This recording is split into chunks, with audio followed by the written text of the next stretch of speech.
gazing at me steadily, studying me. You were talking. Oh? Shit. What was I saying? You're worried, he adds, his eyes filled with concern. Is there nothing I can keep from this man? He leans forward and kisses me between my brows. When you frown, a little V forms here. It's soft to kiss. Don't worry, baby. I'll look after you. It's not me I'm worried about. It's you, I grumble. Who's looking after you? He smiles indulgently at my tone. I'm big enough and ugly enough to look after myself. Up, get up. There's one thing I'd like to do before we head home.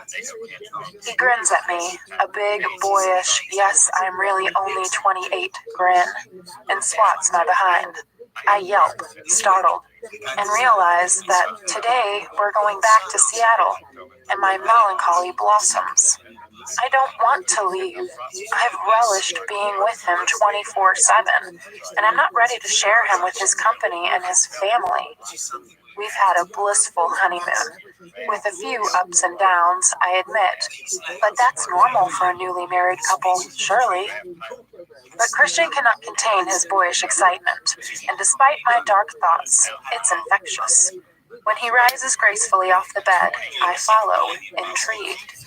What has he got in mind? Christian straps the key to my wrist. You want me to drive? Yes. Christian grins. That's not too tight? It's fine. Is that why you're wearing a life jacket? I arch my eyebrow. Yes. I can't help my giggle. Such confidence in my driving capabilities, Mr. Gray. As ever, Mrs. Gray. Well, don't lecture me. Christian holds his hands up in a defensive gesture, but he's smiling. Would I dare? Yes, you would. And yes, you do. And we can't pull over and argue on the sidewalk here. Fair point well made, Mrs. Gray. Are we going to stand on this platform all day debating your driving skills, or are we going to have some fun? Fair point well made, Mr. Gray. I grasp the handlebars of the jet ski and clamber on. Christian climbs on behind me and kicks us away from the yacht. Taylor and two of the deckhands look on in amusement. Sliding forward, Christian wraps his arms around me and snuggles his thighs against mine. Yes, this is what I like about this form of transport. I insert the ignition key and push the start button, and the engine roars into life. Ready? I shout to Christian over the noise. As I'll ever be, he says, his mouth close to my ear. Gently, I pull on the lever and the jet ski moves away from the fair lady, far too sedately for my liking. Christian tightens his embrace. I pull on the gas some more. We shoot forward, and I'm delighted when we don't stall. Whoa! Christian calls from behind, but the exhilaration in his voice is palpable. I speed past the fair lady toward the open sea. We're anchored outside the Saint Laurent du Var, and Nice Côte d'Azur airport is nestled in the distance, built into the Mediterranean, or so it seems. I've heard the odd plane landing since we arrived last night. I decide we need to take a closer look. We shoot toward it, skipping rapidly over the waves. I love this, and I'm thrilled Christian's letting me drive. All the worry I felt over the past 2 days melts away as we skim toward the airport. Next time we do this, we'll have 2 jet skis, Christian shouts. I grin because the thought of racing him is thrilling. As we zoom over the cool blue sea toward what looks like the end of the runway, the thundering roar of a jet overhead suddenly startles me as it comes in to land. It's so loud, I panic, swerving and hitting the throttle at the same time, mistaking it for a brake. Anna! Christian shouts. But it's too late. I'm catapulted off the side of the jet ski, arms and legs flailing, taking Christian with me in a spectacular splash. Screaming, I plunge into the crystal blue sea and swallow a nasty mouthful of the Mediterranean. The water is cold this far from the shore, but I surface within a split second, courtesy of my life jacket. Coughing and spluttering, I wipe the seawater from my eyes and look around for Christian. He's already swimming toward me. The jet ski floats inoffensively a few feet away from us, its engine silent. You okay? His eyes are full of panic as he reaches me. Yes, I croak, but I cannot contain my elation. See, Christian? That's the worst that can happen on a jet ski. He pulls me into his embrace, then grabs my head between his hands, examining my face closely. See? That wasn't so bad. I grin as we tread water. Eventually, he smirks at me, obviously relieved. No, I guess it wasn't. Except I'm wet. He grumbles, but his tone is playful. I'm wet too. I like you wet. He leers. Christian! I scold, trying for faux righteous indignation. He grins, looking gorgeous, then leans in and kisses me hard. When he pulls away, I'm breathless. Come, let's head back. Now we have to shower. I'll drive. We laze in the British Airways first-class lounge at Heathrow in London, waiting for our connecting flight to Seattle. Christian is engrossed in the Financial Times. I pull out his camera, wanting to take some photographs of him. He looks so sexy in his trademark white linen shirt and jeans, with his aviator specs tucked into the V of his open shirt. The flash disturbs him. He blinks up at me and smiles his shy smile. How are you, Mrs. Gray? He asks. Sad to be going home, I murmur. I like having you to myself. He clasps my hand and, lifting it to his lips, grazes my knuckles with a sweet kiss. Me too. But, I ask, hearing that small word unsaid at the end of his simple statement. He frowns. But, he repeats disingenuously. I tilt my head to one side, gazing at him with the "tell me" expression I have been perfecting over the last couple of days. He sighs, putting his newspaper down. I want this arsonist caught and out of our lives. Oh, that seems fair enough, but I'm surprised by his bluntness. I'll have Welch's balls on a platter if he lets anything like that happen again. A shiver runs down my spine at his menacing tone. He gazes at me impassively, and I don't know if he's daring me to be flippant or what. I do the only thing I can think of to ease the sudden tension between us and raise the camera and snap another photograph. Hey, sleepyhead, we're home, Christian murmurs. I mumble, reluctant to leave my dream of Christian and me on a picnic blanket at Kew Gardens. I am so tired. Traveling is exhausting, even in first class. We've been up for more than 18 hours straight, I think. In my fatigue, I've lost track. I hear my door open, and Christian is leaning over me. He unbuckles my seatbelt and lifts me into his arms, waking me. Hey, I can walk, I protest sleepily. He snorts. I need to carry you over the threshold. I put my arms around his neck. Up all 30 floors? I give him a challenging smile. Mrs. Gray, I am very pleased to announce that you've put on some weight. What? He grins. So, if you don't mind, we'll use the elevator. He narrows his eyes at me, though I know he's teasing. Taylor opens the doors to the Escala lobby and smiles. Welcome home, Mr. Gray, Mrs. Gray. Thanks, Taylor, says Christian.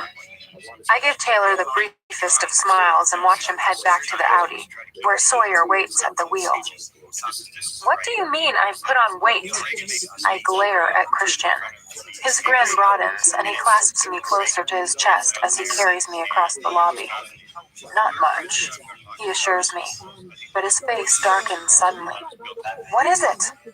I try to keep the alarm in my voice under control. You've put on some of the weight you lost when you left me, he says quietly as he summons the elevator. A bleak expression crosses his face. His sudden, surprising anguish tugs at my heart. Hey! I curl my fingers around his face and into his hair, pulling him toward me. If I hadn't gone, would you be standing here, like this, now? His eyes melt, the color of a storm cloud. He smiles his shy smile, my favorite smile. No, he says, and steps into the elevator, still holding me. He leans down and kisses me gently. No, Mrs. Gray, I wouldn't. But I would know I could keep you safe, because you wouldn't defy me. He sounds vaguely regretful. Shit. I like defying you. I test the waters. I know. And it's made me so happy. He smiles down at me through his bemusement. Oh, thank heavens. Even though I'm fat, I whisper. He laughs. Even though you're fat. He kisses me again, more heated this time, and I fist my fingers in his hair, holding him against me, our tongues twisting in a slow, sensual dance with each other. When the elevator pings to a halt at the penthouse, we are both breathless. Very happy, he murmured. His smile is darker now, his eyes hooded and full of salacious promise. He shakes his head as if to recover himself and carries me into the foyer. Welcome home, Mrs. Gray. He kisses me again, more chastely this time, and gives me the patented Christian Grey full gigawatt smile, his eyes dancing with joy. Welcome home, Mr. Gray, I beam, my heart answering his call, brimming with my own joy. I think Christian's going to put me down, but he doesn't. He carries me through the foyer, across the corridor, into the great room, and deposits me on the kitchen island, where I sit with my legs dangling. He retrieves 2 champagne flutes from the kitchen cupboard and a bottle of chilled champagne from the fridge, our favorite Bollinger. He deftly opens the bottle, not spilling a drop, pours the pale pink champagne into each glass, one to me. Taking up the other, he gently parts my legs and moves forward to stand between them. Here's to us, Mrs. Gray. To us, Mr. Gray, I whisper, conscious of my shy smile. We clink glasses and take a sip. I know you're tired, he whispers, rubbing his nose against mine. But I'd really like to go to bed, and not to sleep. He kisses the corner of my mouth. It's our first night back here, and you're really mine. His voice drifts off as he plants soft kisses down my throat. It's early evening in Seattle, and I am dog-tired, but desire blooms deep in my belly. Christian is slumbering peacefully beside me as I stare at the pink and golden streaks of the new dawn through the vast windows. His arm is draped loosely over my breasts, and I try to match his breathing in an effort to get back to sleep. But it's hopeless. I'm wide awake, my body clock on Greenwich Mean Time, my mind racing. So much has happened in the last 3 weeks. The last 3 months, that I feel that my feet haven't touched the ground. And now, here I am, Mrs. Christian Gray, married to the most delicious, sexy, philanthropic, absurdly wealthy mogul a woman can meet. How did this all happen so fast? I shift onto my side to gaze at him. I know he watches me sleep, but I rarely get the opportunity to repay the compliment. He looks young and carefree in his sleep, his long lashes fanned against his cheek, a light smattering of stubble covering his jaw, and his sculptured lips slightly parted, relaxed as he breathes deeply. I want to kiss him, to push my tongue between his lips, run my fingers over his soft yet prickly stubble. I really have to fight the urge not to touch him, not to disturb him.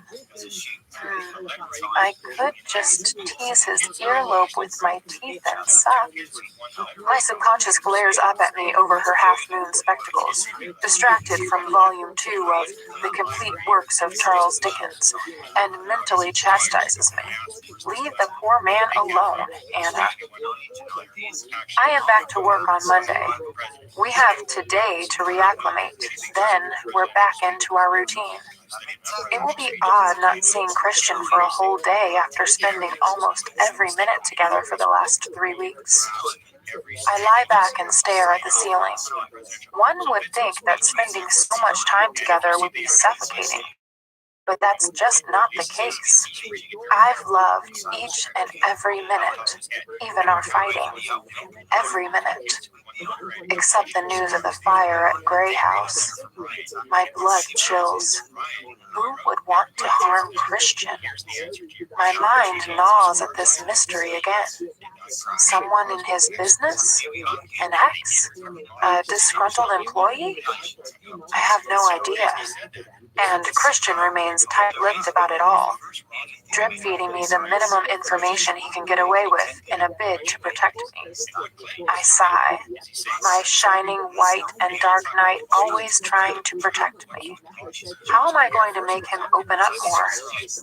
He stirs, and I still, not wanting to wake him, but it has the opposite effect. Damn! 2 bright eyes gaze at me. What's wrong? Nothing. Go back to sleep. I try my reassuring smile.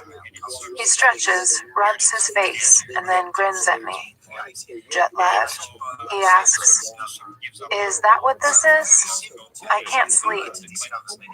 I have the universal panacea right here, just for you, baby. He grins like a schoolboy, making me roll my eyes and giggle at the same time. And just like that, my dark thoughts are swept aside and my teeth find his earlobe. Christian and I cruise north on I-5 toward the 520 bridge in the Audi R8. We're going to have lunch at his parents', a welcome home Sunday lunch. All the family will be there, plus Kate and Ethan. It will be strange to be in so much company when we've been on our own all this time. I haven't had an opportunity to talk to Christian. He was holed up in his study while I unpacked. He said I didn't have to, that Mrs. Jones would do it. But that's something else I need to get used to, having domestic help. I run my fingers absent-mindedly over the leather upholstery of the door to distract my wandering thoughts. I feel out of sorts. Is it the jet lag? The arson? Would you let me drive this? I ask, surprised that I say the words out loud. Of course, Christian replies, smiling. What's mine is yours. If you dent it, though, I will take you into the red room of pain. He glances swiftly at me with a malicious grin. Shit! I gape at him. Is this a joke? You're kidding. You'd punish me for denting your car? You love your car more than you love me? I tease. It's close, he says, and reaches across to squeeze my knee. But she doesn't keep me warm at night. I'm sure it could be arranged. You could sleep in her. I snap. Christian laughs. We haven't been home one day and you're kicking me out already? He seems delighted. I gaze at him and he gives me a face-splitting grin. And although I want to be mad at him, it's impossible when he's in this kind of mood. Now that I think about it, he's been in a better frame of mind ever since he left his study this morning. And it dawns on me, petulant, because we have to go back to reality. And I don't know if he's going to revert to the more closed, pre-honeymoon Christian, or if I'll get to keep the new, improved version. Why are you so pleased? I ask. He flashes yet another grin at me. Because this conversation is so normal. Normal? I snort. Not after 3 weeks of marriage, surely. His smile slips. I'm kidding, Christian, I mutter quickly, not wanting to kill his mood. It strikes me how unsure he is of himself sometimes. I suspect that he's always been like this, but has just hidden his uncertainty beneath an intimidating exterior.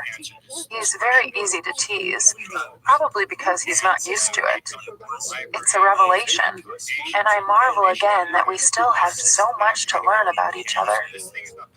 Don't worry, I'll stick to the sob, I mutter, and turn to stare out the window, trying to shake off my bad mood. Hey, what's wrong? Nothing. You're so frustrating sometimes, Anna. Tell me. I turn and smirk at him. Back at you, Gray. He frowns. I'm trying, he says softly. I know. Me too.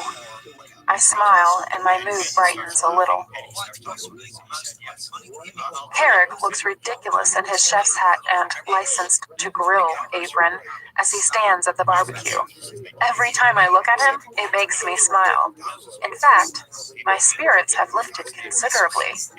We are all sitting around the table on the terrace of the Gray family home, enjoying the late summer sun. Grace and Mia are setting various salads out on the table, while Elliot and Christian trade friendly insults and discuss plans for the new house. And Ethan and Kate grill me about our honeymoon.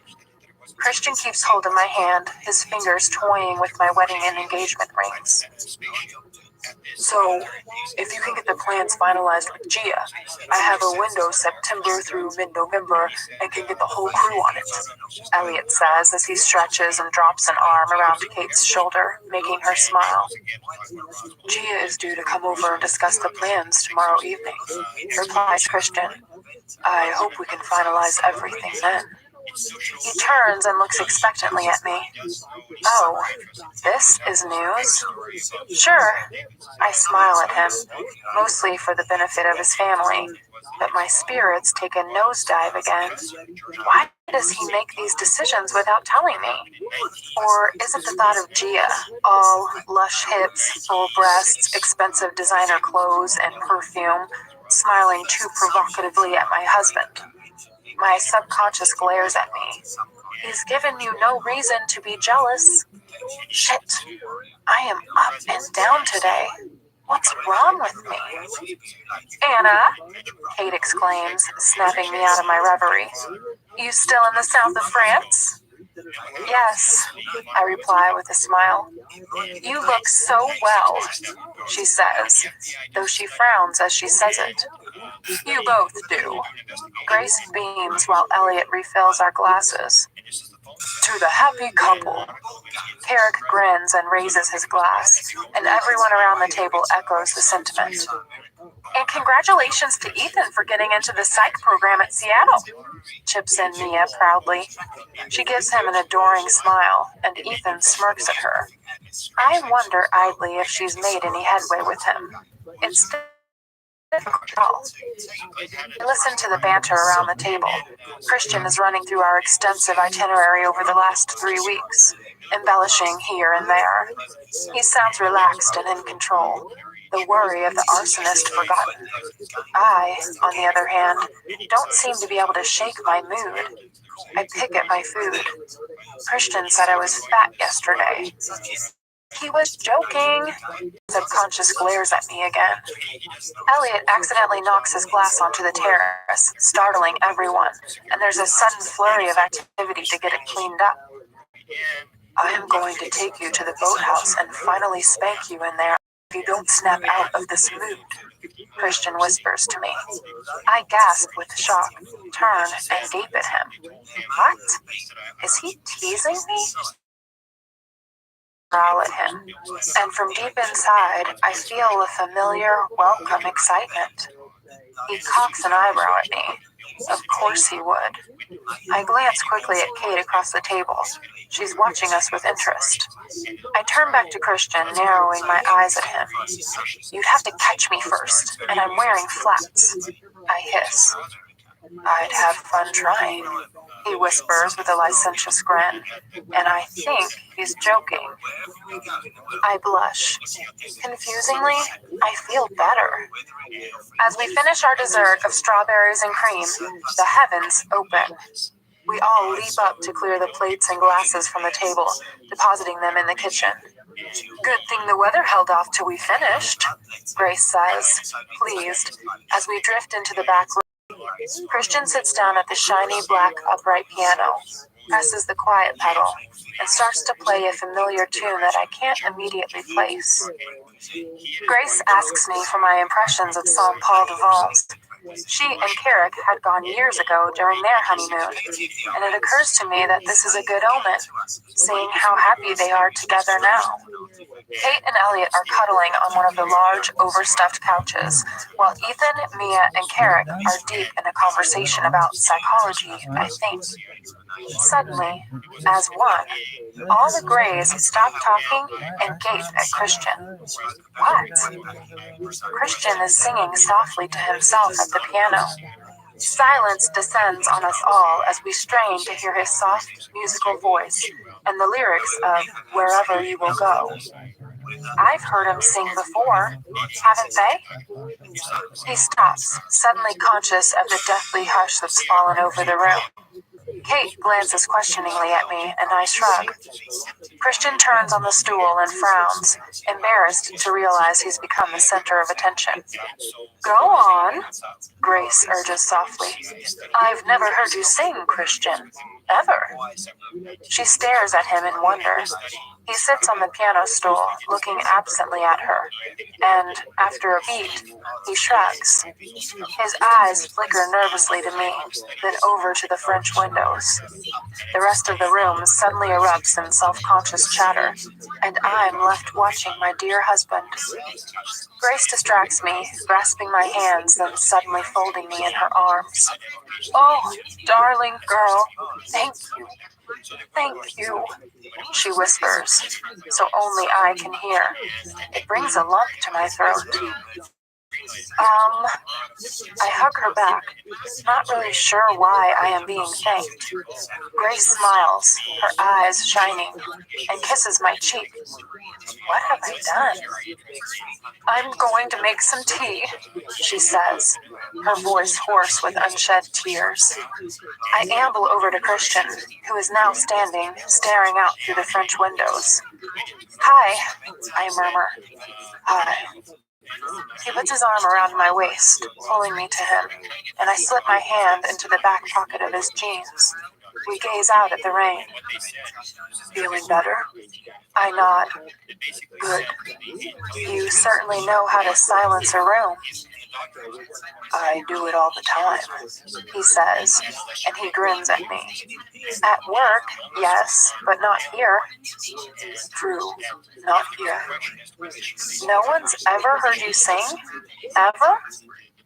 It appears not, he says dryly. Shall we go?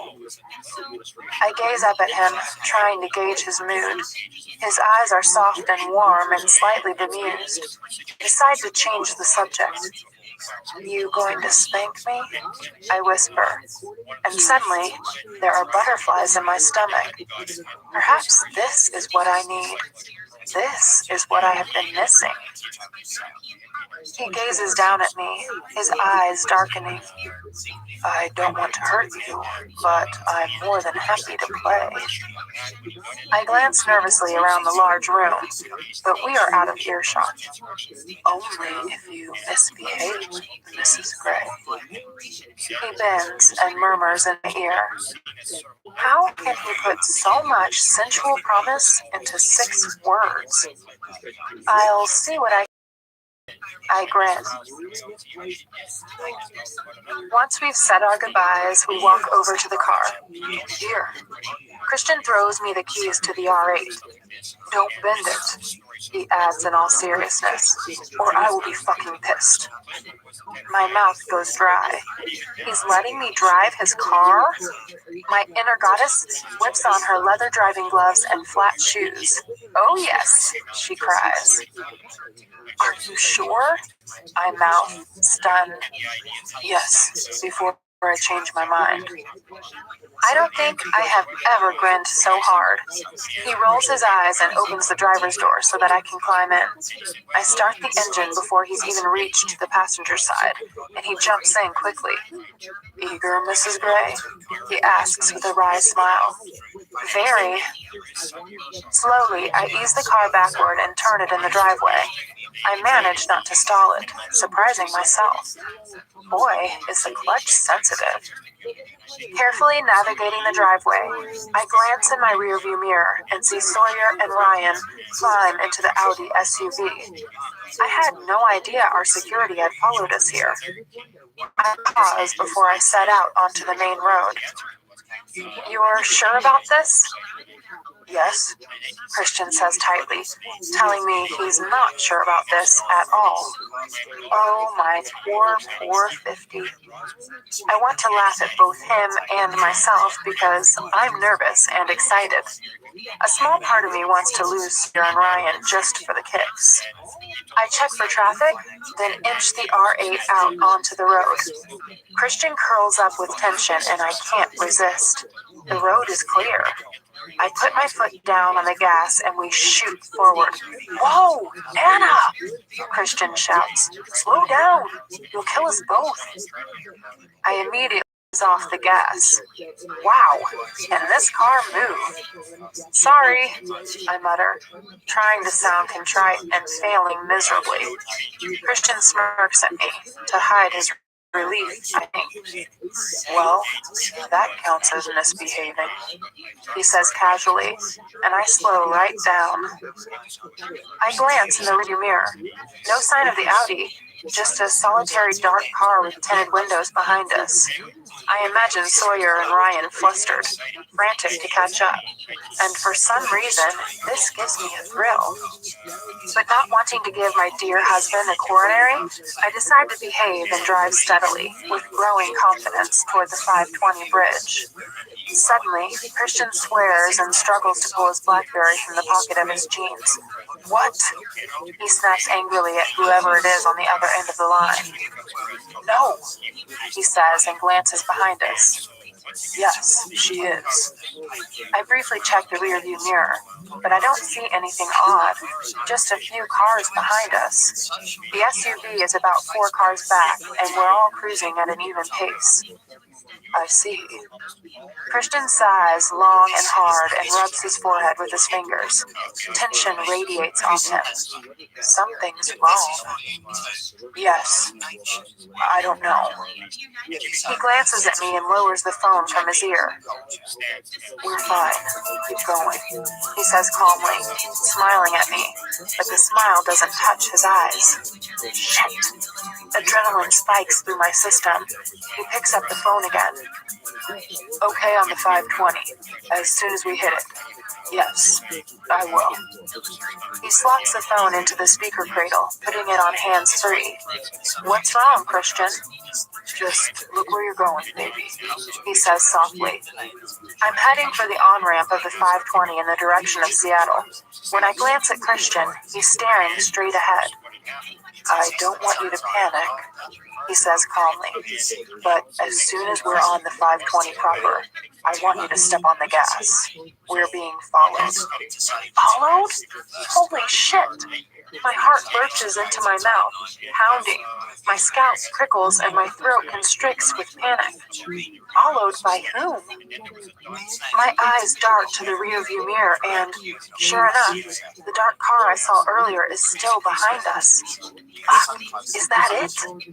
I squint through the tinted windshield to see who's driving, but I see nothing. Keep your eyes on the road, baby, Christian says gently, not in the truculent tone he normally uses where my driving is concerned. Get a grip.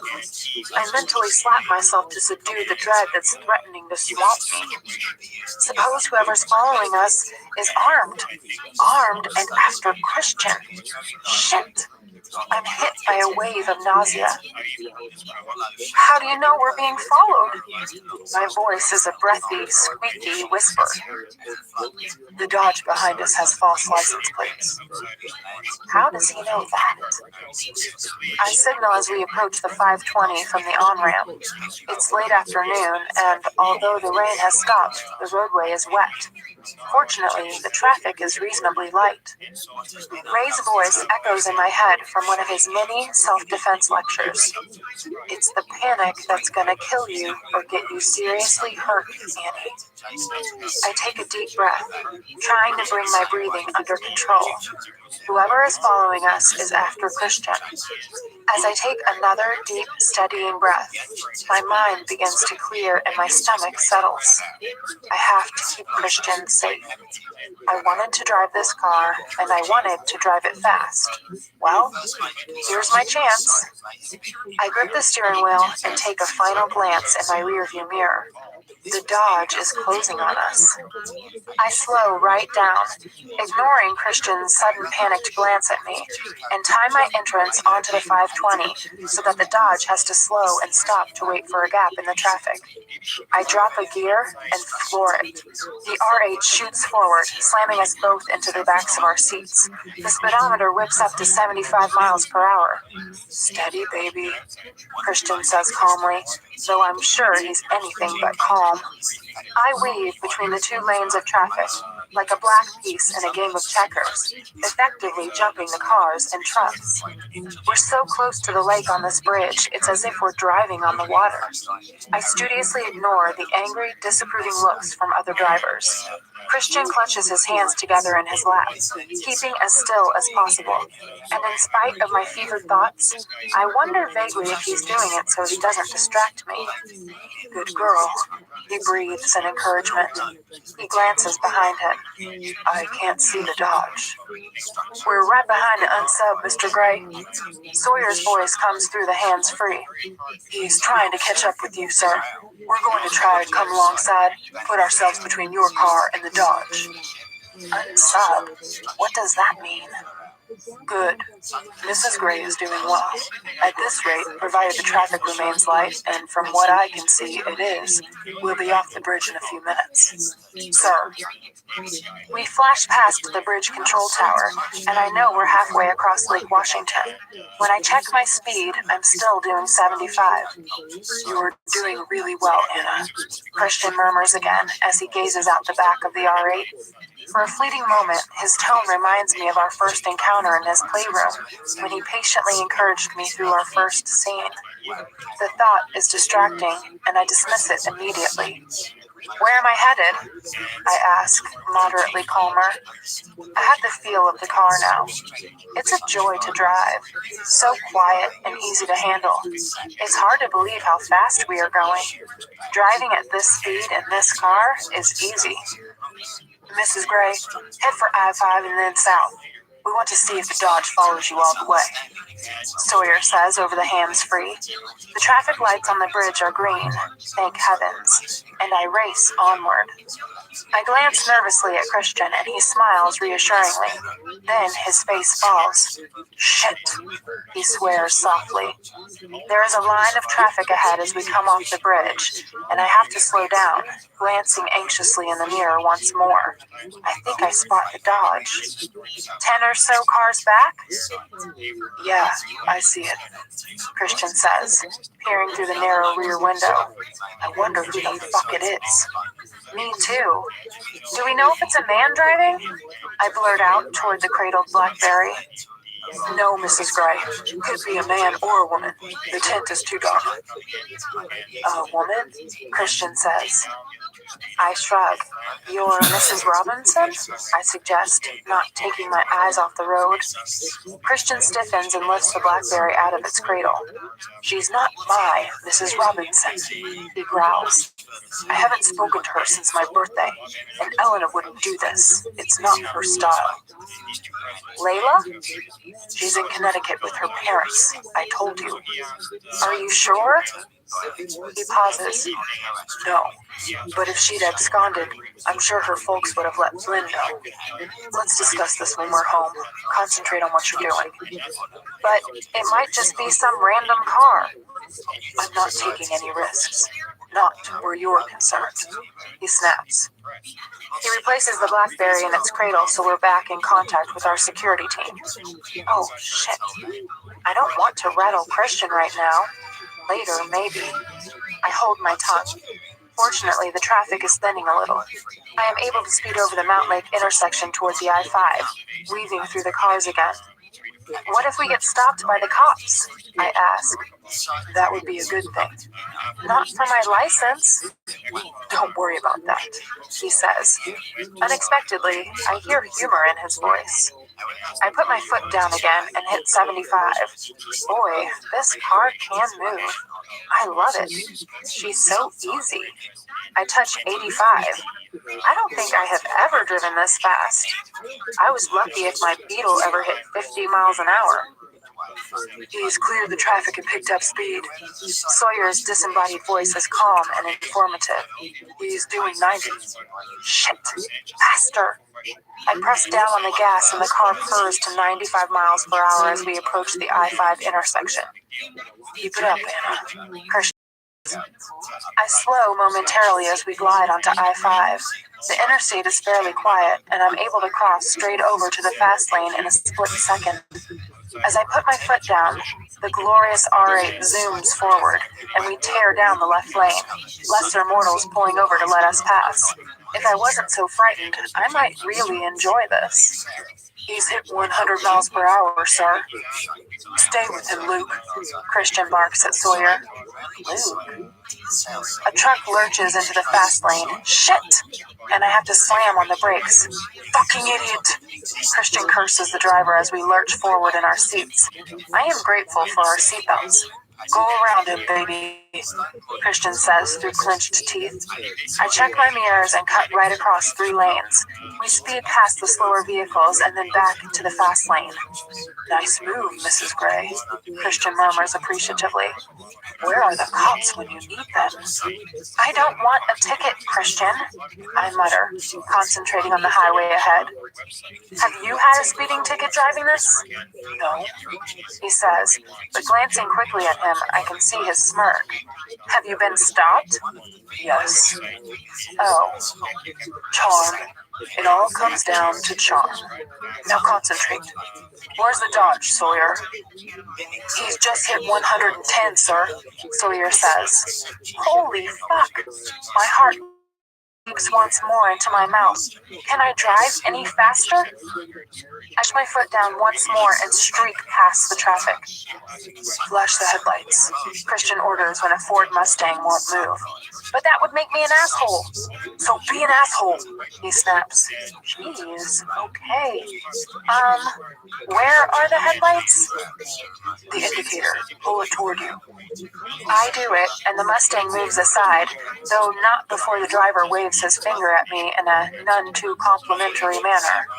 I zoom past him. He's the asshole, Christian says under his breath, then barks at me. Get off on Stewart. Yes, sir. We're taking Stewart Street exit, Christian says to Sawyer. Head straight to Escala, sir.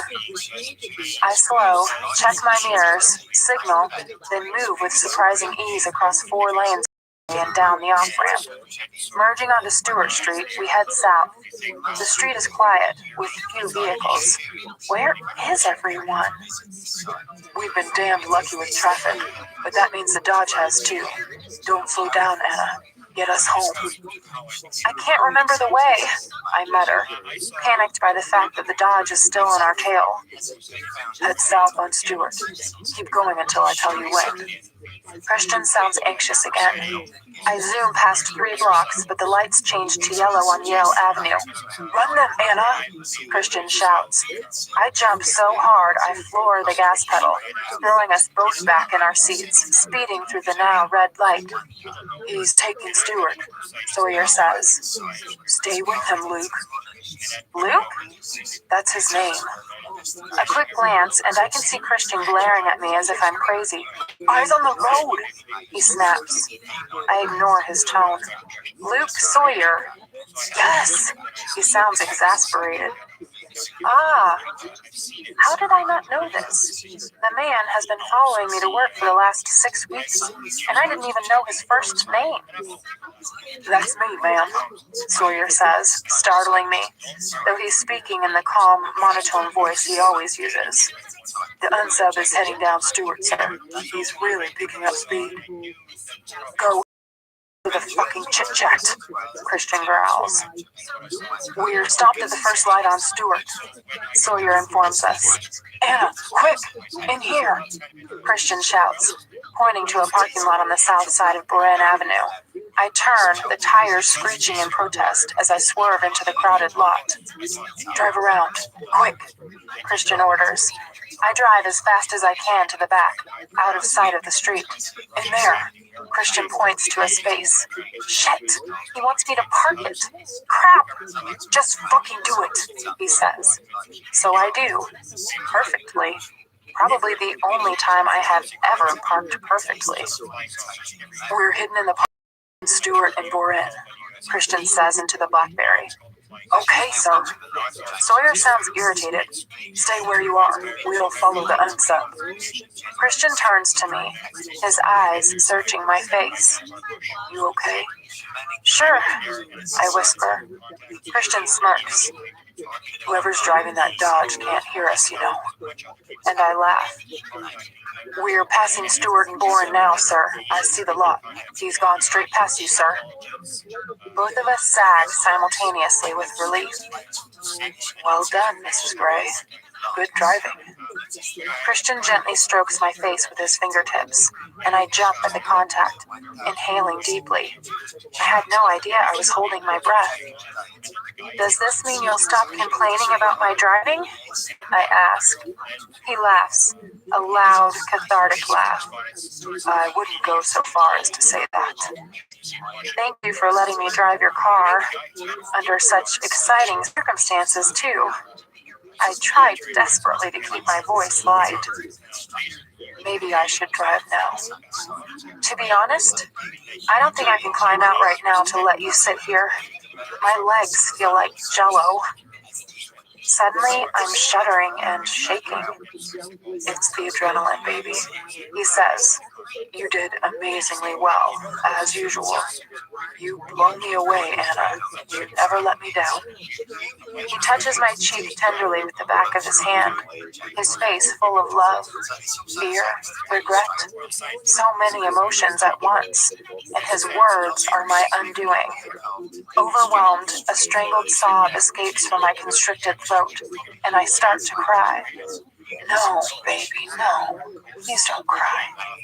He reaches over and, despite the limited space we have, pulls me over the handbrake console to cradle me in his lap. Smoothing my hair off my face, he kisses my eyes, then my cheeks, and I curl my arms around him and sob quietly into his neck. He buries his nose in my hair and wraps me in his arms, holding me tight, and we sit, neither of us saying anything, just holding each other. Sawyer's voice startles us. The unsub has load outside Escala. He's casing the joint. Follow him, Christian snaps. I wipe my nose on the back of my hand and take a deep, steadying breath. Use my shirt. Christian kisses my temple. Sorry, I mutter, embarrassed by my crying. What for? Don't be. I wipe my nose again. He tips my chin up and plants a gentle kiss on my lips. Your lips are so soft when you cry, my beautiful, brave girl, he whispers. Kiss me again. Christian smiles, one hand on my back, the other on my behind. Kiss me. I breathe, and I his lips part as he inhales sharply. Leaning across me, he takes a BlackBerry out of its cradle and tosses it on driver's seat beside my sandaled feet. Then his mouth is on me as he moves his right hand into my hair, holding me in place, and lifts his left to cradle my face. His tongue invades, and I welcome it. Adrenaline turns to lust and streaks through my body. I clasp his face, running my fingers over his sideburns, relishing the taste of him. He groans at my fevered response, low and deep in his throat, and my belly tightens swift and hard with carnal desire. His hand moves down my body, brushing my breast, my waist, and down to my backside. I shift fractionally. Ah, he says, and breaks away from me, breathless. What? I mutter against his lips. Anna, we're in a car lot in Seattle. So? Well, right now I want to fuck you and you're shifting around on me. It's uncomfortable. My craving spirals out of control at his words, tightening all my muscles below my waist once more. Fuck me then. I kiss the corner of his mouth. I want him. Now. That car chase was exciting. Too exciting. Terrifying. And the fear has jump-started my libido. He leans back to gaze at me, his eyes dark and hooded. Fear? His voice is husky. My mouth goes dry. How can he turn me on with one word? Yes, I want you. Now. He tilts his head to one side and stares. Mrs. Gray, how very brazen, he whispers, after what feels like an eternity. His hand tightens around my hair at my nape, holding me firmly in place, and his mouth is on mine again, more forcefully this time.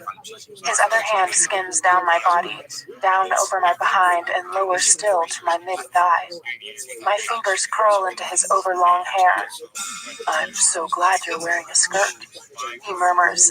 His hand beneath my blue and white patterned skirt to caress my thigh. I squirm once more on his lap, and the air hisses between his teeth. Keep still, he growls. He cups my sex with his hand, and I still immediately. His thumb brushes over my clitoris, and my breath catches in my throat as pleasure jolts like electricity, deep, deep, deep inside me. Still, he whispers. He kisses me once more as his thumb circles gently around me through the sheer fine lace of my designer underwear. Slowly, he eases two fingers past my panties and inside me. I groan and flex my hips toward his hand. Please, I whisper. Oh, you are so ready, he says, sliding his fingers in and out, torturously slowly. Do car chases turn you on? You turn me on. He smiles a wolfish grin and withdraws his fingers suddenly, leaving me wanting. He scoops his arm under my knees and, taking me by surprise, he lifts me and swings me around to face the windshield. Place your legs on either side of mine, he orders, putting his legs together in the middle of the footwell. I do as I'm told, placing my feet on the floor on either side of his. He runs his hands down my thighs, then back, pulling up my skirt. Hands on my knees, baby. Lean forward. Lift that glorious ass in the air. Mind your head. Shit. We are really going to do this in a public parking lot. I quickly scan the area in front of us and see no one, but feel a thrill coursing through me. I'm in a public lot. This is so hot. Christian shifts beneath me, and I hear the telltale sound of his zipper. Putting one arm around my waist and with his other hand tugging my lacy panties sideways, he impales me in one swift move. Ah! I cry out, grinding down on him, and his breath hisses through his teeth. His arm snakes around me up to my neck, and he grasps me under my chin. His hand spreads across my neck, pulling me back and tilting my head to one side so he can kiss my throat. His other hand grips my hip, and together we start to move. I push up with my feet, and he tilts himself into me, in and out. The sensation is... I groan loudly. It's so deep this way. My left hand curls around the handbrake, my right hand braced against the door. His teeth graze my earlobe and he tugs.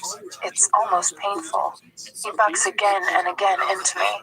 I rise and fall, and as we establish a rhythm, he moves his hand around beneath my skirt, the apex of my thighs, and his fingers gently tease my clitoris through the sheer finery of my panties. Ah! Be quick. He breathes into my ear through gritted teeth, his hand still curled around my neck beneath my chin. We need to do this quick, Anna. And he increases the pressure of his fingers against my sex. Ah! I feel the familiar build of pleasure, bunching deep and thick inside me. Come on, baby. He rasps at my ear. I want to hear you.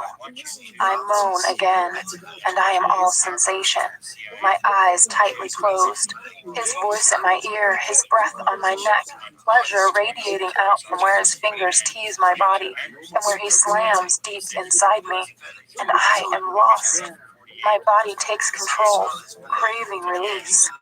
Yes, Christian hisses in my ear, and I open my eyes briefly, staring wildly at the cloth roof of the R8, and I scrunch them closed again as I come around him.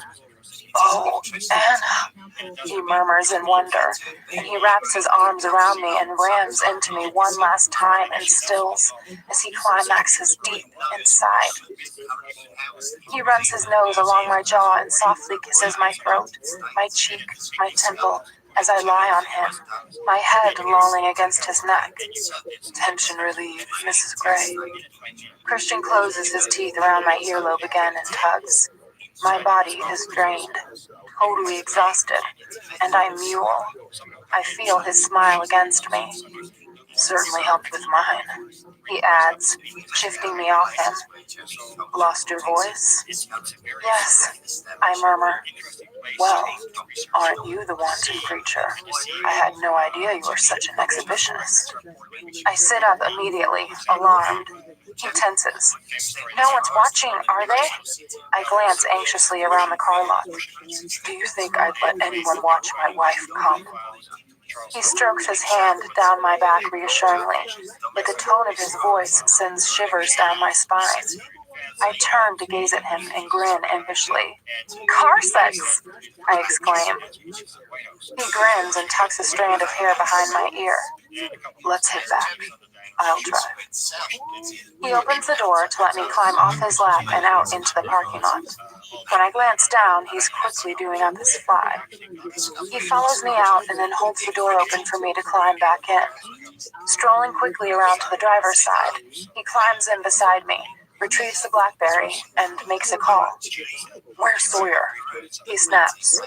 And the Dodge? How come Sawyer's not with you? He listens intently to Ryan, I assume. Her? He gasps. Stick with her. Christian hangs up and gazes at me. Her? The driver of the car? Who could that be? Elena? Layla? The driver of the Dodge is female? So it would appear, he says quietly. His mouth presses into a thin, angry line. Let's get you home, he mutters. He starts up the R8 with a roar and reverses smoothly out of the space. Where's the, unsub? What does that mean, by the way? Sounds very BDSM. Christian smiles briefly as he eases the car out of the lot and back onto Stewart Street. It stands for unknown subject. Ryan is ex-FBI. Ex-FBI? Don't ask. Christian shakes his head. It's obvious he's deep in contemplation. Well, where is this female unsub? On the I-5, heading south. He glances at me, his eyes grim. Whoa, from passionate to calm to anxious in the space of a few moments. I reach over and caress his thigh, running my fingers leisurely up the inside seam of his jeans, hoping to improve his mood. He takes his hand off the steering wheel and stops the slow ascent of my hand. No, he says. We've made it this far. You don't want me to have an accident 3 blocks from home. He raises my hand to his lips and plants a cool kiss on my index finger to take the sting out of his rebuke. Cool, calm, authoritative. My 50. And for the first time in a while, He makes me feel like a wayward child. I withdraw my hand and sit quietly for a moment. Email? Apparently so. He sighs, turns into the underground garage at Escala, and punches the access code into the security pad. The gate swings open and he drives on, smoothly parking the R8 in its designated space. I really like this car, I murmur. Me too. And I like how you handled it, and how you managed not to break it. You can buy me one for my birthday. I smirk at him. Christian's mouth drops open as I climb out of the car. A white one, I think, I add, leaning down and grinning at him. He smiles. Anastasia Gray, you never cease to amaze me. I shut the door and walk to the end of the car to wait for him. Gracefully, he climbs out, watching me with that look that calls to something deep inside me. I know this look well. Once he's in front of me, he leans down and whispers, "You like the car? I like the car. I've fucked you in it. Perhaps I should fuck you on it." I gasp, and a sleek silver BMW pulls into the garage. Christian glances at it anxiously, then with annoyance, and gives me a sly smile. But it looks like we have company. Come. He grabs my hand and heads for the garage elevator. He pushes the call button, and as we wait, the driver of the BMW joins us. He's young, casually dressed, with long, layered, dark hair. He looks like he works in the media. "Hi," he says, smiling warmly at us. Christian puts his arm around me and nods politely. "I've just moved in, apartment 16. "Hello." I return his smile. He has kind, soft brown eyes. The elevator arrives and we all walk in. Christian glances down at me, his expression unreadable. "You're Christian Gray," the young man says. Christian gives him a tight smile. "No, Logan." He holds out his hand. Reluctantly, Christian takes it. "Which floor?" Noah asks. "I have to input a code." "Oh." Penthouse. "Oh." Noah smiles broadly. "Of course." He presses the button for the 8th floor and the doors close. "Mrs. Gray, I presume?" "Yes." I give him a polite smile and we shake hands. Noah flushes a little as he gazes at me a fraction too long. I mirror his flush and Christian's arm tightens around me. "When did you move in?" I ask. "Last weekend. I love the place."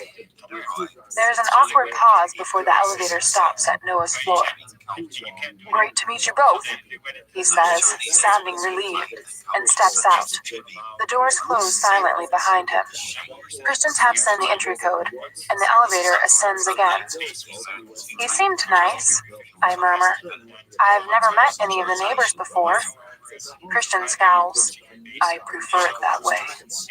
"That's because you're a hermit." I thought he was pleasant enough. "A hermit?" "Hermit, stuck in your ivory tower," I state matter-of-factly. Christian's lips twitch with amusement. "Our ivory tower. And I think you have another name to add to the list of your admirers, Mrs. Gray." I roll my eyes. "Christian, you think everyone is an admirer?" "Did you just roll your eyes at me?" My pulse quickens. "I sure did," I whisper, my breath catching in my throat. He cocks his head to one side, wearing his smoldering, arrogant, amused expression. "What shall we do about that?" "Something rough." He blinks to hide his surprise. "Rough?" "Please." "You want more?" I nod slowly. The doors to the elevator open and we're home. "How rough?" He breathes, his eyes darkening. I gaze at him, saying nothing. He closes his eyes for a moment and then grabs my hand and hauls me into the foyer. When we burst through the double doors, Sawyer is standing in the hallway, looking expectantly at the two of us. "Sawyer, I'd like to be debriefed in an hour," Christian says. "Yes, sir." Turning, Sawyer heads back into Taylor's office. "We have an hour." Christian glances down at me. "Rough." I nod. "Oh, Mrs. Gray, you're in luck. I'm taking requests today." Chapter 6. "Do you have anything in mind?" Christian murmurs, pinning me with his bold gaze. I shrug, suddenly breathless and agitated. I don't know if it's the chase, the adrenaline, my really bad mood. I don't understand, but I want this, and I want it badly. A puzzled expression flits across Christian's face. "Kinky fuckery?" he asks, his words a soft caress. I nod, feeling my face flame. Why am I embarrassed by this? I have done all manner of kinky fuckery with this man. He's my husband, damn it. Am I embarrassed because I want this and I'm ashamed to admit it? My subconscious glares at me. Stop overthinking. Carte blanche. He whispers the question, eyeing me speculatively, as if he's trying to read my mind. Carte blanche. Holy fuck. What will that entail? Yes, I murmur nervously, as excitement blooms deep inside me. He smiles a slow, sexy smile. "Come," he says, and tugs me toward the stairs. His intention is clear. Playroom! At the top of the stairs, he releases my hand and unlocks the playroom door. The key is on the Yes, Seattle keychain that I gave him not so long ago. "After you, Mrs. Gray," he says, and swings the door open. The playroom smells reassuringly familiar, of leather and wood and fresh polish. I blush, knowing that Mrs. Jones must have been in here cleaning while we were away on our honeymoon. As we enter, Christian switches on the lights and the dark red walls are illuminated with soft, diffused light. I stand gazing at him, anticipation running thick and heavy through my veins. What will he do? He locks the door and turns, inclining his head to one side. He regards me thoughtfully, and then shakes his head, amused. "What do you want, Anastasia?" he asks gently. "You." My response is breathy. He smirks. "You've got me. You've had me since you fell into my office." "Surprise me then, Mr. Gray." His mouth twists with repressed humor and carnal promise. "As you wish, Mrs. Gray." He folds his arms and raises one long index finger to his lips while he praises me. "I think we'll start by ridding you of your clothes." He steps forward, grasping the front of my short denim jacket. He opens it and pushes it over my shoulders so it falls to the floor. He clasps the hem of my black camisole. "Lift your arms." I obey, and he peels it off over my head. Leaning down, he plants a soft kiss on my lips, his eyes glowing with an alluring mix of lust and love. The camisole joins my jacket on the floor. "Here," I whisper, gazing nervously at him as I remove the hair tie from around my wrist and hold it up for him. He stills, his eyes widen briefly, but give nothing away. Finally, he takes the small band. "Turn around," he orders. Relieved, I smile to myself and oblige immediately. Looks like we've overcome that little hurdle. He gathers my hair and braids it quickly and efficiently before fastening it with the tie. He tugs the braid, pulling my head back. "Good thinking, Mrs. Gray," he whispers in my ear, then knits my earlobe. "Now turn around and take your skirt off. Let it fall to the floor." He releases me and steps back as I turn to face him. Not taking my eyes off his, I unbutton the waistband of my skirt and ease the zipper down. The full skirt fans out and falls to the floor, cooling at my feet. "Step out from your skirt," he orders. As I step toward him, he kneels swiftly down in front of me and grasps my right ankle. Deftly, He unbuckles my sandals one at a time while I lean forward, balancing myself with a hand on the wall under the pegs that used to hold all his whips, crops, and paddles. The flogger and the riding crop are the only implements that remain. I eye them with curiosity. Will he use those? Having removed my shoes, so I'm just in my lacy bra and panties, Christian sits back on his heels, gazing up at me. You're a fine sight, Mrs. Gray. Suddenly he kneels up, grabs my hips, and pulls me forward, burying his nose in the apex of my thighs. And you smell of you and me and sex, he says, inhaling sharply. It's intoxicating. He kisses me through my lace panties, while I gasp at his words, my insides liquefying. He's just so naughty. Gathering up my clothes and sandals, he stands in one swift, graceful move, like an athlete. Go and stand beside the table, he says calmly, pointing with his chin. Turning, he strides over to the museum chest of wonder. He glances back and smirks at me. Face the wall, he commands. That way you won't know what I'm planning. We aim to please Mrs. Gray, and you wanted a surprise. I turn away from him, listening acutely, my ears suddenly sensitive to the slightest sound. He's good at this, building my expectations, stoking my desire, making me wait. I hear him put my shoes down and, I think, my clothes on the chest, followed by the telltale clatter of his shoes as they drop to the floor, one at a time. Love barefoot Christian. A moment later, I hear him pull open a drawer. Toys! Oh, I love this anticipation. The drawer closes and my breathing spikes. How can the sound of a drawer render me a quivering mess? It makes no sense. The subtle hiss of the sound system coming to life tells me it's going to be a musical interlude. A lone piano starts, muted and soft. Mournful chords fill the room. It's not a tune I know. The piano is joined by an electric guitar. What is this? A man's voice speaks, and I can just make out the words. Something about not being frightened of dying. Christian pads leisurely toward me, his bare feet slapping on the wooden floor. I sense him behind me as a woman starts to sing. Wail. Sing? Rough, you say, Mrs. Gray.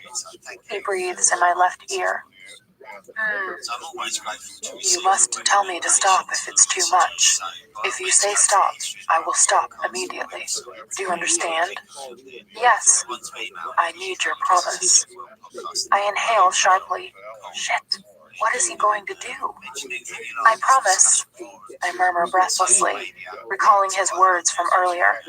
I don't want to hurt you, but I'm more than happy to play. Good girl. Leaning down, he plants a kiss on my naked shoulder, then hooks a finger beneath my bra strap and traces a line across my back beneath the strap. I want to moan. How does he make the slightest touch so erotic? Take it off, he whispers in my ear, and I hurriedly oblige and let my bra fall to the floor. His hands skim down my back, and he hooks both of his thumbs into my panties and slides them down my legs. Step, he orders. Once more I do as I'm told, stepping out of my panties. He plants a kiss on my backside and stands. I'm going to blindfold you so that everything will be more intense. He slips an airline eye mask over my eyes, and my world is plunged into darkness. The woman singing moans incoherently, a haunting, heartfelt melody. Bend down and lie flat on the table. His words are softly spoken. Now. Without hesitation, I bend over the side of the table and rest my torso on the highly polished wood, my face flush against the hard surface. It's cool against my skin, and it smells vaguely of beeswax with a citrus tang. Stretch your arms up and hold on to the edge. Okay. Reaching forward, I clutch the far edge of the table. It's quite wide, so my arms are fully extended. If you let go, I will spank you. Do you understand? Yes. Do you want me to spank you, Anastasia? Everything south of my waist tightens deliciously. I realize I've wanted this since he threatened me during lunch, and neither the car chase nor our subsequent intimate encounter has sated this need. Yes. My voice is a hoarse whisper. Why? Oh, do I have to have a reason? I shrug. Tell me, he coaxes.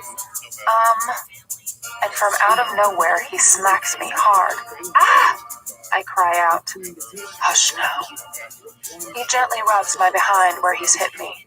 Then he leans over me, his hips digging into my backside, plants a kiss between my shoulder blades, and trails kisses across my back. He's taken his shirt off, so his chest hair tickles my back, and his erection presses against me through the rough fabric of his jeans. Open your legs, he orders. I move my legs apart, wider. I groan and spread my legs wider. Good girl. He breathes. He traces his finger down my back, along the crack between my buttocks, and over my anus, which shrinks at his touch. We're going to have some fun with this, he whispers. Ah! His finger continues down over my perineum and slowly slides into me. I see you're very wet, Anastasia. From earlier or from now? I groan and he eases his finger in and out of me, over and over. I push back on his hand, relishing the intrusion. Oh, Anna, I think it's both. I think you love being here, like this, mine. I do. Oh, I do. He withdraws his finger and smacks me hard once more. Tell me, he whispers, his voice hoarse and urgent.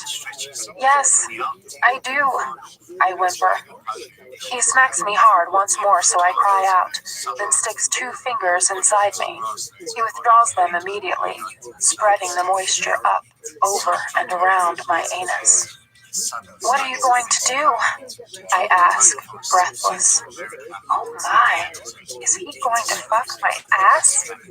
It's not what you think, he murmurs reassuringly. I told you, one step at a time with this, baby. I hear the quiet spurt of some liquid, presumably from a tube. Then his fingers are massaging me, there, again. Lubricating me, there. I squirm as my fear collides with my excitement of the unknown. He smacks me once more, lower. So he hits my sex. I groan. It feels so good. Keep still, he says, and don't let go. Ah, this is lube. He spreads some more on me. I try not to wriggle beneath him, but my heart is pounding, my pulse haywire, as desire and anxiety pump through me. I have wanted to do this to you for some time now, Anna. I groan, and I feel something cool, metallically cool, run down my spine. I have a small present for you here, Christian whispers. An image from our show and tell springs to mind. Holy crap, a butt plug. Christian runs it down the parting between my buttocks. Oh my. I'm going to push this inside you, very slowly. I gasp, anticipation and anxiety charging through me. Will it hurt? No, baby, it's small. Once it's inside you, I'm going to fuck you real hard. I practically convulse. Bending over me, he kisses me once more between my shoulder blades. Ready? He whispers. Ready? Am I ready for this? Yes, I mutter quietly, my mouth dry. He runs another finger down past my ass and perineum and slips it inside me. Fuck, it's his thumb. He cups my sex and his fingers gently caress my clitoris. I moan. It feels good. And gently, while his fingers and thumb work their magic, he pushes the cold plug slowly into me. Ah! I groan loudly at the unfamiliar sensation, my muscles protesting at the intrusion. He circles his thumb inside me and pushes the plug harder, and it slips in easily. And I don't know if it's because I'm so turned on, or if he's distracted me with his expert fingers, but my body seems to accept it. It's heavy and strange. There. Oh, baby. And I can feel it, where his thumb swirls inside me, and the plug presses against. Oh, ah. He slowly twists the plug, eliciting a long, drawn-out moan from me. Christian, I mumble, his name a garbled mantra, as I adjust to the sensation. Good girl, he murmurs. He runs his free hand down my side until it reaches my hip. Slowly, he withdraws his thumb, and I hear the telltale sound of his zipper opening. Grasping my other hip, he pulls me back and parts my legs farther, his foot pushing against mine. Don't let go of the table, Anna, he warns. No, I gasp. Something rough? Tell me if I'm too rough.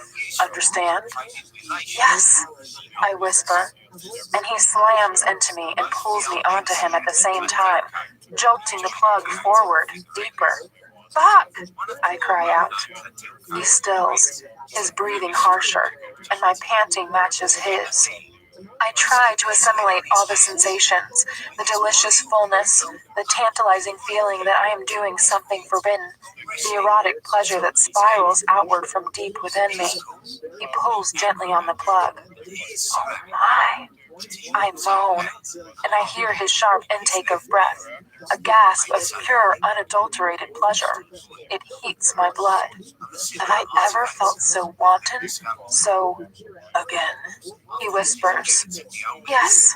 Stay flat, he orders. He eases out of me and rams into me again.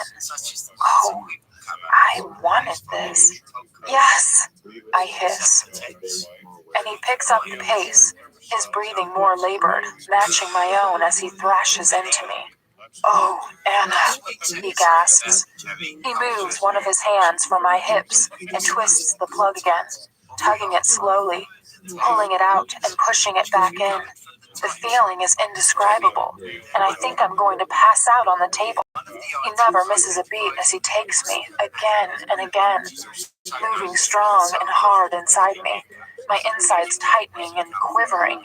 Oh, fuck! I moan. This is going to rip me apart. Yes, baby, he hisses. Please, I beg him, and I don't know what for. To stop? To never stop? To twist the plug again? My insides are tightening around him and the plug. That's right. He breathes, and he slaps me hard on my right buttock.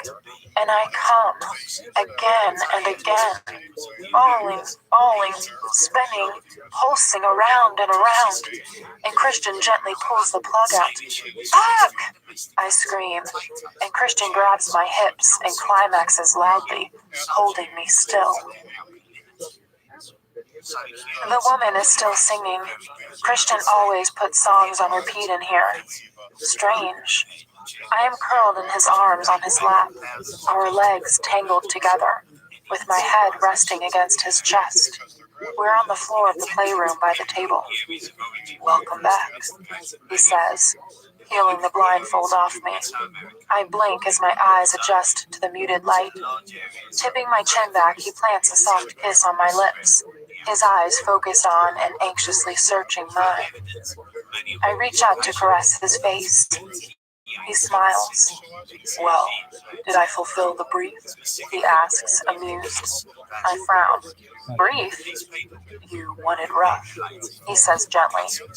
I grin because I just can't help it. Yes, I think you did. He raises his eyebrows and grins back at me. I'm very glad to hear it. You look thoroughly well fucked and beautiful at this moment. He caresses my face, his long finger stroking my cheek. I feel it, I purr. He reaches down and kisses me tenderly, his lips soft and warm and giving against mine. You never disappoint. He leans back to gaze down at me. How do you feel? His voice is soft with concern. Good, I murmur, feeling a flush creep across my face. Thoroughly well fucked. I smile shyly. Why, Mrs. Gray, you have a dirty, dirty mouth. Christian feigns an offended expression, but I can hear his amusement. That's because I'm married to a dirty, dirty boy, Mr. Gray. He grins a ridiculously stupid grin, and it's infectious. I'm glad you're married to him. He gently takes hold of my braid, lifts it to his lips, and kisses the end with reverence, his eyes glowing with love. Oh my, did I ever have a chance of resisting this man? I reach for his left hand and plant a kiss on his wedding ring, a plain platinum band matching my own. Mine, I whisper. Yours, he responds. He curls his arms around me and presses his nose into my hair. Shall I run you a bath? Only if you join me in it. Okay, he says. He sets me onto my feet and stands up beside me. He's still wearing his jeans. Will you wear your, other jeans? He frowns down at me. Other jeans? The ones you used to wear in here. Those jeans? He murmurs, blinking with perplexed surprise. You look very hot in them. Do I? Yeah, I mean, really hot. He smiles shyly.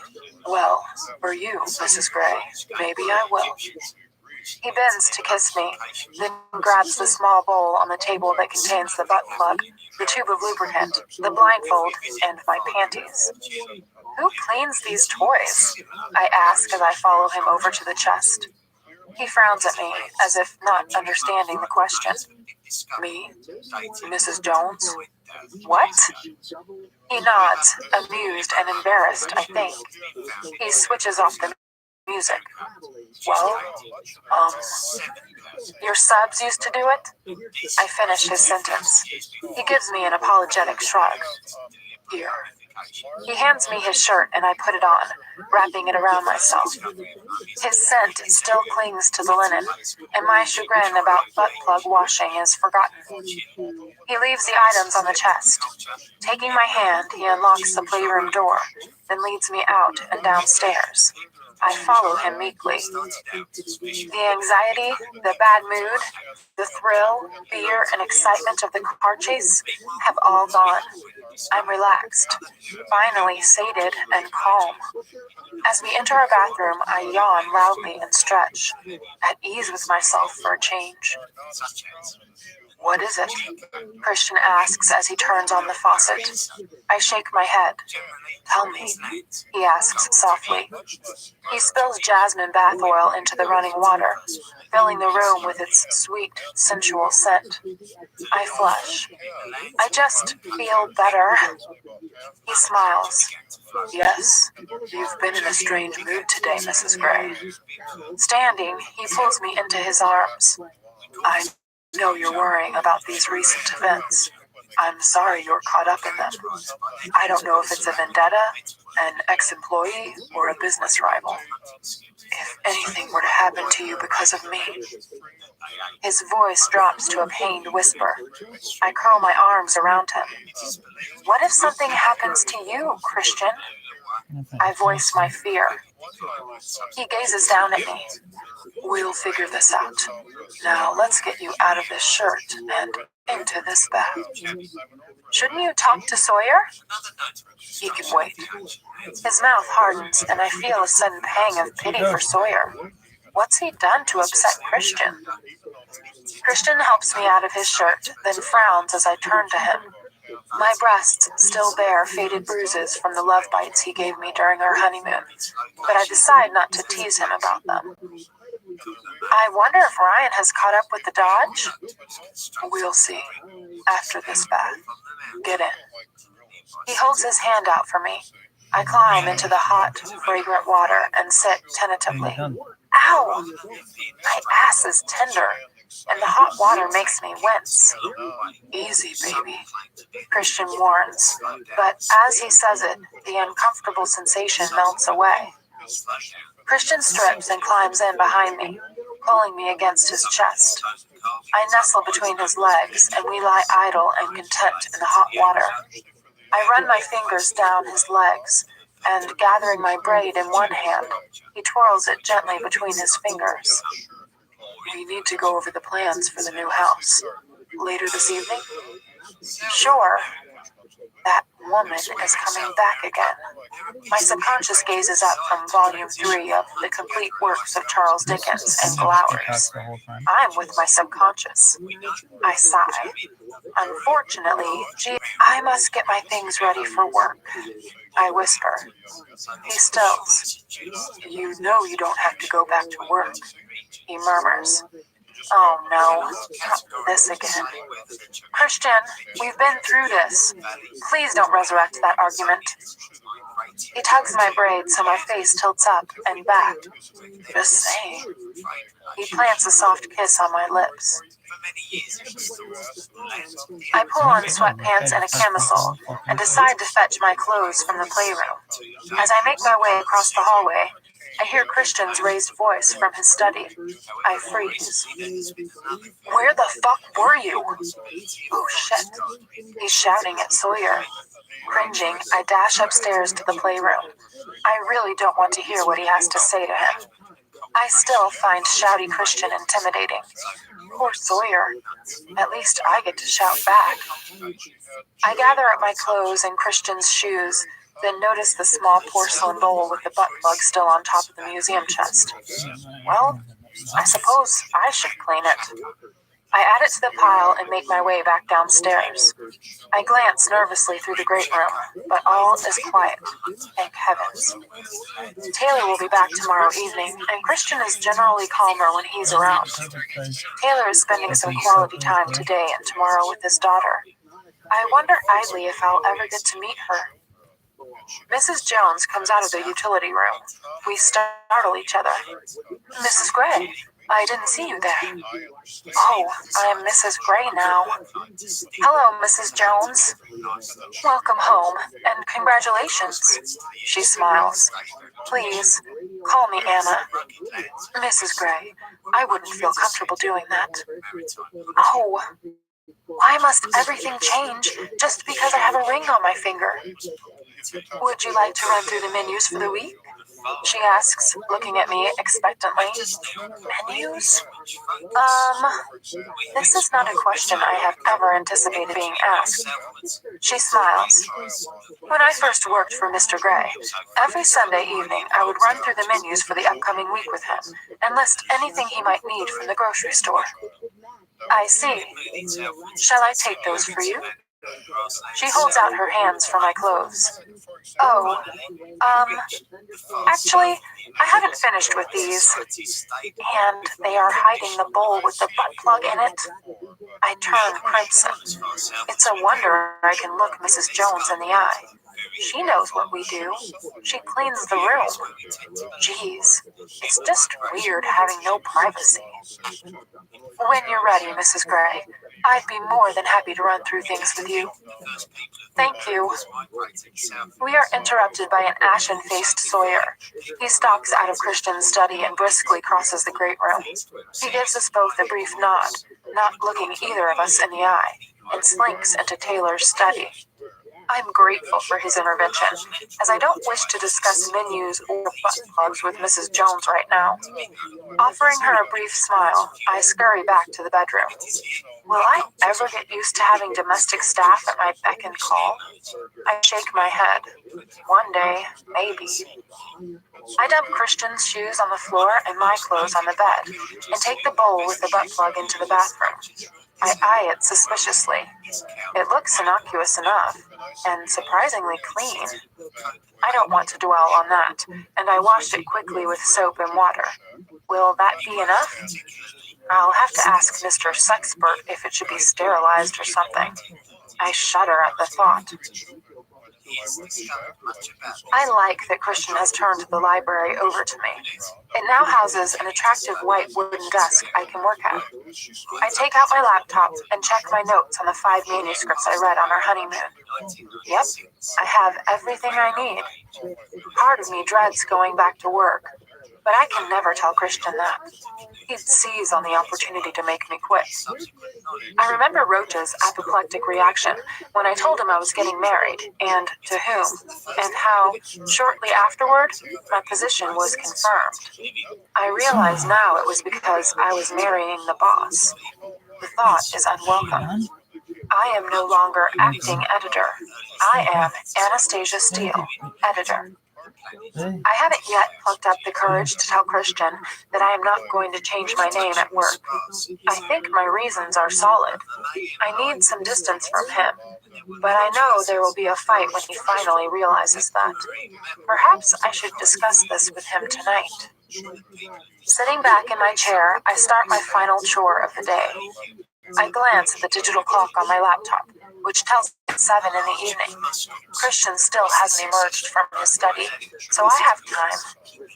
Taking the memory card out of the Nikon camera, I load it into the laptop to transfer the photographs. As the pictures upload, I reflect on the day. Is Brian back? Or is he still on his way to Portland? Has he caught up with the mystery woman? Has Christian heard from him?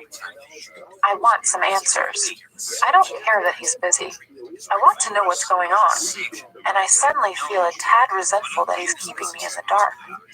I rise, intending to go and confront him in his study, but as I do, the photos from the last few days of our honeymoon pop up on screen. Holy crap! Picture after picture of me, asleep. So many of me asleep. My hair over my face or fanned out across my pillow, lips parted.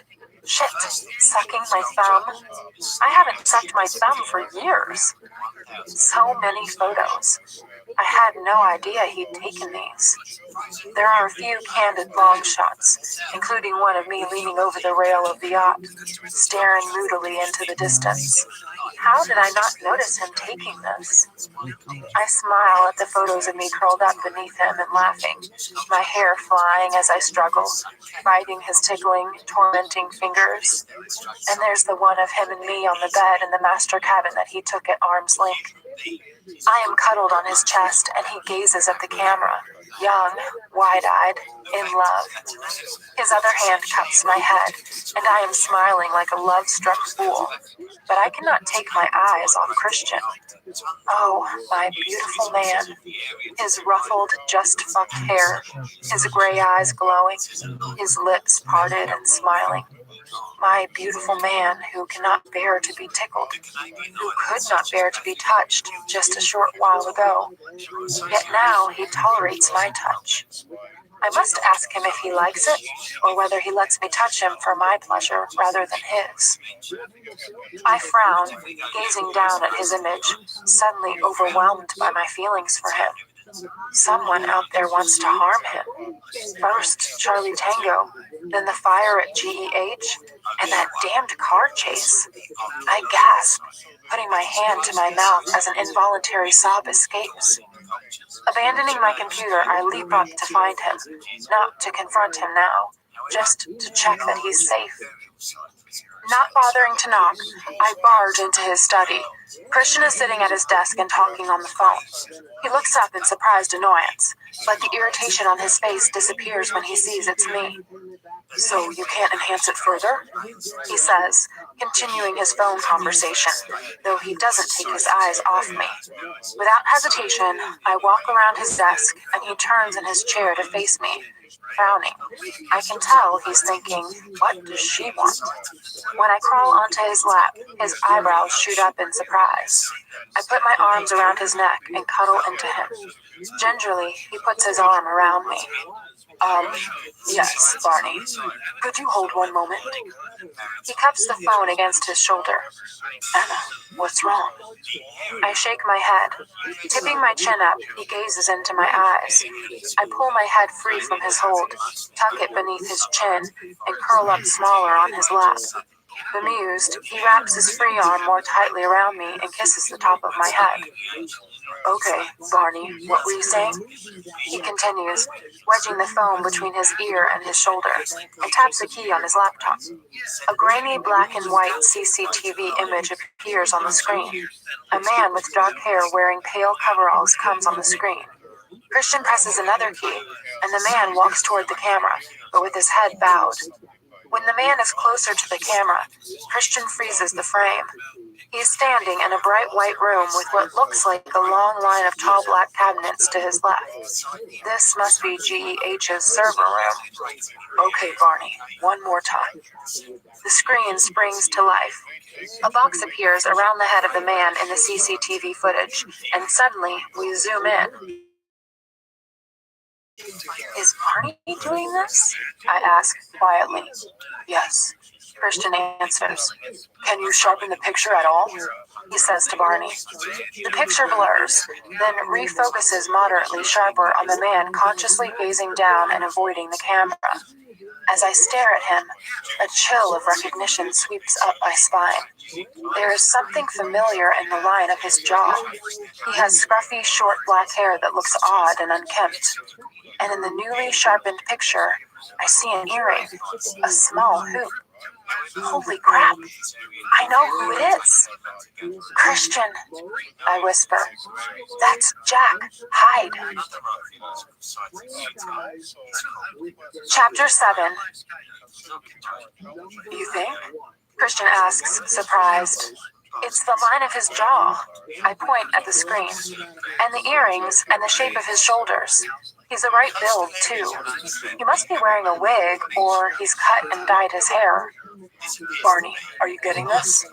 Christian puts the phone down on his desk and switches to hands-free. You seem to have studied your ex-boss in some detail, Mrs. Gray. He murmurs, sounding none too pleased. I scowl at him, but I'm saved by Barney. Yes, sir. I heard Mrs. Gray. I'm running face recognition software on all the digitized CCTV footage right now. See where else this asshole... I'm sorry, ma'am. This man has been within the organization. I glance anxiously at Christian, who ignores Barney's expletive. He's studying the CCTV picture closely. Why would he do this?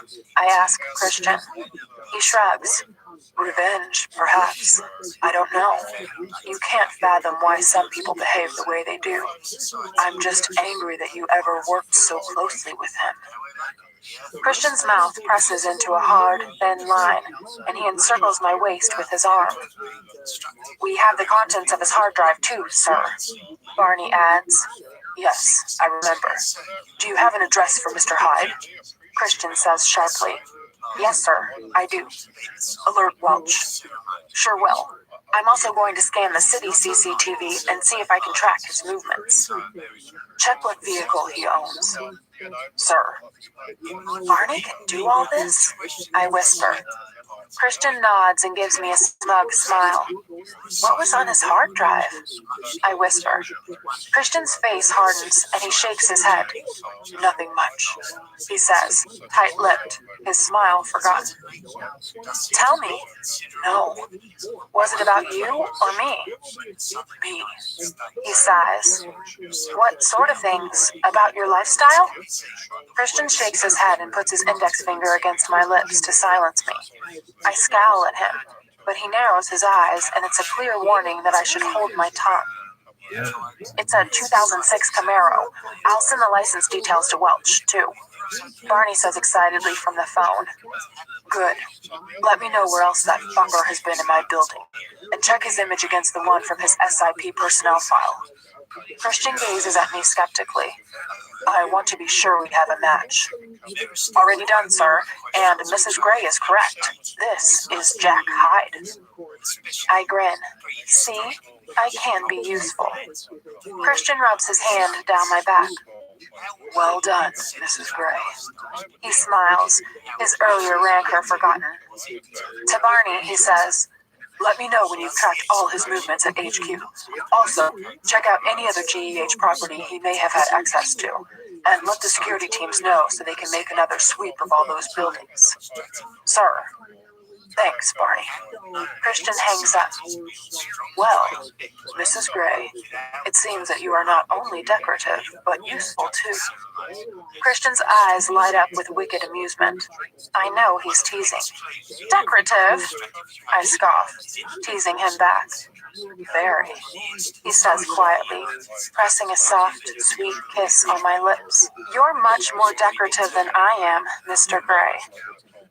He grins and kisses me more forcefully, winding my braid around his wrist and wrapping his arms around me. When we come up for air, my heart is racing. Hungry? He asks. No, I am. What for? Well, food, actually. I'll make you something. I giggle. I love that sound. Of me offering you food? You're giggling. He kisses my hair, then I stand. So, what would you like to eat, sir? I ask sweetly. He narrows his eyes. Are you being cute, Mrs. Gray? Always, Mr. Gray, sir. He smiles a sphinx-like smile. I can still put you over my knee. He murmurs seductively. I know. I grin. Placing my hands on the arms of his office chair, I lean down and kiss him. That's one of the things I love about you. But stow your twitching palm. You're hungry. He smiles his shy smile, and my heart clenches. Oh, Mrs. Gray, what am I going to do with you? You're going to answer my question.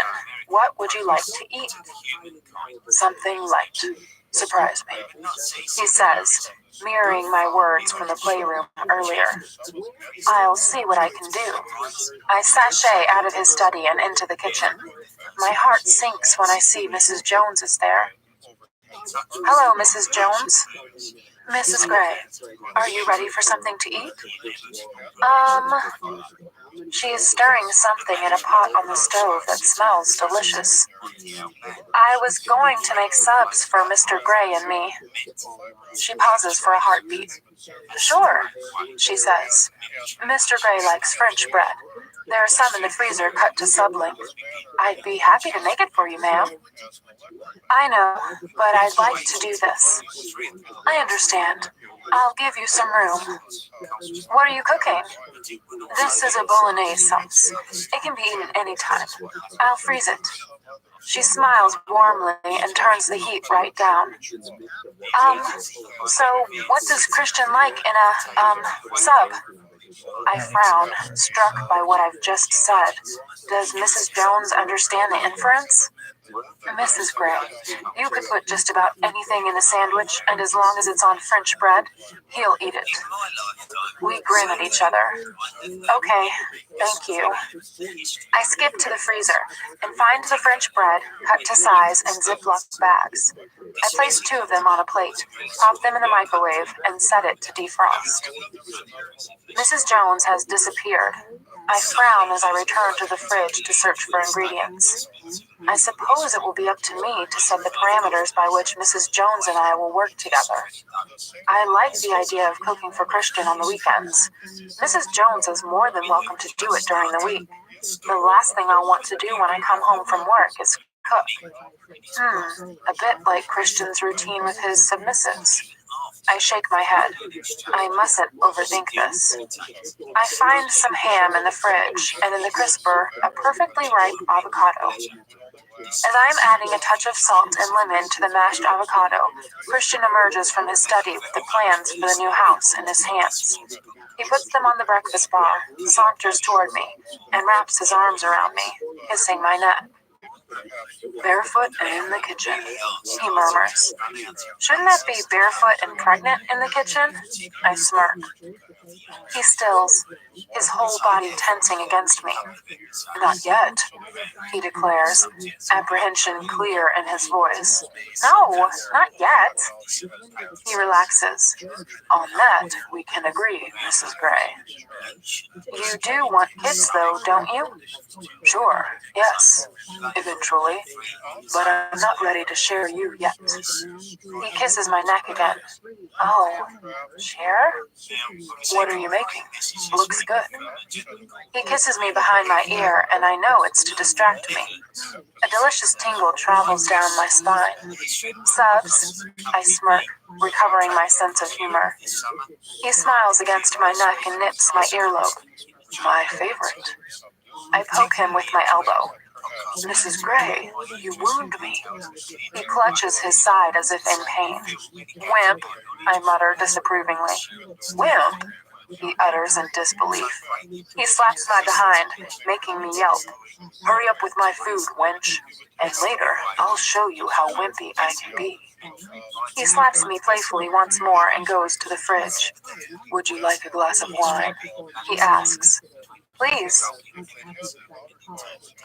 Christian spreads Gia's plans out over the breakfast bar. She really has some spectacular ideas. I'd love her proposal to make the entire downstairs back wall glass, but, Christian prompts. I sigh.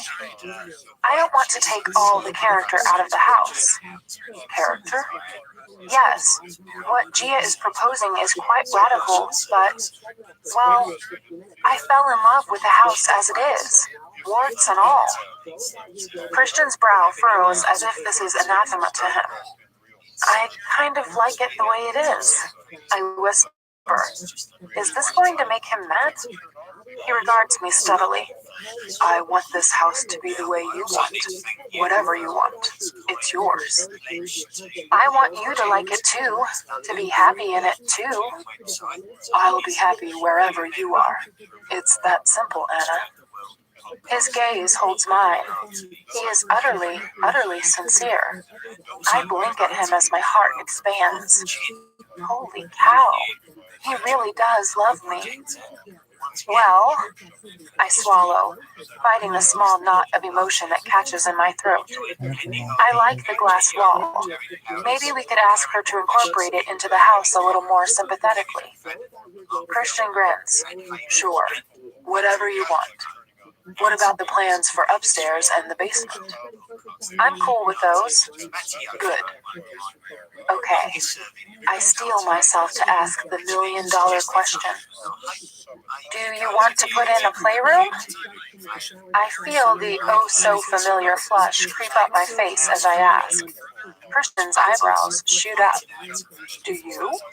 He replies, surprised and amused at once. I shrug. If you want. He regards me for a moment. Let's leave our options open for the moment. After all, this will be a family home. I'm surprised by the stab of disappointment I feel. I guess he's right. Although, when are we going to have a family? It could be years. Besides, we can improvise. I like improvising. I whisper. He grins. There's something I want to discuss. Christian points to the master bedroom, and we start a detailed discussion on bathrooms and separate walk-in closets. When we finish, it's 9:30 in the evening. Are you going back to work? I ask as Christian rolls up the plans. Not if you don't want me to. He smiles. What would you like to do? We could watch TV. I don't want to read, and I don't want to go to bed yet. Okay. Christian agrees willingly, and I follow him into the TV room. We have sat here 3, maybe 4 times total, and Christian usually reads a book. He's not interested in television at all. I curl up beside him on the couch, tucking my legs beneath me and resting my head against his shoulder. He switches on the flat-screen television with the remote and flicks mindlessly through the channels. Any specific drivel you want to see? You don't like TV much, do you? I mutter sardonically. He shakes his head. Waste of time. But I'll watch something with you. I thought we could make out. He whips his face to mine. Make out? He gazes at me as if I've grown 2 heads. He stops the endless flicking. leaving the TV on an overlit Spanish soap opera. Yes? Why is he so horrified? We could go to bed and make out. We do that all the time. When was the last time you made out in front of the TV? I ask, shy and teasing at the same time. He shrugs and shakes his head. Pressing the remote again, he flicks through another few channels before settling on an old episode of The X-Files. Christian? I've never done that, he says quietly. Never? No. Not even with Mrs. Robinson? He snorts. Baby, I did a lot of things with Mrs. Robinson. Making out was not one of them. He smirks at me, and then narrows his eyes with amused curiosity. Have you? I flush. Of course. Well, kind of. What? Who with? Oh, no. I do not want to have this discussion. Tell me. He persists. I gaze down at my knotted fingers. He gently covers my hands with one of his. When I glance up at him, he's smiling at me. I want to know, so I can beat whoever it was to a pulp. I giggle. Well, the first time, there's more than one fucker? He growls. I giggle again. Why so surprised, Mr. Gray? He frowns briefly, runs a hand through his hair, and looks at me as if seeing me in a completely different light. He shrugs. I just am. I mean, given your lack of experience. I flush. I've certainly made up for that since I met you. You have. He grins. Tell me. I want to know. I gaze into his patient gray eyes, trying to gauge his mood. Is this going to make him mad, or does he genuinely want to know? I don't want him sulking. He's impossible when he's sulking. You really want me to tell you? He nods slowly once, and his lips twitch with an amused, arrogant smile. I was briefly in Texas with Mom and husband number 3. I was in 10th grade.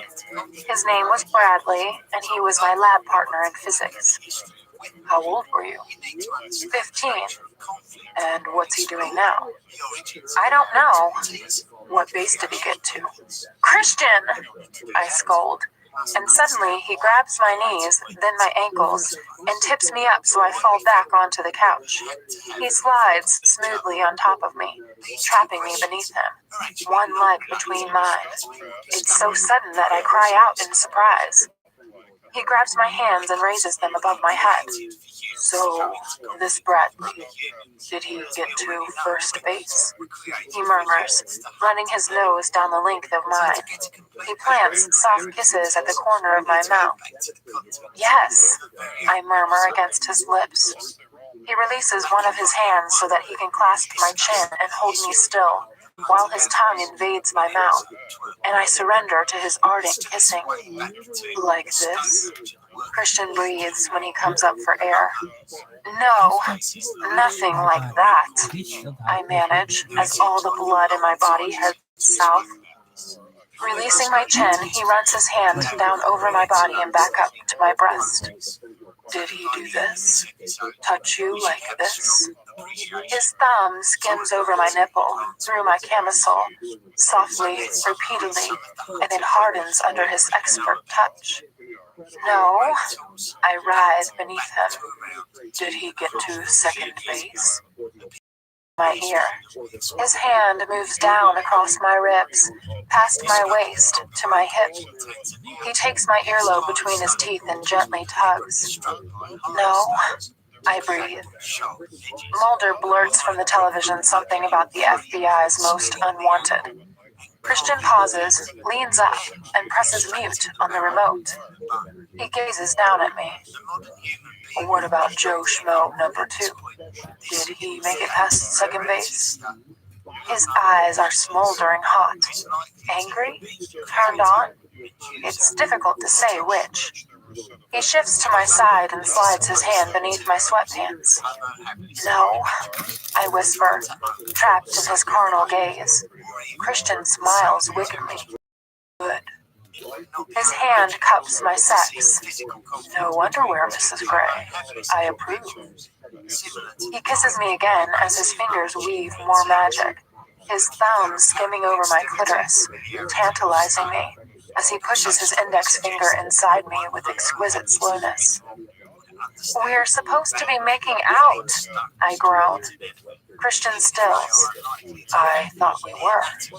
No sex. What? No sex.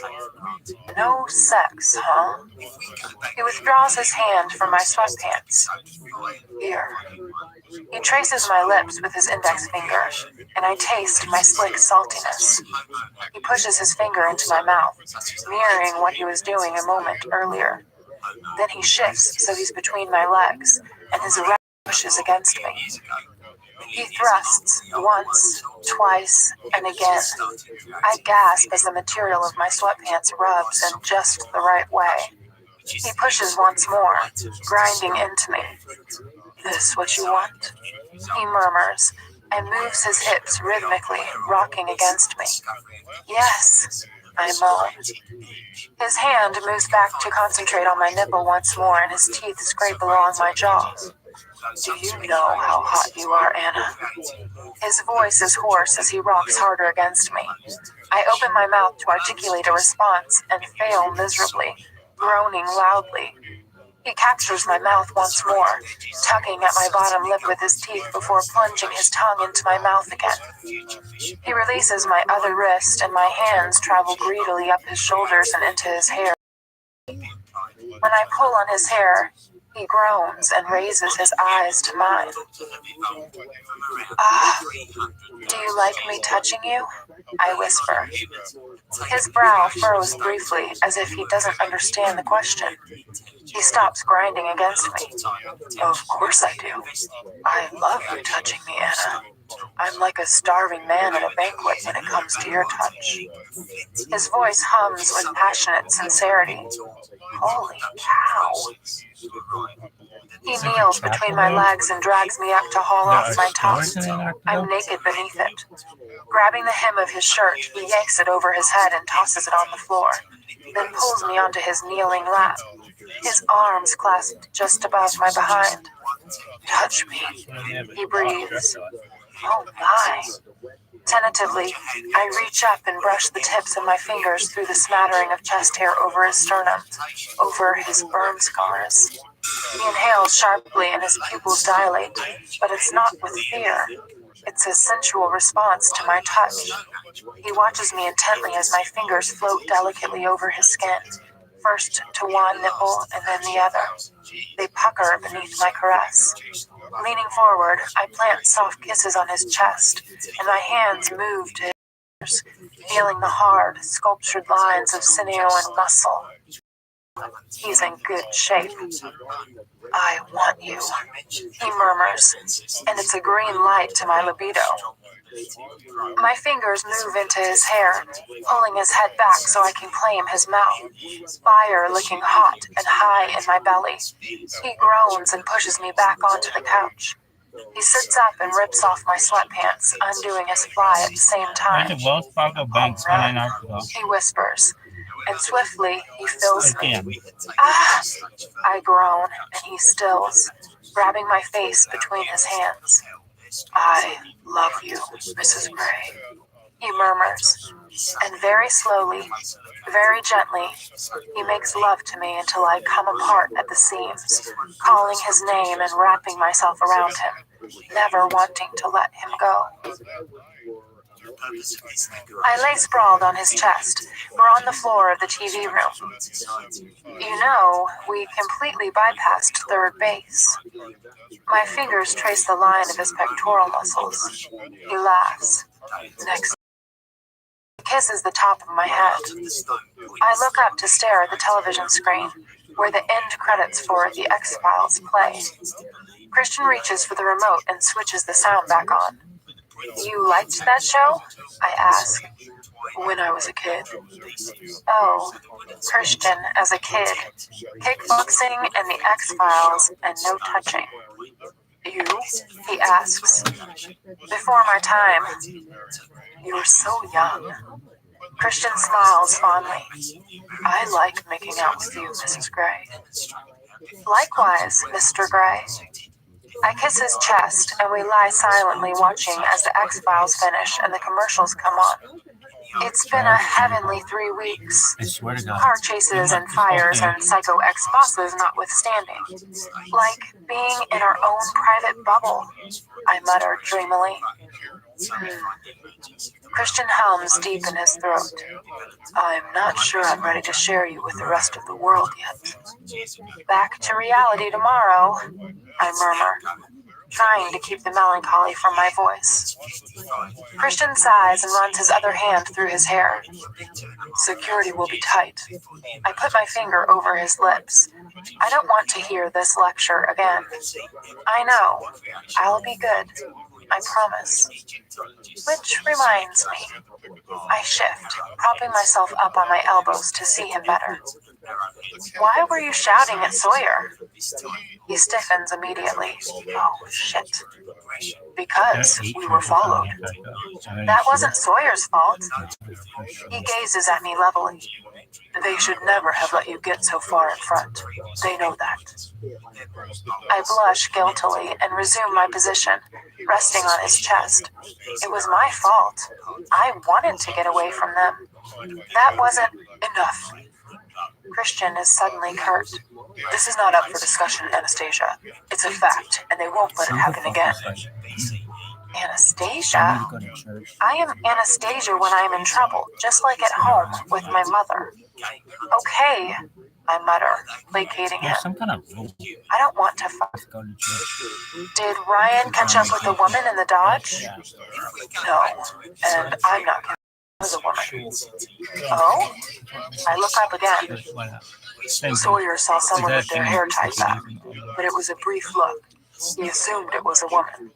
Now, given that you've identified that fucker, maybe it was him. He wore his hair like that. The disgust in Christian's voice is palpable.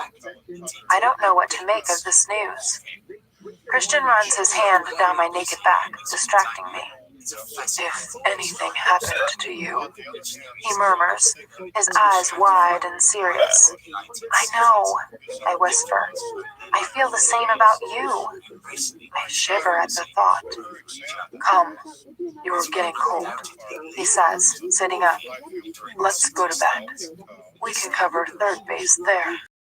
He smiles a lascivious smile, as mercurial as ever, passionate, angry, anxious, sexy, my 50 shades. I take his hand and he pulls me to my feet, and without a stitch on, I follow him through the great room to the bedroom. The following morning, Christian squeezes my hand as we pull up outside SIP. He looks very much the powerful executive in his dark navy suit and matching tie. I smile. He's not been this smart since the ballet in Monaco.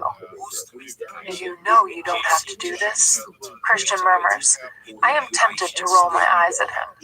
I know, I whisper, not wanting Sawyer and Ryan to overhear me from the front of the Audi. He frowns, and I smile. But I want to, I continue. You know this. I lean up and kiss him. His frown doesn't disappear. What's wrong? He glances uncertainly at Ryan as Sawyer climbs out of the car. I'll miss having you to myself. I reach up to caress his face. Me too, I kiss him. It was a wonderful honeymoon. Thank you. Go to work, Mrs. Gray. You too, Mr. Gray. Sawyer opens the door. I squeeze Christian's hand once more before I climb out onto the sidewalk. As I head into the building, I give him a little wave. Sawyer holds open the door and follows me in. Hi, Anna. Claire smiles from behind the reception desk. Claire, hello. I smile back. You look wonderful. Good honeymoon? The best. Thank you. How's it been here? Old Man Roach is the same, but security has been stepped up and our server room is being overhauled. But Anna will tell you. Sure she will. I give Claire a friendly smile and head to my office. Hannah is my assistant. She is tall, slim, and ruthlessly efficient to the point that sometimes I find her a little intimidating. But she's sweet to me, in spite of the fact that she's a couple of years older. She has my latte waiting, the only coffee I let her get for me. Hi, Hannah, I say warmly. Anna, how was your honeymoon? Fantastic. Here, for you. I pop the small bottle of perfume I bought for her onto her desk, and she claps her hands with glee. Oh, thank you, she says enthusiastically. Your urgent correspondence is on your desk, and Roach would like to see you at 10. That's all I have to report for now. Good, thank you, and thanks for the coffee. Wandering into my office, I rest my briefcase on my desk and gaze at the piled up letters. I have a lot to do. Just before 10, there's a timid tap on my door. Come in. Elizabeth looks around the door. Hi, Anna. I just wanted to say welcome back. Hey, I have to say, reading through all this correspondence, I wish I was back in the south of France. Elizabeth laughs, but her laughter is off, forced, and I cock my head to one side and gaze at her like Christian does to me. Glad you're back safely, she says. I'll see you in a few minutes at the meeting with Roach. Okay, I murmur, and she shuts the door behind her. I frown at the closed door. What was that about? I shrug it off. My email pings. It's a message from Christian. From Christian Gray. Subject, Errant Wives. Date, August 22nd, 2011. 9:56. To Anastasia Steele. Wife. I sent the email below and it bounced. And it's because you haven't changed your name. Something you want to tell me? Christian Gray, CEO, Gray Enterprises Holdings, Inc. Attachment. From Christian Gray. Forward, subject, bubble. Date, August 22nd, 2011, 9:32. To Anastasia Gray. Mrs. Gray. Love covering all the bases with you. Have a great first day back. Miss our bubble already. X. Christian Gray. Back in the real world, CEO, Gray Enterprises Holdings, Inc. Shit. I hit reply immediately. From Anastasia Steele. Subject, don't burst the bubble. Date, August 22nd, 2011, 9:58. To Christian Gray. Husband, I am all for a baseball metaphor with you, Mr. Gray. I want to keep my name here. I'll explain this evening. I am going into a meeting now. Miss our bubble too. P.S. Thought I had to use my BlackBerry? Anastasia Steele, editor, SIP. This is going to be such a fight. I can feel it. Sighing, I gather up my papers for the meeting. The meeting lasts for 2 hours. All the editors are there, plus Roach and Elizabeth. We discuss personnel, strategy, marketing, security, and year-end. As the meeting progresses, I grow more and more uncomfortable. There's a subtle change in how my colleagues are treating me. A distance and deference that wasn't there before I left for my honeymoon. And from Courtney, who heads up the nonfiction division, there's downright hostility. Maybe I'm just being paranoid, but it goes some way to explaining Elizabeth's odd greeting this morning. My mind drifts back to the yacht, then to the playroom, then to the R8 speeding away from the mystery Dodge on I-5. Perhaps Christian's right. Perhaps I can't do this anymore. The thought is depressing. This is all I've ever wanted to do. If I can't do this, what will I do? As I walk back to my office, I try to dismiss these dark thoughts. When I sit down at my desk, I quickly check my emails. Nothing from Christian. I check my BlackBerry. Still nothing. Good. At least there's been no adverse reaction to my email. Perhaps we'll discuss this tonight as per my request. I find that hard to believe, but ignoring my uneasy feeling, I open the marketing plan I was given at the meeting. As is our ritual on a Monday, Hannah comes into my office with a plate for my packed lunch, courtesy of Mrs. Jones, and we sit and eat our lunches together, discussing what we want to achieve during the week. She brings me up to date with the office gossip, too, which, considering I've been away for 3 weeks, is sorely lacking. As we're chatting, there's a knock on the door. Come in. Roach opens the door, and standing beside him is Christian. I'm momentarily struck dumb. Christian shoots me a blazing look and stalks in before smiling politely at Hannah. Hello, you must be Hannah. I'm Christian Grey, he says. Hannah scrambles to her feet and holds out her hand. Mr. Grey, how nice to meet you, she stutters as they shake hands. Can I fetch you a coffee? Please, he says warmly. With a quick, puzzled glance at me, she scuttles out of the office past Roach, who stands as dumbstruck as me on the threshold of my office. If you'll excuse me, Roach, I'd like a word with Ms. Steele. Christian hisses the S sibilantly, sarcastically. This is why he's here. Oh, shit. Of course, Mr. Grey. Anna. Roach mutters, shutting the door to my office as he departs. I recover my power of speech. Mr. Grey, how nice to see you. I smile, far too sweetly.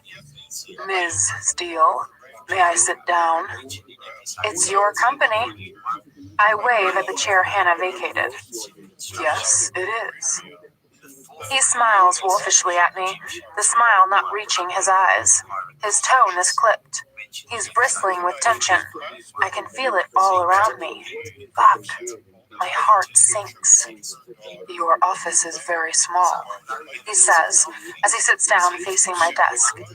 It suits me. He regards me neutrally, but I know he's mad. I take a deep breath. This is not going to be fun. So, what can I do for you, Christian? I'm just looking over my assets. Your assets? All of them? All of them. Some of them need rebranding. Rebranding? In what way? I think you know. His voice is menacingly quiet. Please, don't tell me you have interrupted your day after 3 weeks away to come over here and fight with me about my name. I am not a freaking asset. He shifts and crosses his legs. Not exactly fight, no. Christian, I'm working. Looked like you were gossiping with your assistant to me. My cheeks heat. We were going through our schedules, I snap, and you haven't answered my question. There's a knock on the door. Come in, I shout, too loudly. Hannah opens the door and brings in a small tray. Milk jug, sugar bowl, coffee, and a French press. She's gone all out. She places the tray on my desk. Thank you, Hannah, I mutter, embarrassed that I have just shouted so loudly. Do you need anything else, Mr. Grey? She asks, all breathless. I want to roll my eyes at her. No, thank you. That's all. He smiles, his dazzling, panty-dropping smile at her. She flushes and exits, simpering. Christian turns his attention back to me. Now, Ms. Steele, where were we? You were rudely interrupting my workday to fight with me about my name. Christian blinks once, surprised, I think, by the vehemence in my voice. Deftly, he picks at an invisible piece of lint on his knee with long, skilled fingers. It's distracting. He's doing it on purpose. I narrow my eyes at him. I like to make the odd impromptu visit. It keeps management on their toes, wives in their place, you know. He shrugs, his mouth set in an arrogant line. Wives in their place? I had no idea you could spare the time, I snap. His eyes frost. Why don't you want to change your name here? He asks, his voice deathly quiet. Christian, Do we have to discuss this now? I'm here. I don't see why not. I have a ton of work to do, having been away for the last 3 weeks. His eyes are cool and assessing, distant even. I marvel that he can appear so cold after last night, after the last 3 weeks. Shit, he must be mad, really mad. When will he learn not to overreact? Are you ashamed of me? He asks, his voice deceptively soft. No! Christian, of course not. I scowl. This is about me, not you. Geez, he's exasperating sometimes. Silly, overbearing megalomaniac. How is this not about me? He cocks his head to one side, genuinely perplexed, some of his detachment slipping as he stares at me with wide eyes, and I realize that he's hurt. Holy fuck. I've hurt his feelings. Oh no. He's the last person I want to hurt. I have to make him see my logic. I have to explain my reasoning for my decision. Christian, when I took this job, I'd only just met you. I say patiently, struggling to find the right words. I didn't know you were going to buy the company. What can I say about that event in our brief history? His deranged reasons for doing so, his control freakery, his stalker tendencies gone mad, given completely free rein because he is so wealthy. I know he wants to keep me safe, but it's his ownership of SIP that is the fundamental problem here. If he'd never interfered, I could continue as normal and not have to face the disgruntled and whispered recriminations of my colleagues. I put my head in my hands just to break eye contact with him. Why is it so important to you? I ask, desperately trying to hold on to my fraying temper. I look up at his impassive stare, his eyes luminous, giving nothing away. His earlier hurt now hidden. But even as I ask the question, deep down I know the answer before he says it. I want everyone to know that you're mine. I am yours. Look.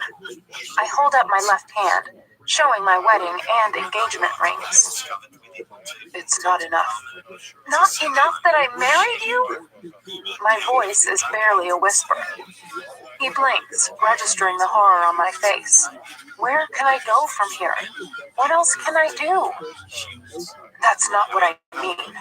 He snaps and runs a hand through his overlong hair so that it flops onto his forehead. What do you mean? He swallows. I want your world to begin and end with me, he says, his expression raw. His comment completely derails me. It's like he's punched me hard in the stomach, winding and wounding me. And the vision comes to mind of a small, frightened, copper-haired, gray-eyed boy in dirty, mismatched, ill-fitting clothes.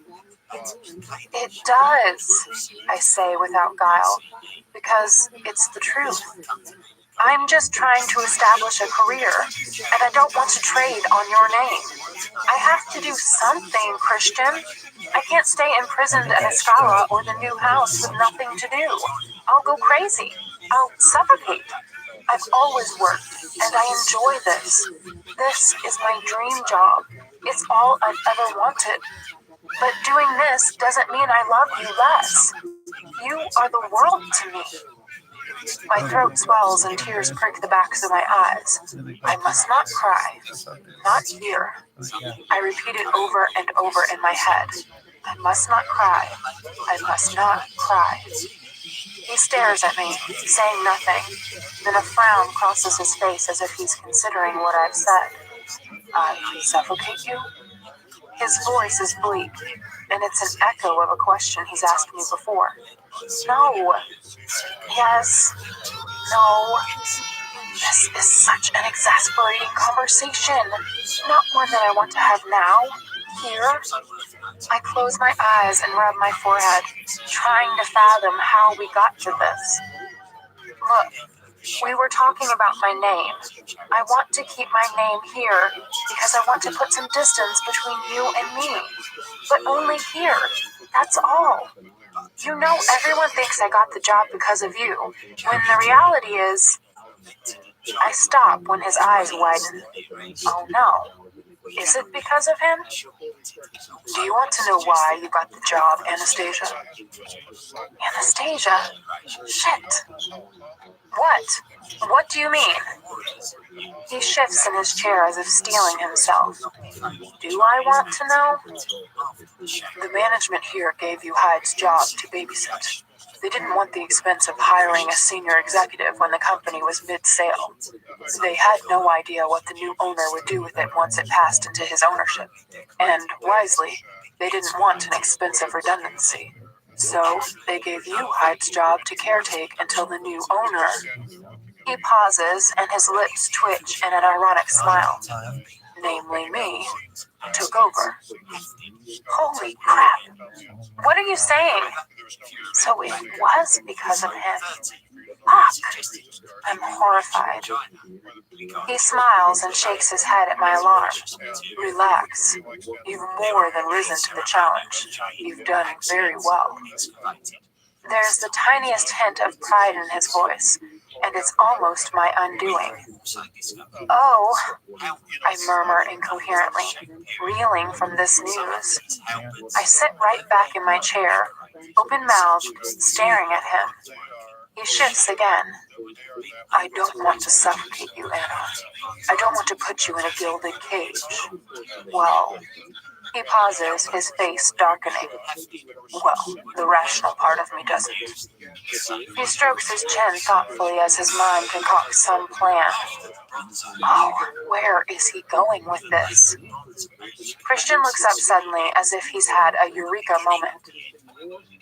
So, one of the reasons I'm here, apart from dealing with my errant wife, he says, narrowing his eyes, is to discuss what I'm going to do with this company. Errant wife? I am not errant, and I am not an asset. I scowl at Christian again, and the threat of tears subsides. So, what are your plans? I incline my head to one side, mirroring him, and I can't help my sarcastic tone. His lips twitch with the hint of a smile. Whoa, change of mood, again. How can I ever keep up with Mr. Mercurial? I'm changing the name of the company to Gray Publishing. Holy shit. And in a year's time, it will be yours. My mouth drops open once more, wider this time. This is my wedding present to you. I shut my mouth, then open it, trying to articulate something. But there's nothing there. My mind is blank. So, do I need to change the name to Steel Publishing? He's serious. Holy fuck. Christian, I whisper when my brain finally reconnects with my mouth. You gave me a watch. I can't run a business. He tilts his head to one side and gives me a censorious frown. I ran my own business from the age of 21. But you, control freak and whiz kid extraordinaire. Geez, Christian, you majored in economics at Harvard before you dropped out. At least you have some idea. I sold paint and cable ties for 3 years on a part-time basis, for heaven's sake. I've seen so little of the world, and I know next to nothing. My voice rises, growing louder and higher as I complete my tirade. You're also the most well-read person I know. He counters earnestly. You love a good book. You couldn't leave your job while we were on our honeymoon. You read how many manuscripts? 4? 5? I whisper. And you wrote full reports on all of them. You're a very bright woman, Anastasia. I'm sure you'll manage. Are you crazy? Crazy for you, he whispers. And I snort, because it's the only expression my body can make. He narrows his eyes. You'll be a laughingstock, buying a company for the little woman who has only had a full-time job for a few months of her adult life. Do you think I give a fuck what people think? Besides, you won't be on your own. I gaped at him. He really has lost his marbles this time. Christian, I put my head in my hands. My emotions have been through a ringer. Is he crazy? And from somewhere dark and deep inside, I had the sudden, inappropriate need to laugh. When I look up at him again, his eyes widen. Something amusing you, Miss Steele? Yes, you. His eyes widened further, shocked, but also amused. Laughing at your husband? That will never do.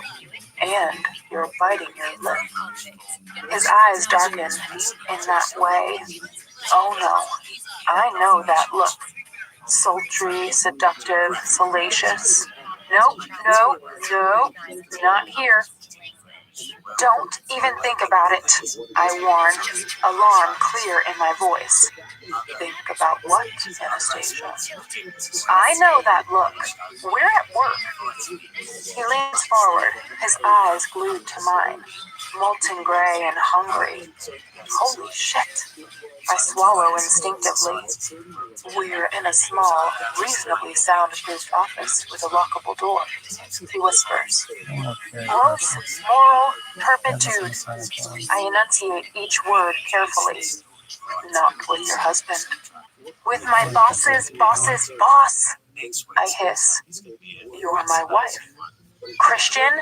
No, I mean it. You can fuck me 7 shades of Sunday this evening, but not now. Not here. He blinks and narrows his eyes once more. Then, unexpectedly, he laughs. 7 shades of Sunday? He arches an eyebrow, intrigued. I may hold you to that, Miss Steele. Oh, stop with the Miss Steele! I snap and thump the desk, startling us both. For heaven's sake, Christian, if it means so much to you, I'll change my name.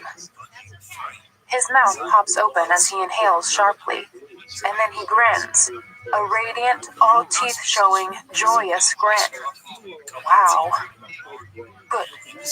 He claps his hands and all of a sudden, he stands. What now? Mission accomplished. Now, I have work to do. If you'll excuse me, Mrs. Gray. This man is so maddening. But what, Mrs. Gray? I sag. Just go. I intend to. I'll see you this evening. I'm looking forward to 7 shades of Sunday. I scowl. Oh, and I have a stack of business-related social engagements coming up, and I'd like you to accompany me. I gape at him. Will you just go? I'll have Andrea call Hannah to put the dates in your calendar. There are some people you need to meet. You should get Hannah to handle your schedule from now on. Okay, I mumble, completely bemused, bewildered, and shell-shocked. He leans over my desk. What now? I am caught in his hypnotic gaze.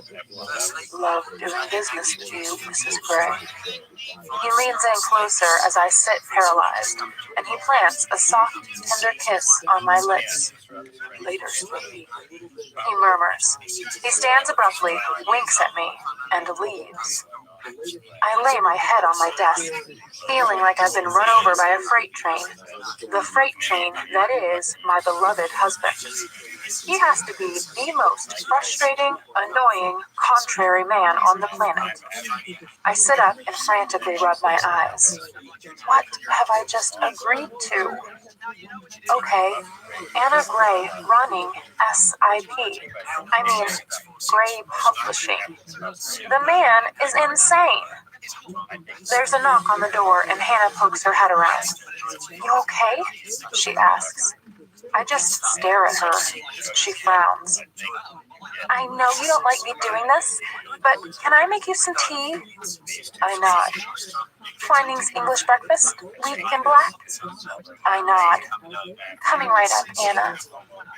I stare blankly at my computer screen, still in shock. How can I make him understand? Email. From Anastasia Steele. Subject, not an asset. Date, August 22nd, 2011, 14:23. To Christian Gray. Mr. Gray, next time you come and see me, make an appointment so I can at least have some prior warning of your adolescent overbearing megalomania. Yours, Anastasia Gray. Please note name. Editor, S.I.P. From Christian Gray. Subject, 7 Shades of Sunday. Date, August 22nd, 2011, 14:34. To Anastasia Steele. My dear Mrs. Gray. Emphasis on my. What can I say in my defense? I was in the neighborhood. And no, you are not an asset. You are my beloved wife. As ever, you make my day. Christian Gray, CEO and overbearing megalomaniac, Gray Enterprises Holdings, Inc. He is trying to be funny, but I am in no mood to laugh. I take a deep breath and go back to my correspondence. Christian is quiet when I climb into the car that evening. Hi, I murmur. Hi, he responds warily, as he should. Disrupt anyone else's work today? I ask too sweetly. A ghost of a smile crosses his face. Only Flynn's. Oh. Next time you go to see him, I'll give you a list of topics I want covered. I hiss. You seem out of sorts, Mrs. Gray. I glare steadily of Ryan's and Sawyer's heads in front of me. Christian shifts beside me. Hey, he says softly and reaches for my hand. All afternoon, when I should have been concentrating on work, I was trying to figure out what to say to him. But I became angrier and angrier with each passing hour. I've had enough of his cavalier, petulant, and frankly childish behavior. I snatch my hand out of his, in a cavalier, petulant, and childish manner. You're mad at me? He whispers. Yes, I hiss. Folding my arms protectively across my body, I gaze out my window. He shifts beside me once more. But I will not let myself look at him. I don't understand why I'm so mad at him, but I am. Really fucking mad. As soon as we pull up outside of Scala, I break protocol and leap out of the car with my briefcase. I stomp into the building, not checking to see who is following. Ryan scuttles into the foyer behind me and dashes to the elevator to press the call button. What? I snap when I'm alongside him. His cheeks redden. Apologies, ma'am, he mutters. Christian comes and stands beside me to wait for the elevator, and Ryan retreats. So it's not just me you're mad at, Christian murmurs dryly. I glare up at him and see a trace of a smile on his face. Are you laughing at me? I narrow my eyes. I wouldn't dare, he says, holding his hands up like I'm threatening him at gunpoint. He's in his navy suit, looking crisp and clean with floppy sex hair and a guileless expression. You need a haircut, I mutter. Turning away from him, I step into the elevator. Do I? He says while brushing his hair off his forehead. He follows me in. Yes. I tap the code for our apartment into the keypad. So you're talking to me now? Just. What exactly are you mad about? I need an indication. He asks cautiously. I turn and gape at him. Do you really have no idea? Surely, for someone so bright, you must have an inkling. I can't believe you're that obtuse. He takes an alarmed step back. You really are mad. I thought we had sorted all this in your office, he murmurs, perplexed. Christian, I just capitulated to your petulant demands. That's all.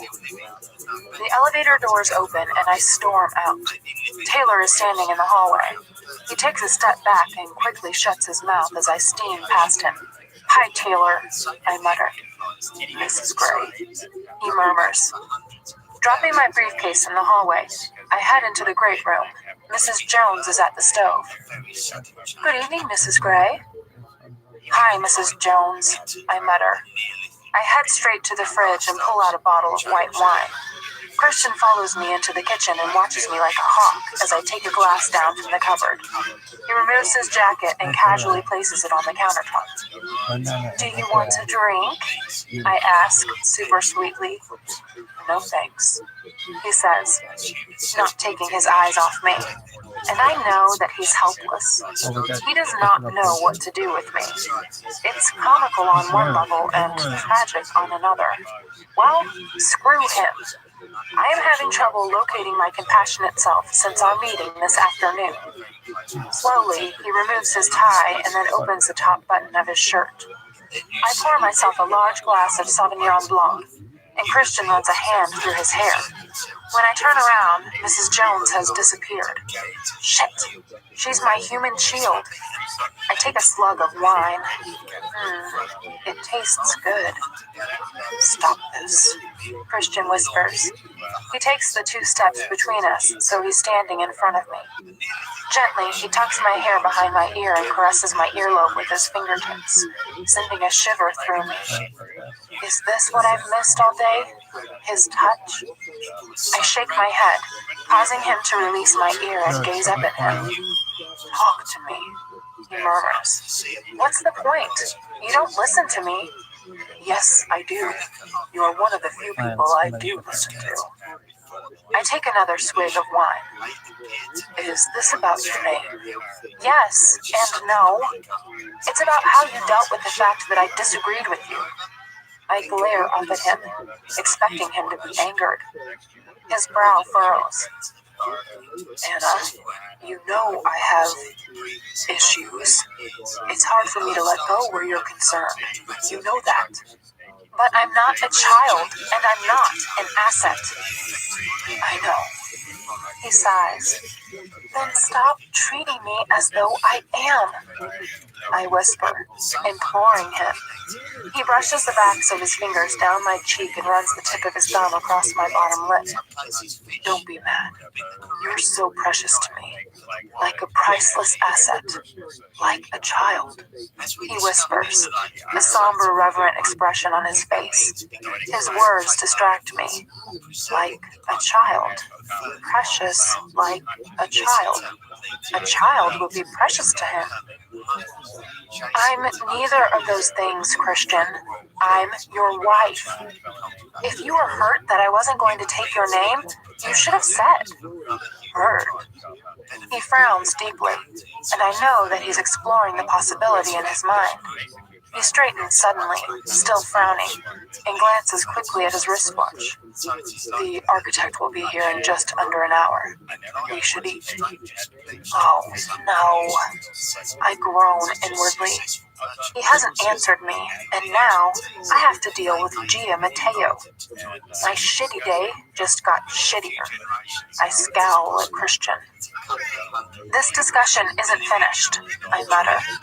"What else is there to discuss?" "You could sell the company." Christian snorts. "Sell it?" "Yes."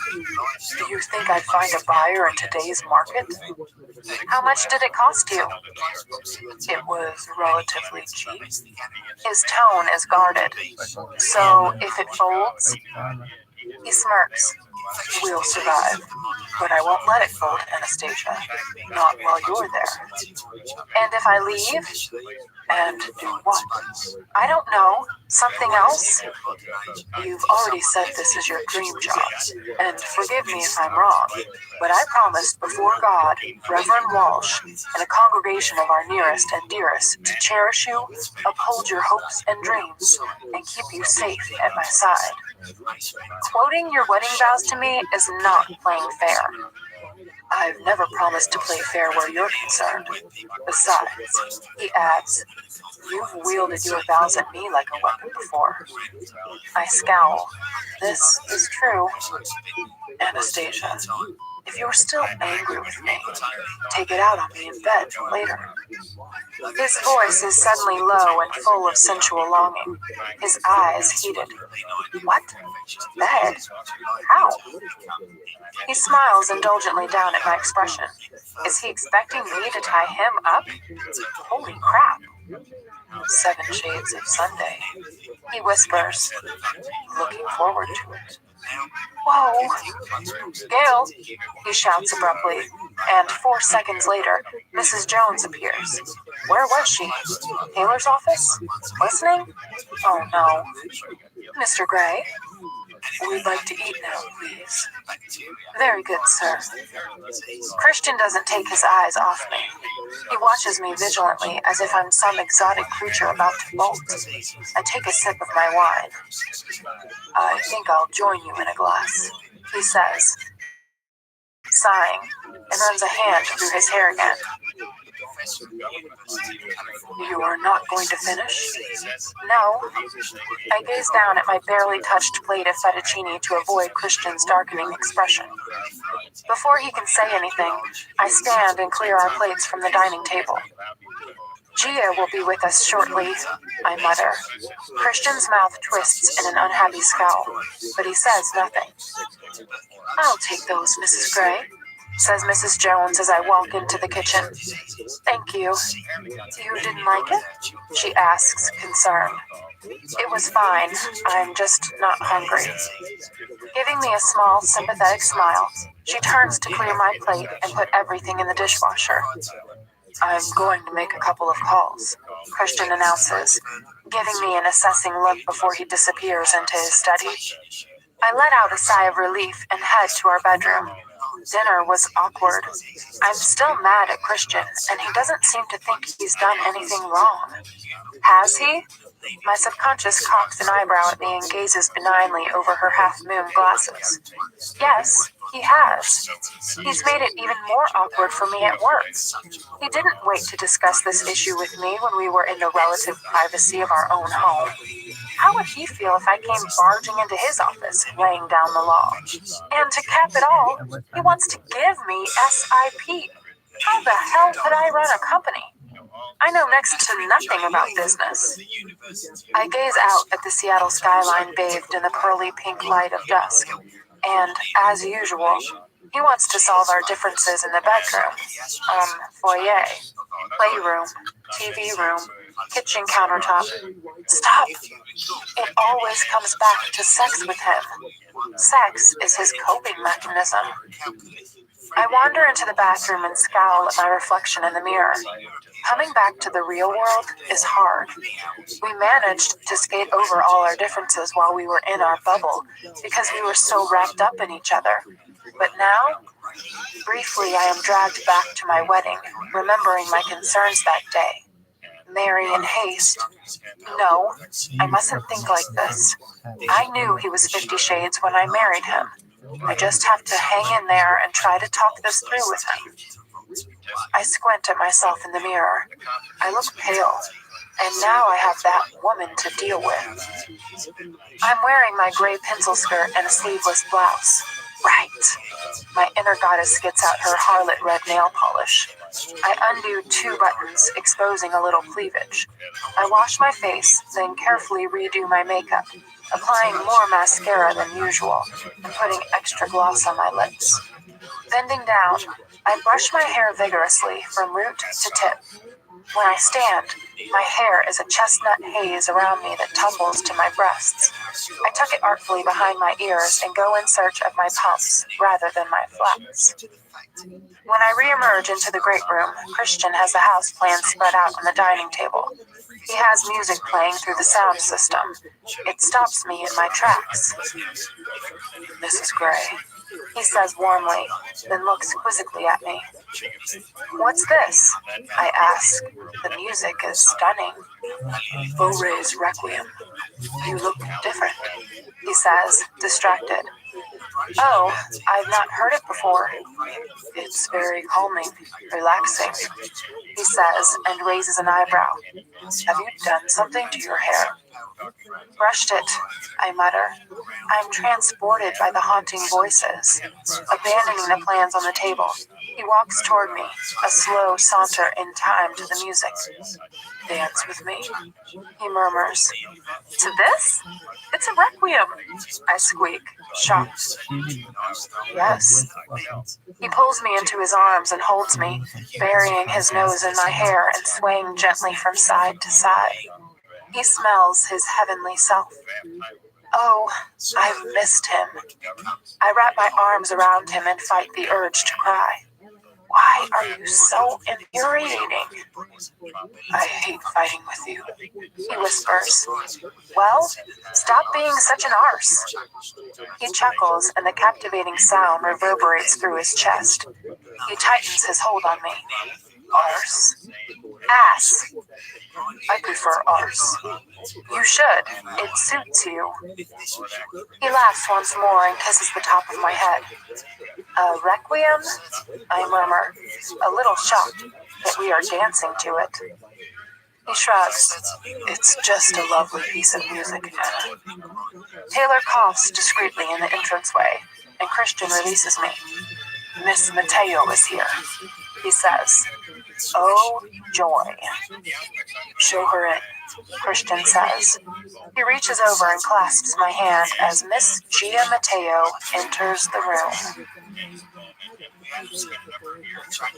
Chapter 8. Gia Mateo is a good-looking woman, a tall, good-looking woman. She wears her short, salon blonde, perfectly layered and coiffed hair like a sophisticated crown. She's dressed in a pale gray pantsuit. The slacks and fitted jacket hug her lush curves. Her clothes look expensive. At the base of her throat, a solitary diamond glints, matching the single-carat studs in her ears. She's well-groomed, one of those women who grew up with money and breeding, though her breeding seems to be lacking this evening. Her pale blue blouse is undone too far. Like mine, I flush. Christian! Anna! She beams, showing perfect white teeth, and holds out a manicured hand to shake first Christian's, then my hand. It means I have to release Christian's hand to reciprocate. She's a fraction shorter than Christian, but then she's in killer heels. Gia, Christian says politely. I smile coolly. You both look so well after your honeymoon, she says smoothly, her brown eyes gazing at Christian through long mascara lashes. Christian puts his arm around me, holding me close. We had a wonderful time. Thank you. He brushes his lips against my temple, taking me by surprise. See? He's mine. Annoying, infuriating even, but mine. I grin. Right now, I really love you, Christian Grey. I slip my hand around his waist, then into his rear pocket of his pants and squeeze his behind. Gia gives us a thin smile. Have you managed to look over the plans? We have, I murmur. I gaze up at Christian, who grins down at me, one eyebrow raised in wry amusement. Amused at what? My reaction to Gia or my squeezing his butt? Please, Christian says. The plans are here. He gestures toward the dining table. Taking my hand, he leads me to it, Gia following in our wake. I finally remember my manners. Would you like something to drink? I ask. A glass of wine? That would be lovely, Gia says. Dry white if you had it. Shit. Sauvignon Blanc. It's a dry white, isn't it? Reluctantly leaving my husband's side, I head over to the kitchen. I hear the iPod hiss as Christian switches off the music. Would you like some more wine, Christian? I call. Please, baby. He croons, grinning at me. Wow, he can be so swoon-worthy at times, yet so aggravating at others. Reaching up to open the cupboard, I'm aware his eyes are on me, and I'm gripped by the uncanny feeling that Christian and I are putting on a show, playing a game together. But this time, we're on the same side, pitted against Ms. Mateo. Does he know that she's attracted to him and is being too obvious about it?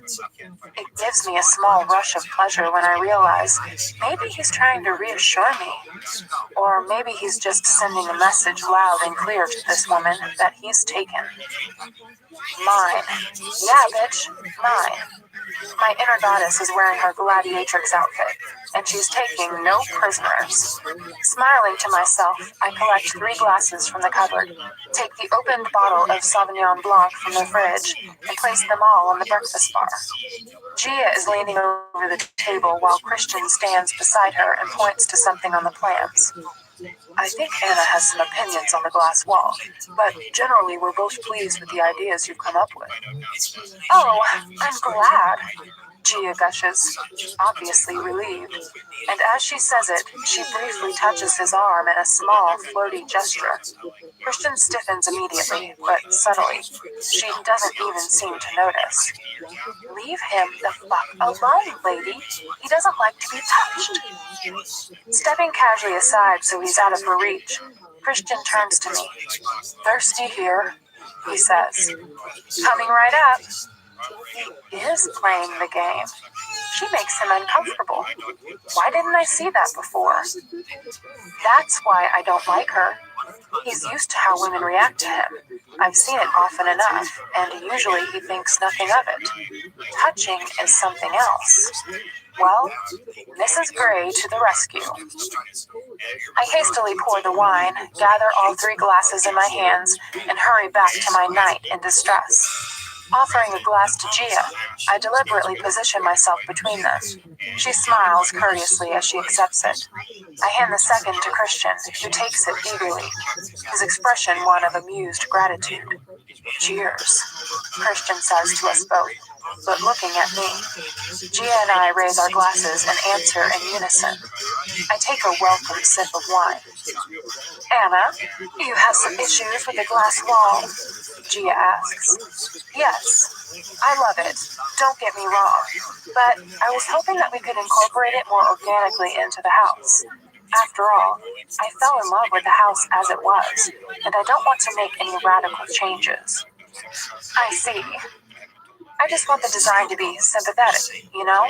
More in keeping with the original house. I glance up at Christian, who is gazing at me thoughtfully. No major renovations, he murmurs.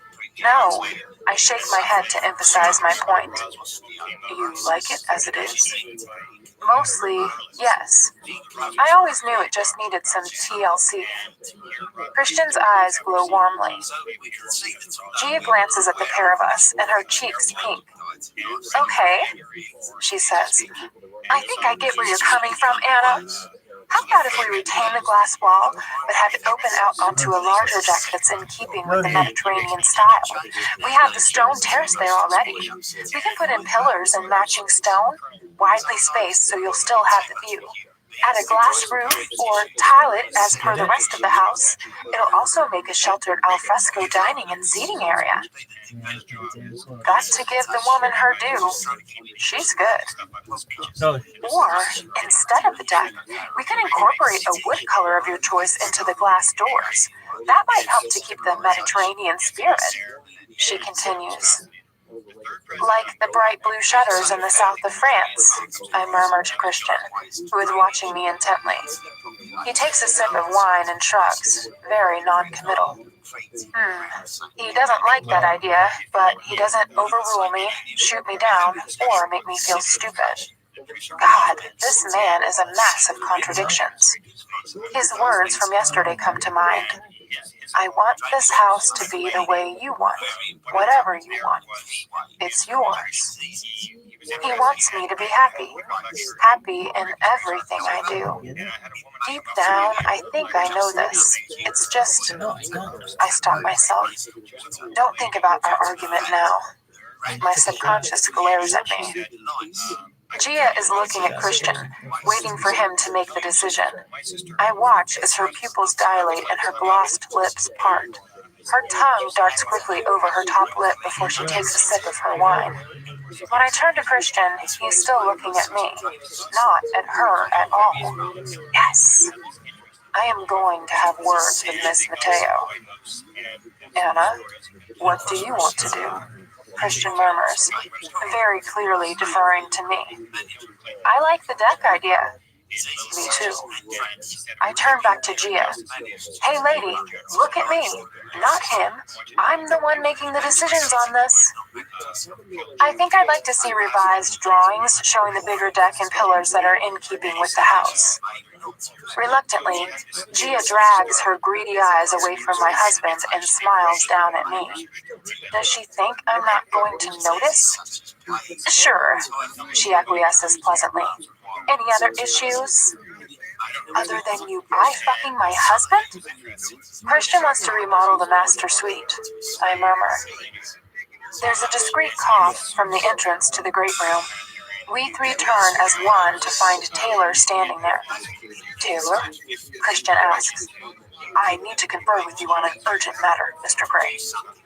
Christian clasps my shoulders from behind and addresses Gia. Mrs. Gray is in charge of this project. She has absolute carte blanche. Whatever she wants, it's hers. I completely trust her instincts. She's very shrewd. His voice alters subtly. In it, I hear pride and a veiled warning. A warning to Gia? He trusts my instincts? Oh, this man's exasperating. My instincts let him run roughshod over my feelings this afternoon.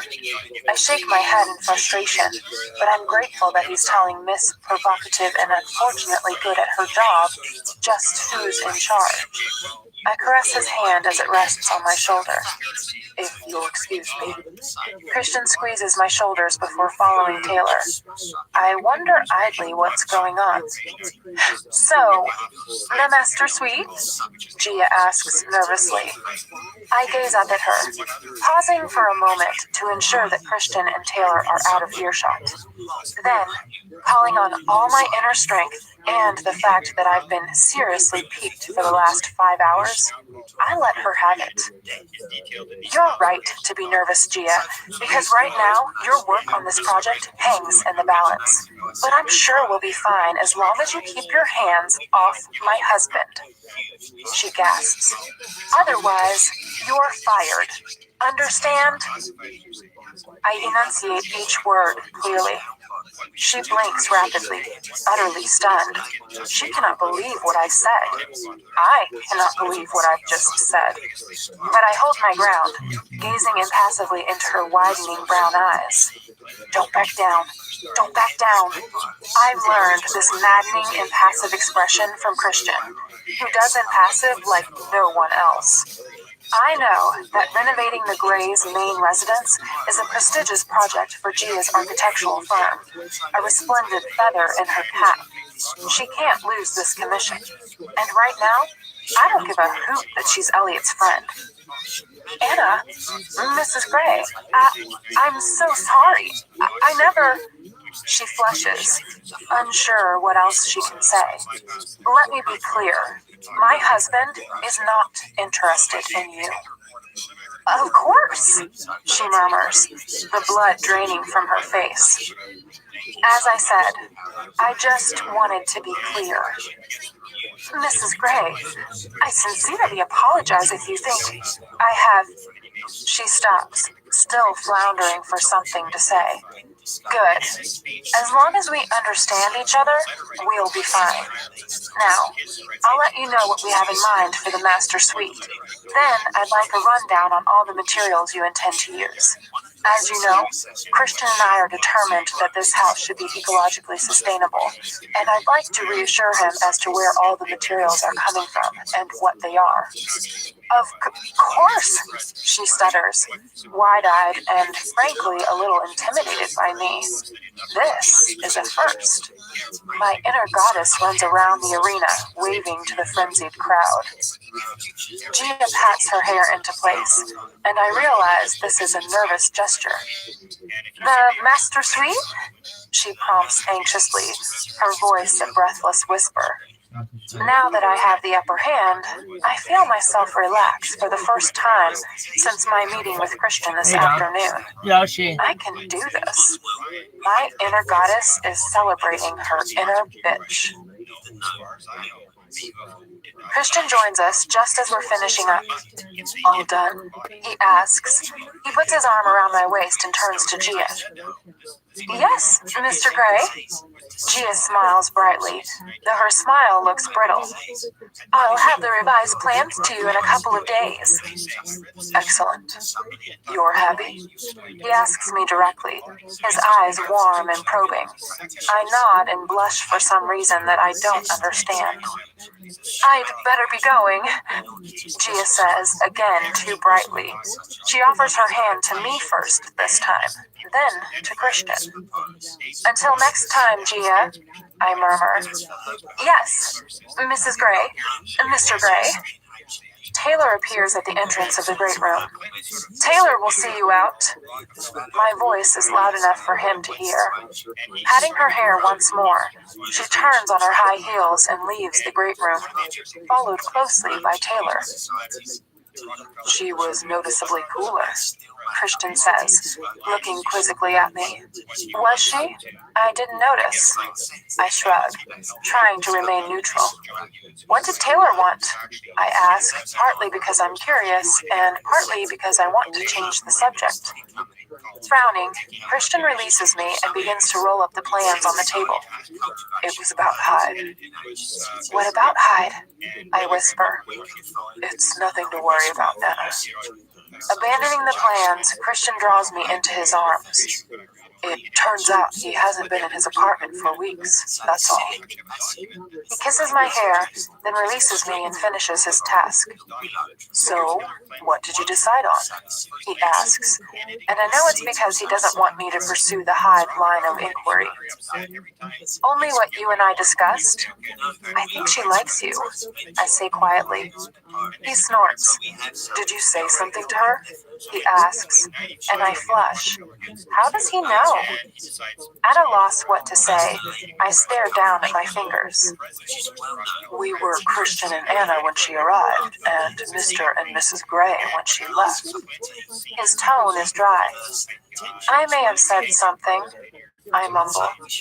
When I peek up at him, he's regarding me warmly, and for an unguarded moment, he looks pleased. He drops his gaze, shaking his head, and his expression changes. She's only reacting to this face. He sounds vaguely bitter, disgusted even. Oh, 50, no. What? He's bemused by my perplexed expression. His eyes grow wide in alarm. You're not jealous, are you? He asks, horrified. I blush and swallow, then stare down at my knotted fingers. Am I?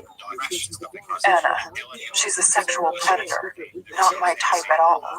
How can you be jealous of her? Of anyone? Nothing about her interests me. When I glance up, he's gaping at me as if I've grown an additional limb. He runs a hand through his hair. It's only you, Anna, he says quietly. It will only ever be you. Oh my. Abandoning the plans once more, Christian moves toward me and clasps my chin between his thumb and forefinger. How can you think otherwise? Have I ever given you any indication that I could be remotely interested in anyone else? His eyes blaze as he stares into mine. No, I whisper. I'm being silly. It's just, today, all my conflicting emotions from earlier resurface. How can I tell him how confused I am? I've been confounded and frustrated by his behavior this afternoon in my office. One minute he wants me to stay home, the next he's gifting me a company. How am I supposed to keep up? What about me? Oh, Christian. My bottom lip trembles. I'm trying to adapt to this new life that I had never imagined for myself. Everything is being handed to me on a plate. The job, you, my beautiful husband, who I never... I never knew I loved this way. This hard, this fast, this indelibly. I take a deep, steadying breath as his mouth drops open. But you're like a freight train, and I don't want to get railroaded because the girl you fell in love with will be crushed. And what'll be left? All that would be left is a vacuous social x-ray, flitting from charity function to charity function. I pause once more, struggling to find the words to convey how I feel. And now, you want me to be a company CEO, which has never even been on my radar. I'm bouncing between all these ideas, struggling. You want me at home. You want me to run a company. It's so confusing. I stop, tears threatening, and I force back a sob. You've got to let me make my own decisions, take my own risks, and make my own mistakes, and let me learn from them. I need to walk before I can run, Christian. Don't you see? I want some independence. That's what my name means to me. There. That's what I wanted to say this afternoon. You feel railroaded? He whispers. I nod. He closes his eyes, agitated. I just want to give you the world, Anna. Everything and anything you want. And save you from it, too. Keep you safe. But I also want everyone to know you're mine. I panicked today when I got your email. Why didn't you tell me about your name? I flush. He has a point. I only thought about it while we were on our honeymoon, and, well, I didn't want to burst the bubble, and I forgot about it. I only remembered yesterday evening, and then Jack. You know, it was distracting.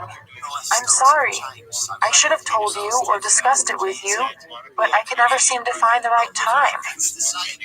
Christian's intense gaze is unnerving.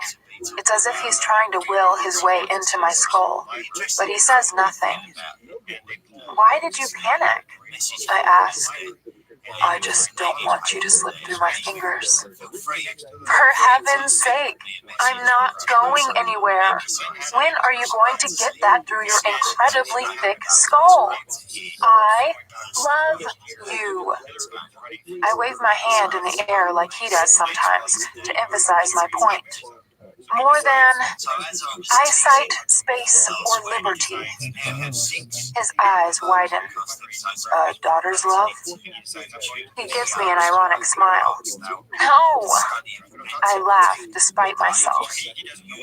It's the only quote that came to mind. Mad King Lear.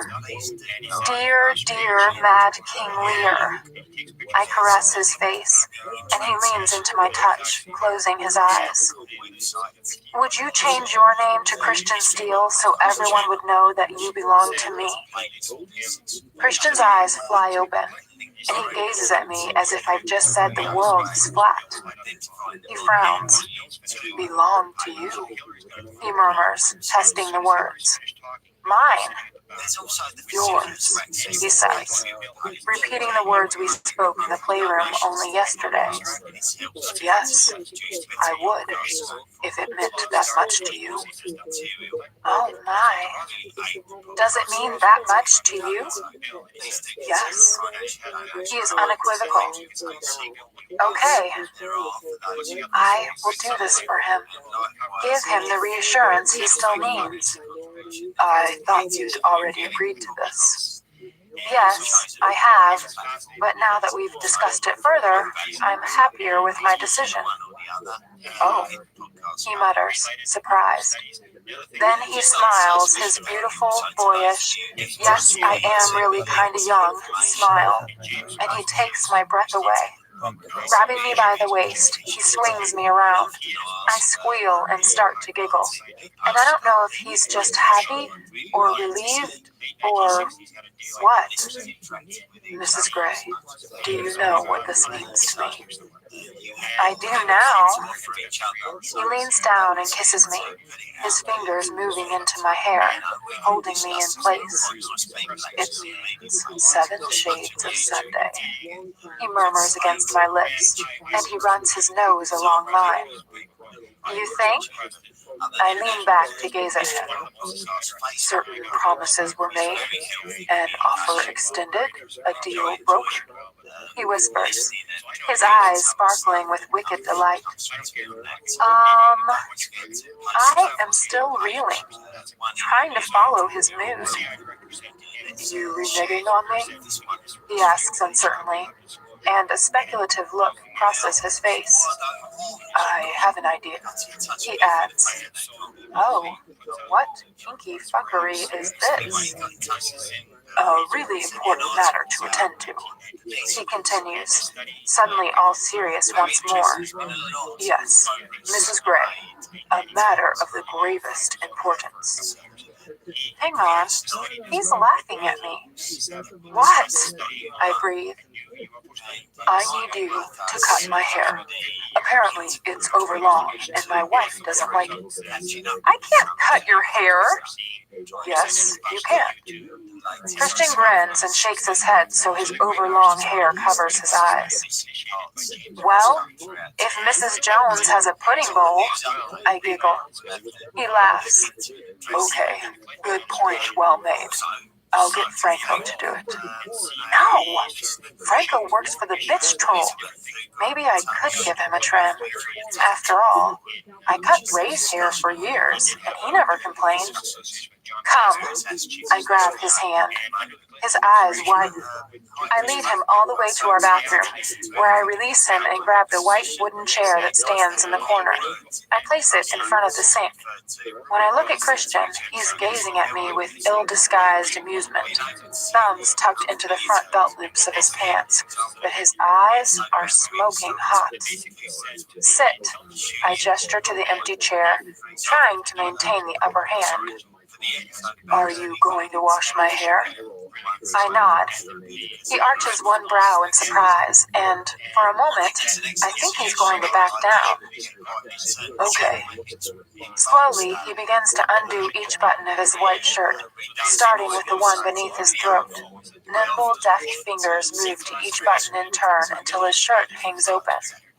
Oh my. My inner goddess pauses in her celebratory jaunt around the arena. Christian holds out a cuff with an undo this now gesture, and his mouth twitches in that challenging, sexy way he has. Oh, cufflinks. I take his proffered wrist and remove the first one, a platinum disc with his initials engraved in a simple italic script, and then remove its matching twin. As I finish, I glance at him, and his amused expression is gone, replaced by something hotter, much hotter. I reach up and push his shirt off his shoulders, letting it fall to the floor. Ready? I whisper. Or whatever you want, Anna. My eyes stray from his eyes to his lips, parted so that he can inhale more deeply. Sculptured, chiseled, whatever. It is a beautiful mouth, and he knows exactly what to do with it. I find myself leaning up to kiss him. No, he says, and places both of his hands on my shoulders. Don't. If you do that, I'll never get my hair cut. Oh, I want this, he continues, and his eyes are round and raw for some inexplicable reason. It's disarming. Why? I whisper. He stares at me for a beat, and his eyes grow wider. Because it'll make me feel cherished. My heart practically lurches to a halt. Oh, Christian, my 50. And before I know it, I've circled him in my arms, and I kiss his chest before nuzzling my cheek into his tickly chest hair. Anna, my Anna, he whispers. He wraps his arms around me and we stand immobile, holding each other in our bathroom. Oh, how I love to be in his arms. Even if he is an overbearing megalomaniac arse, he's my overbearing megalomaniac arse in need of a lifetime dose of TLC. I lean back without releasing him. You really want me to do this? He nods and gives me his shy smile. I grin back at him and step out of his embrace. Then sit, I repeat. He dutifully does, sitting with his back to the sink. I take off my shoes and kick them over to where his shirt lies crumpled on the bathroom floor. From the shower, I retrieve his Chanel shampoo. We bought it in France. Would sir like this? I hold it up in both hands like I'm selling it on QVC.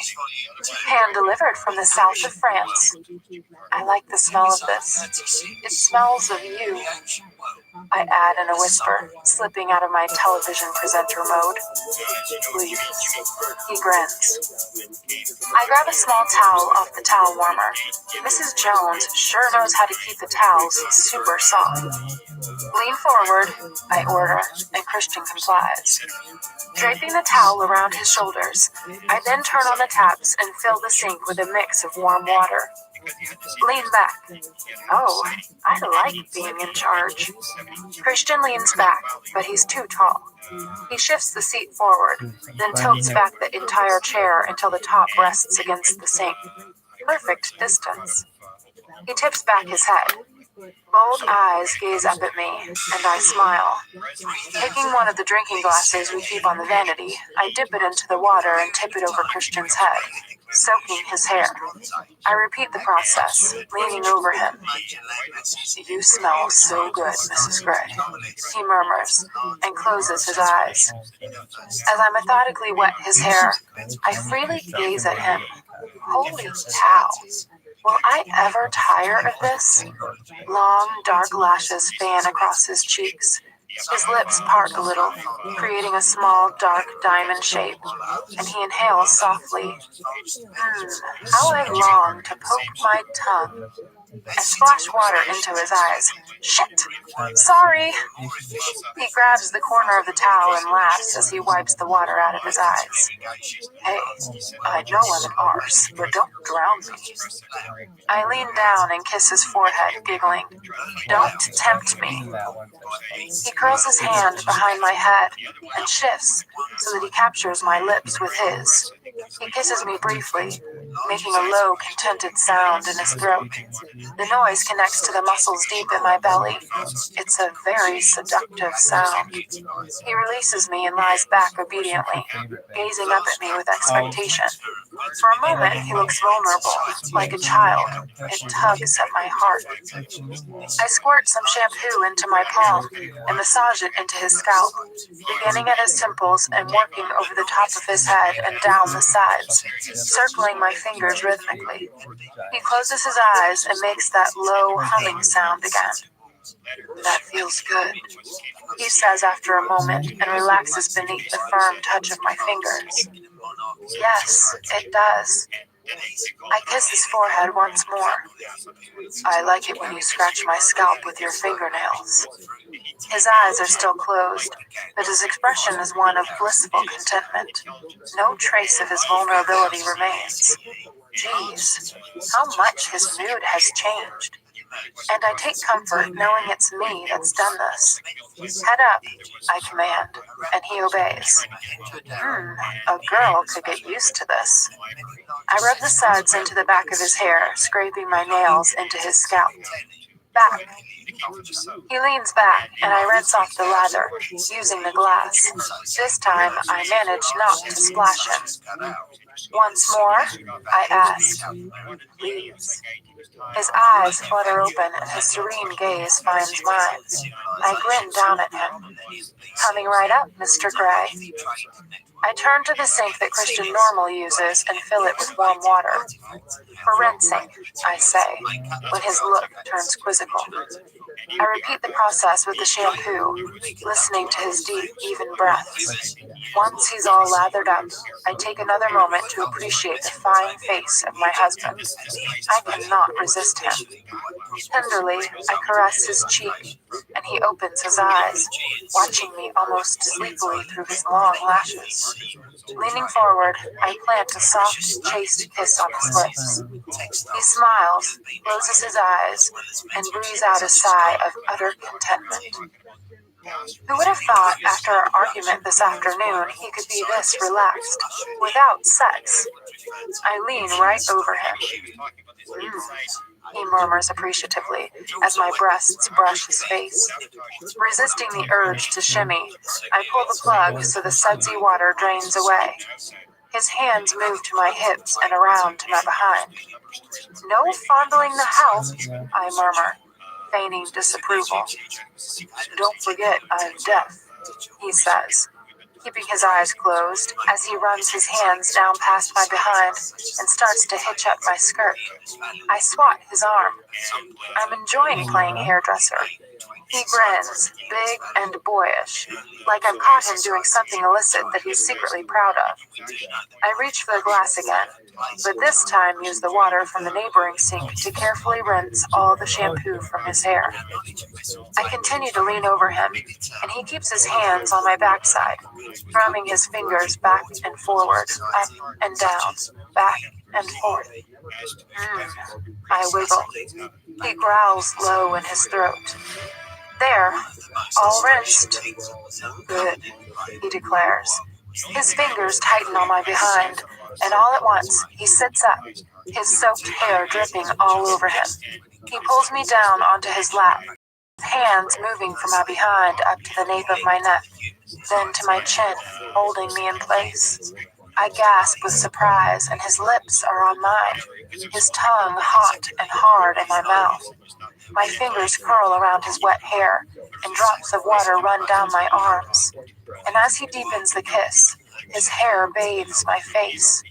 His hand moves from my chin down to the top button of my blouse. Enough of this primping. I want to fuck you 7 shades of Sunday, and we can do it here or in the bedroom. You decide.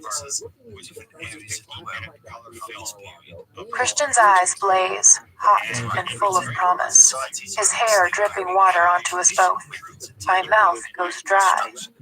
What's it to be, Anastasia? He asks as he holds me in his lap. You're wet, I respond. He bends his head suddenly, running his dripping hair all down the front of my blouse. I squeal and try to wriggle off him. He tightens his grip around me. Oh, no you don't, baby, he murmurs. When he raises his head, he's grinning salaciously at me. And I am Miss Wet Blouse 2011. My top is soaked and totally see-through. I'm wet, everywhere. Love the view, he murmurs, and leans down to run his nose around and around one wet nipple. I squirm. Answer me, Anna. Here or the bedroom? Here, I whisper frantically. To hell with the haircut. I'll do it later.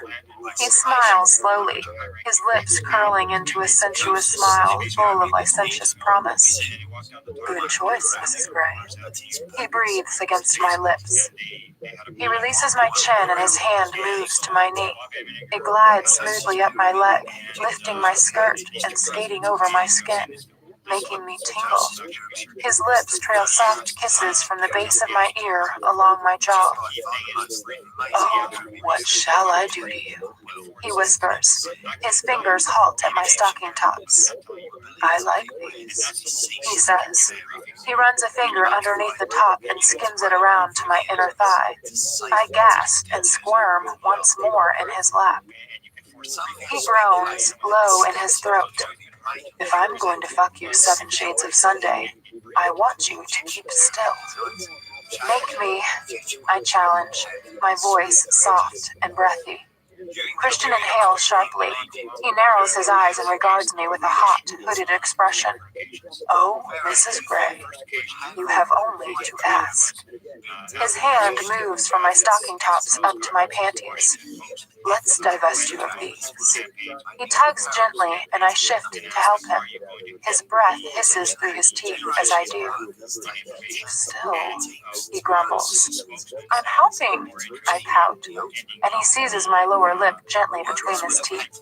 Still, he growls. He slides my panties down my legs and off, tugging my skirt up so that it's bunched around my hips. He moves both hands to my waist and lifts me. He still has my panties in his hand. Sit astride me, he orders, staring intently into my eyes. I shift, straddling him, and regard him provocatively. Bring it on, 50. Mrs. Gray, he warns, are you goading me? He gazes at me, amused but aroused. It's a seductive combination. Yes? What are you going to do about it? His eyes light up with salacious delight at my challenge, and I feel his arousal beneath me. Clasp your hands together behind your back. Oh. I comply obediently, and he deftly binds my wrists together with my panties. My panties? Mr. Gray, you have no shame, I admonish. Not where you're concerned, Mrs. Gray, but you know that. His look is intense and hot. Putting his hands around my waist, he shifts me so I am sitting a little further back on his lap. Water still drips down his neck and over his chest. I want to bend forward and lick the drips off, but it's trickier now that I am restrained. Christian caresses both of my thighs and skims his hands down to my knees. Gently, he pushes them further apart and widens his own legs, holding me in that position. His fingers move to the buttons of my blouse. I don't think we need this, he says. He starts methodically undoing each button on my clinging wet blouse, his eyes never leaving mine. They get darker and darker as he finishes the task, taking his own sweet time about it. My pulse quickens and my breathing shallows. I can't believe it. He's hardly touched me and I feel like this. Hot, bothered, ready. I want to squirm. He leaves my damp blouse hanging open and, using both hands, he caresses my face with his fingers, his thumb skimming across my bottom lip. Suddenly, he thrusts his thumb into my mouth. Suck, he orders in a whisper, stressing the S. I close my mouth around him and do exactly that. Oh, I like this game. He tastes good. What else would I like to suck? The muscles in my belly clench at the thought. His lips part when I scrape my teeth and bite the soft pad of his thumb. He groans and slowly extracts his wet thumb from my mouth and trails it down my chin, down my throat, over my sternum. He hooks it into the cup of my bra and yanks the cup down, freeing my breast. Christian's gaze never leaves mine. He's watching each reaction that his touch elicits from me, and I'm watching him. It's hot, consuming, possessive. I love it. He mirrors his actions with his other hand so both my breasts are free. Cupping them gently, he skims each thumb over a nipple, circling slowly, teasing and taunting each one so that they harden and distend beneath his skillful touch. I really try not to move, but my nipples are hot-wired to my groin, so I moan and throw my head back, closing my eyes and surrendering to the sweet, sweet torture. Shh. Christian's soothing voice is at odds with the teasing, even tempo rhythm of his wicked fingers. Still, baby, still. Releasing one breast, he reaches up behind me and splays his hand around the nape of my neck. Leaning forward, he takes my now bereft nipple into his mouth and sucks hard, wet hair tickling me. At the same time, his thumb stops skimming across my other elongated nipple. Instead, he takes it between his thumb and forefinger and tugs and twists it gently. Ah! Christian! I groan and buck forward on his lap, but he doesn't stop. He continues the slow, leisurely, agonizing tease, and my body is burning as the pleasure takes a darker turn. Christian, please, I whimper. He hums low in his chest. I want you to come like this. My nipple gets a brief respite as his words caress my skin, and it's like he's calling to a deep, dark part of my psyche that only he knows. When he resumes with his teeth this time, the pleasure is almost intolerable. Moaning loudly, I writhe on his lap, trying to find some precious friction against his pants. I pull uselessly against my restraining panties, itching to touch him, but I'm lost in this treacherous sensation. Please, I whisper, pleading, and pleasure flies through my body, from my neck, right down to my legs, to my toes, tightening all in its wake. You have such beautiful breasts, Anna. He groans. One day, I'll fuck them. What the hell does that mean? Opening my eyes, I gape down at him as he suckles me, my skin singing under his touch. I no longer feel my sodden blouse, his wet hair, nothing except the burn, and it burns deliciously hot and low, deep inside me, and all thought evaporates as my body tightens and clenches, ready, reaching, pining for release, and he doesn't stop, teasing, pulling, driving me wild. I want. Let go, he breathes. And I do, loudly, my orgasm convulsing through my body, and he stops his sweet torture and wraps his arms around me, clutching me to him as my body spirals down from my climax. When I open my eyes, he is gazing down at me where I rest against his chest. God, I love to watch you come, Anna.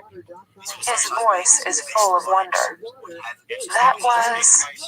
Words fail me. I know.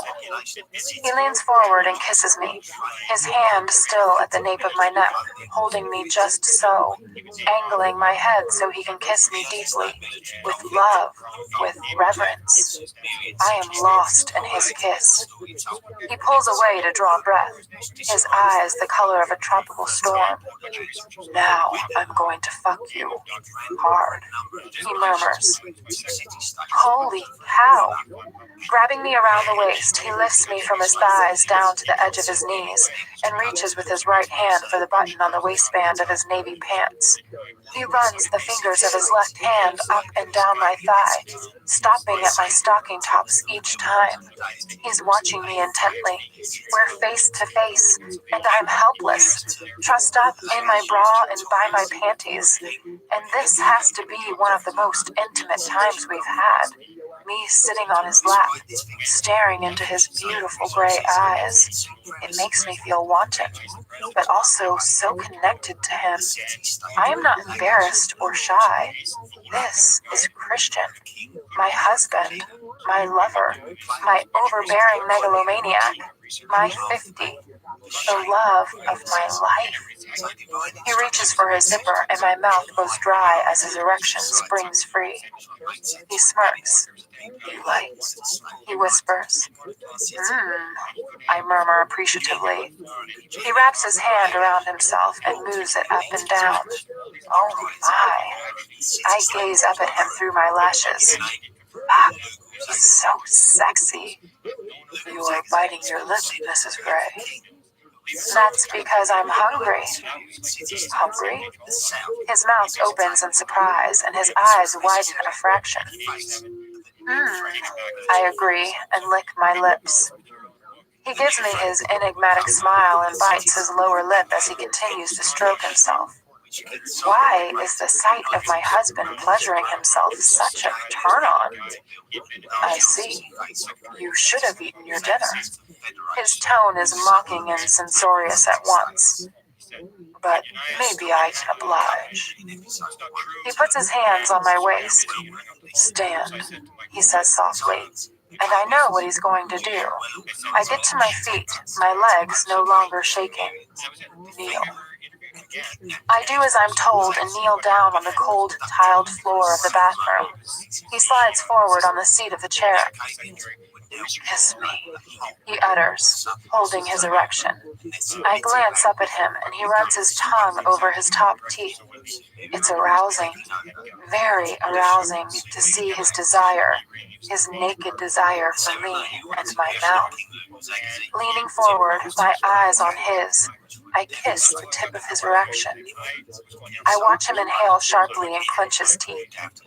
Christian cups the side of my head, and I run my tongue over the tip, tasting the small bead of dew on the end. He tastes good. His mouth drops open further as he gasps, and I pounce, pulling him into my mouth and sucking hard. Ah! The air hisses through his teeth, and he flexes his hips forward, thrusting into my mouth. But I don't stop. Sheathing my teeth behind my lips, I push down and then pull up on him. He moves both hands so that he fully cups my head, burying his fingers in my hair, and slowly eases himself in and out of my mouth, his breathing quickening, growing harsher. I twirl my tongue around his tip and push down again in perfect counterpoint to him. "Jesus, Anna." He sighs and screws his eyes shut tightly. He's lost, and it's heady. His response to me. Me. And very slowly I draw my lips back, so it's just my teeth. Ah! Christian stops moving. Leaning forward, he grabs me and pulls me onto his lap. "Enough," he growls. Reaching behind me, he frees my hands with one tug on my panties. I flex my wrists and stare from under my lashes into scorching eyes that gaze back at me with love and longing and lust. And I realize it's me that wants to fuck him 7 shades of Sunday. I want him badly. I want to watch him come apart beneath me. I grab his erection and scoot over him, placing my other hand on his shoulder. Very gently and slowly, I ease myself onto him. He makes a guttural, feral noise deep in his throat and, reaching up, pulls off my letting it fall to the floor. His hands move to my hips. "Still," he rasps, his hands digging into my flesh. "Please, let me savor this. Savor you." I stop. Oh my, he feels so good inside me. He caresses my face, his eyes wide and wild, his lips parted as he breathes. He flexes beneath me and I moan, closing my eyes. "This is my favorite place," he whispers. "Inside you. Inside my wife." Oh, fuck. Christian. I cannot hold back. My fingers glide into his wet hair, my lips seek his, and I start to move, up and down on my toes, What's up, my savoring man? him, I love your savoring video me. about He groans Nashville. loudly, and his hands are in my hair and around my recollecting back, how nice and his Nashville tongue is. Hey, invades you're my live mouth on YouTube greedily, right now. taking We're going to show all you that right I here. You willingly can check give. it out. Hashtag ViralRabbi, After all filtered our by arguing live. today, my frustration with him, his we still have this. We will always have this.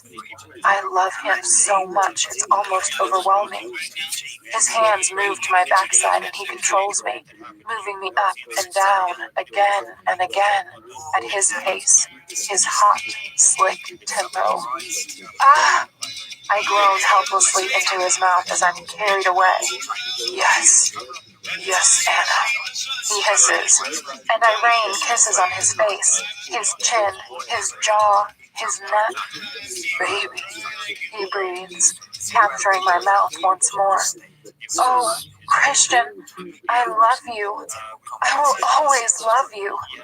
I'm breathless, wanting him to know, wanting him to be sure of me after our battle of wills today. He moans loudly and wraps his arms around me tightly as he climaxes with a mournful sob. And it's enough to push me over the brink once more. I clutch my arms around his head and let go, and I come around him, tears springing to my eyes, because I love him so. Hey, he whispers, tipping my chin back and gazing at me with quiet concern. Why are you crying? Did I hurt you? I mutter reassuringly.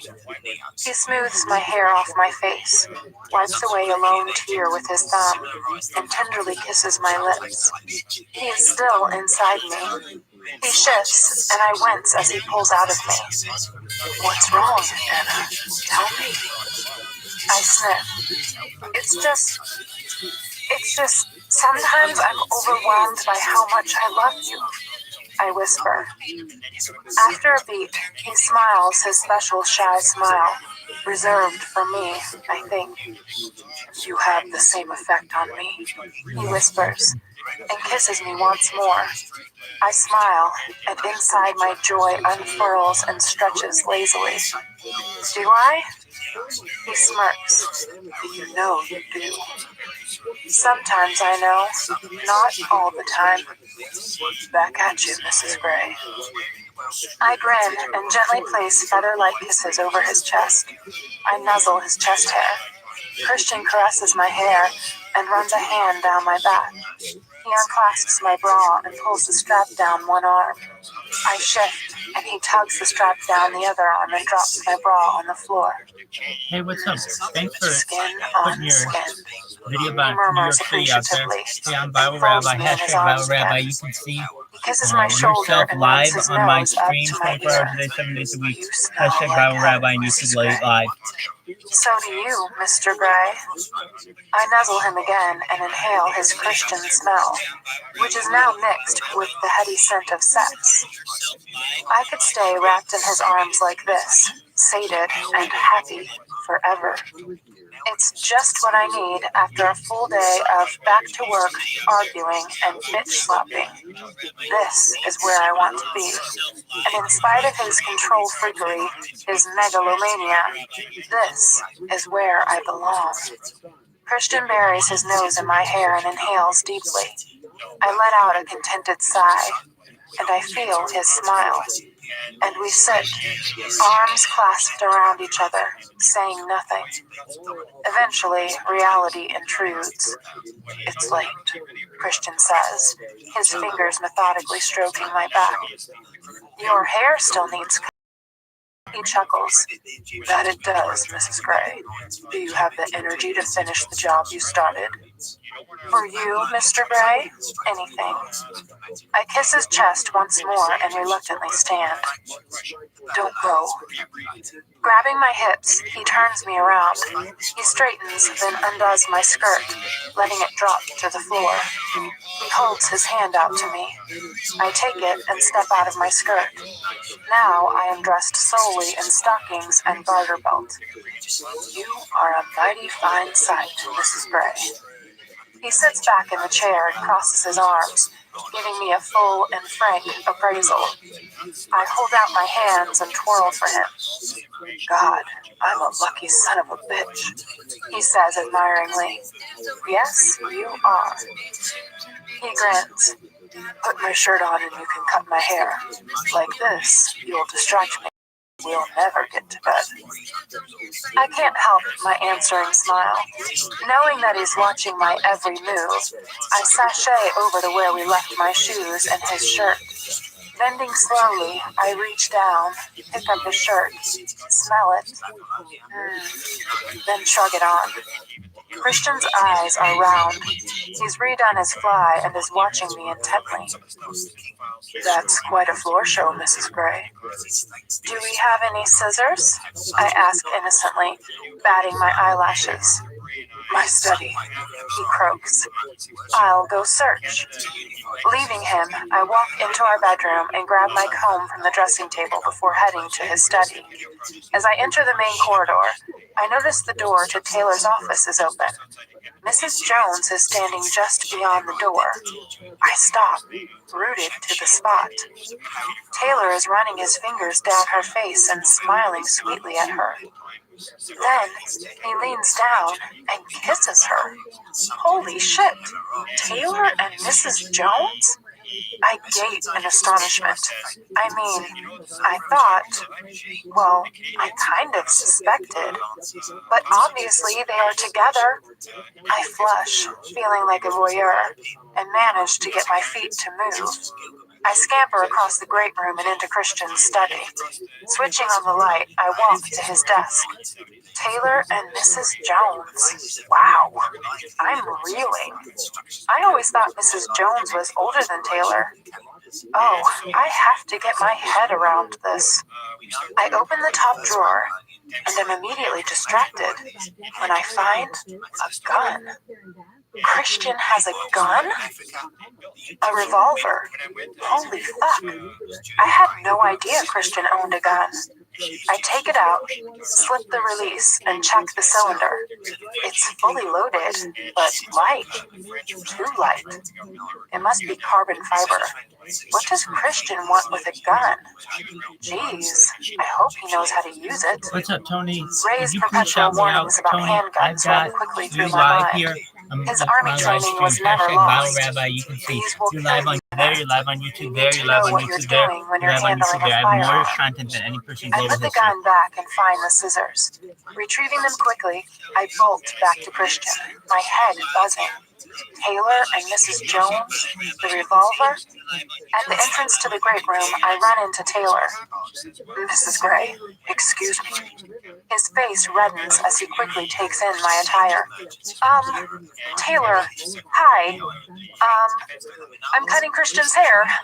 I blurt out, embarrassed. Taylor is as mortified as I am. He opens his mouth to say something, then closes it quickly and stands aside. After you, ma'am, he says formally. I think I'm the color of my old Audi, the submissive special. Could this be more embarrassing? Thank you, I mutter, and dash down the hallway. Crap. Will I ever get used to the fact that we're not alone? I dash into the bathroom, breathless. What's wrong? Christian is standing in front of the mirror, holding my shoes. All of my scattered clothes are now neatly piled beside the sink. Just ran into Taylor. Oh. Christian frowns. Dressed like that. Oh shit. That's not Taylor's fault. Christian's frown deepens. Still. I'm just barely. I don't know who more embarrassed, me or him. I try my distraction technique. Did you know he and Gail are, well, together? Christian laughs. Yes, of course I knew. And you never told me? I thought you knew too. No? Anna, they're adults. They live under the same roof. Both unattached. Both attractive. I flush, feeling foolish for not having noticed. Well, if you put it like that, I just thought Gail was older than Taylor. She is, but not by much. He gazes at me, perplexed. Some men like older women. He stops abruptly and his eyes widen. I scowl at him. I know that, I snap. Christian looks contrite. He smiles fondly at me. Yes, my distraction technique successful. My subconscious her eyes at me, but at what cost? Now the unmentionable Mrs. Robinson is looming over us. That reminds me, he says brightly. What? I mutter petulantly. Grabbing the chair, I turn it to face the mirror above the sinks. Sit, I order. Christian regards me with indulgent amusement, but does as he's told and sits back down in the chair. I start to comb through his now merely damp hair. I was thinking we could convert the rooms over the garages for them at the new place. Christian continues. Make it a home. Then maybe Taylor's daughter could stay with him more often. He watches me carefully in the mirror. Why doesn't she stay here? Taylor's never asked me. Perhaps you should offer, but we'd have to behave ourselves. Christian's brow furrows. I hadn't thought of that. Perhaps that's why Taylor hasn't asked. Have you met her? Yes, she's a sweet thing. Shy. Very pretty. I pay for her schooling. Oh. I stop combing and stare at him in the mirror. I had no idea. He shrugs. Seemed the least I could do. Also, it means he won't quit. I'm sure he likes working for you. Christian stares at me blankly, then shrugs. I don't know. I think he's very fond of you, Christian. I resume combing and glance at him. His eyes don't leave mine. You think? Yes, I do. He snorts a dismissive yet content sound, as if he's secretly pleased that his staff may like him. Good. Will you talk to Gia about the rooms over the garage? Yes, of course. I don't feel the same irritation I did before at the mention of her name. My subconscious nods sagely at me. Yes, we done good today. My inner goddess gloats. Now she'll leave my husband alone and not make him uncomfortable. I am ready to cut Christian's hair. You sure about this? Your last chance to bail. Do your worst, Mrs. Gray. I don't have to look at me. You do. I grin. Christian, I could look at you all day. He shakes his head, exasperated. It's just a pretty face, baby. And behind it is a very pretty man. I kiss his temple. My man. He grins shyly. Lifting the first lock, I comb it upward and snare it between my index and middle finger. I put the comb in my mouth, take the scissors, and make the first snip, cutting an inch off the length. Christian closes his eyes and sits like a statue, sighing contentedly as I continue. Occasionally, he opens his eyes and I watching me intently. He doesn't touch me while I work, and I'm grateful.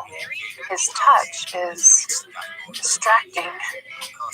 15 minutes later, I'm done. Finished. I'm pleased with the result. He looks as hot as ever. His hair still floppy and sexy, just a bit shorter. Christian gazes at himself in the mirror, looking surprised. He grins. Great job, Mrs. Gray. He turns his head from side to side and snakes his arm around me, pulling me to him. He kisses and nuzzles my belly. Thank you, he says. My pleasure. I bend and kiss him briefly. It's late. Bed. He gives my behind a playful slap. Ah! I should clean up in here. There is hair all over the floor. Christian frowns as if the thought would never have occurred to him. Okay, I'll get the broom, he says wryly. I don't want you embarrassing the staff with your lack of appropriate attire. Do you know where the broom is? I ask innocently. This stops Christian in his tracks. No. I laugh. I'll go. As I climb into bed and wait for Christian to join me, I reflect on how differently this day could have ended. I was so mad at him earlier, and he with me. How am I going to deal with this running a company nonsense? I have no desire to run my own company. I am not him. I need to head this off at the pass. Perhaps I should have a safe word for when he's being overbearing and domineering, for when he's being an arse. I giggle. Perhaps the safe word should be arse. I find the thought very appealing. What? He says as he climbs into bed beside me wearing only his pajama pants. Nothing, just an idea. What idea? He stretches out beside me. Here goes nothing. Christian, I don't think I want to run a company. He props himself up on his elbow and gazes down at me. You say that? Because it's not something that has ever appealed to me. You're more than capable, Anastasia. I like to read books, Christian. Running a company will take me away from that. You could be the creative head. I frown. You see, he continues, running a successful company is all about embracing the talent of the individuals you have at your disposal. If that's where your talents and your interests lie, then you structure the company to enable that. Don't dismiss it out of hand, Anastasia. You're a very capable woman. I think you could do anything you wanted if you put your mind to it. Whoa, how can he possibly know that I'd be any good at this? I'm also worried it will take up too much of my time. Christian frowns. Time I could devote to you. I deploy my secret weapon. Gaze darkens. I know what you're doing, he murmurs, amused. Damn it. What? I feign innocence. You're trying to distract me from the issue at hand. You always do that. Just don't dismiss the idea, Anna. Think about it. That's all I ask. He leans down and kisses me chastely, then skims his thumb down my cheek. This argument is going to run. I smile up at him, and something he said earlier today pops unbidden into my mind. Can I ask you something? My voice is soft, tentative. Of course. Earlier today, you said if I was angry with you, I should take it out on you in bed. What did you mean? He stills. What did you think I meant? Holy shit. I should just say it. That you wanting me to tie you up? His eyebrows shoot up in surprise. No. That's not what I meant at all. Oh. I'm surprised by my slight twinge of disappointment. You want to tie me up? He asks, obviously reading my expression correctly. He sounds shocked. I blush. Well, Anna, He stops, and something dark crosses his face. Christian, I whisper, alarmed. I move so that I am lying on my side, propped up on my elbow, like him. I caress his face. His eyes are large and fearful. He shakes his head sadly. Shit. Christian, stop. It doesn't matter. I thought that's what you meant. He takes my hand and places it on his pounding heart. Fuck. What is it? Anna, I don't know how I'd feel about you touching me if I were restrained. My scalp prickles. It's like he's confessing something deep and dark. This is still too new. His voice is low. Fuck. It was just a question. And I realize that he's come a long way, but he still has a long way to go. Oh, 50, 50, 50. Anxiety grips my heart. I lean over and he freezes. But I plant a soft kiss at the corner of his mouth. Christian, I got the wrong idea. Please don't worry about it. Please don't think about it. I kiss him. He closes his eyes, groans, and reciprocates, pushing me down into the mattress, his hands clasping my chin. Soon, we're lost. Lost in each other again. Chapter 9. When I wake before the alarm the following morning, Christian is wrapped around me like ivy, his head on my chest, his arm around my waist, and his leg between mine. And he's on my side of the bed. It's always the same. If we argue the night before, this is how he ends up, coiled around me, making me hot and bothered. Oh, 50. He is so needy on some level. Who would have thought? The familiar vision of Christian as a dirty, wretched little boy haunts me. Gently, I stroke his shorter hair and my melancholy recedes. He stirs, and his sleepy eyes meet mine. He blinks a couple of times as he wakes. "Hi," he murmurs and smiles. "Hi." I love waking to that smile. Oh boy. He nuzzles my breasts and hums appreciatively deep in his throat. His hand travels down from my waist, skimming over the cool satin of my nightgown. "What a tempting morsel you are," he mutters. "But, tempting though you are," he glances at the alarm. "I have to get up." He stretches out, untangles himself from me, and rises. I lie back, hands behind my head, and enjoy the show. Christian stripping for his shower. He is perfect. I wouldn't change a hair on his head. "Admiring the view, Mrs. Gray?" Christian arches a sardonic brow at me. "It's a mighty fine view, Mr. Gray." He grins and throws his pajama pants at me so they almost land on my face, but I catch them in time, giggling like a schoolgirl. With a wicked grin, he pulls the duvet off, puts one knee on the bed, grabs my ankles, and drags me toward him so that my nightdress rides up. I squeal, and he crawls up my body, trailing little kisses on my knee, my thigh, oh, Christian. "Good morning, Mrs. Gray." Mrs. Jones greets me. I flush, embarrassed, remembering her tryst with Taylor the night before. "Good morning," I respond as she hands me a cup of tea. I sit on the bar stool beside my husband, who just looks radiant, freshly showered, his hair still damp, wearing a crisp white shirt and that silver gray tie. My favorite tie. I have fond memories of that tie. "How are you, Mrs. Gray?" he asks, his eyes warm. "I think you know, Mr. Gray." I gaze up at him through my lashes. He smirks. "Eat," he orders. "You didn't eat yesterday." "Oh, bossy 50.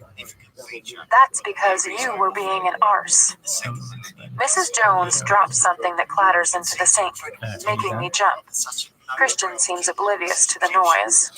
Ignoring her, he stares at me impassively. "Arse or not, eat." His tone is serious. No arguing with him. "Okay, picking up spoon, eating granola," I mutter like a petulant teenager.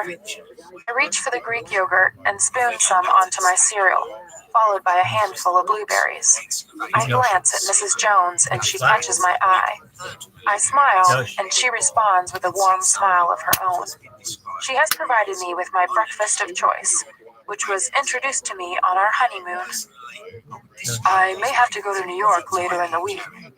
Christian's announcement interrupts my reverie. "Oh, it'll mean an overnight. I want you to come with me." "Christian, I won't get the time off." He gives me his "oh really, but I'm the boss" stare. I sigh.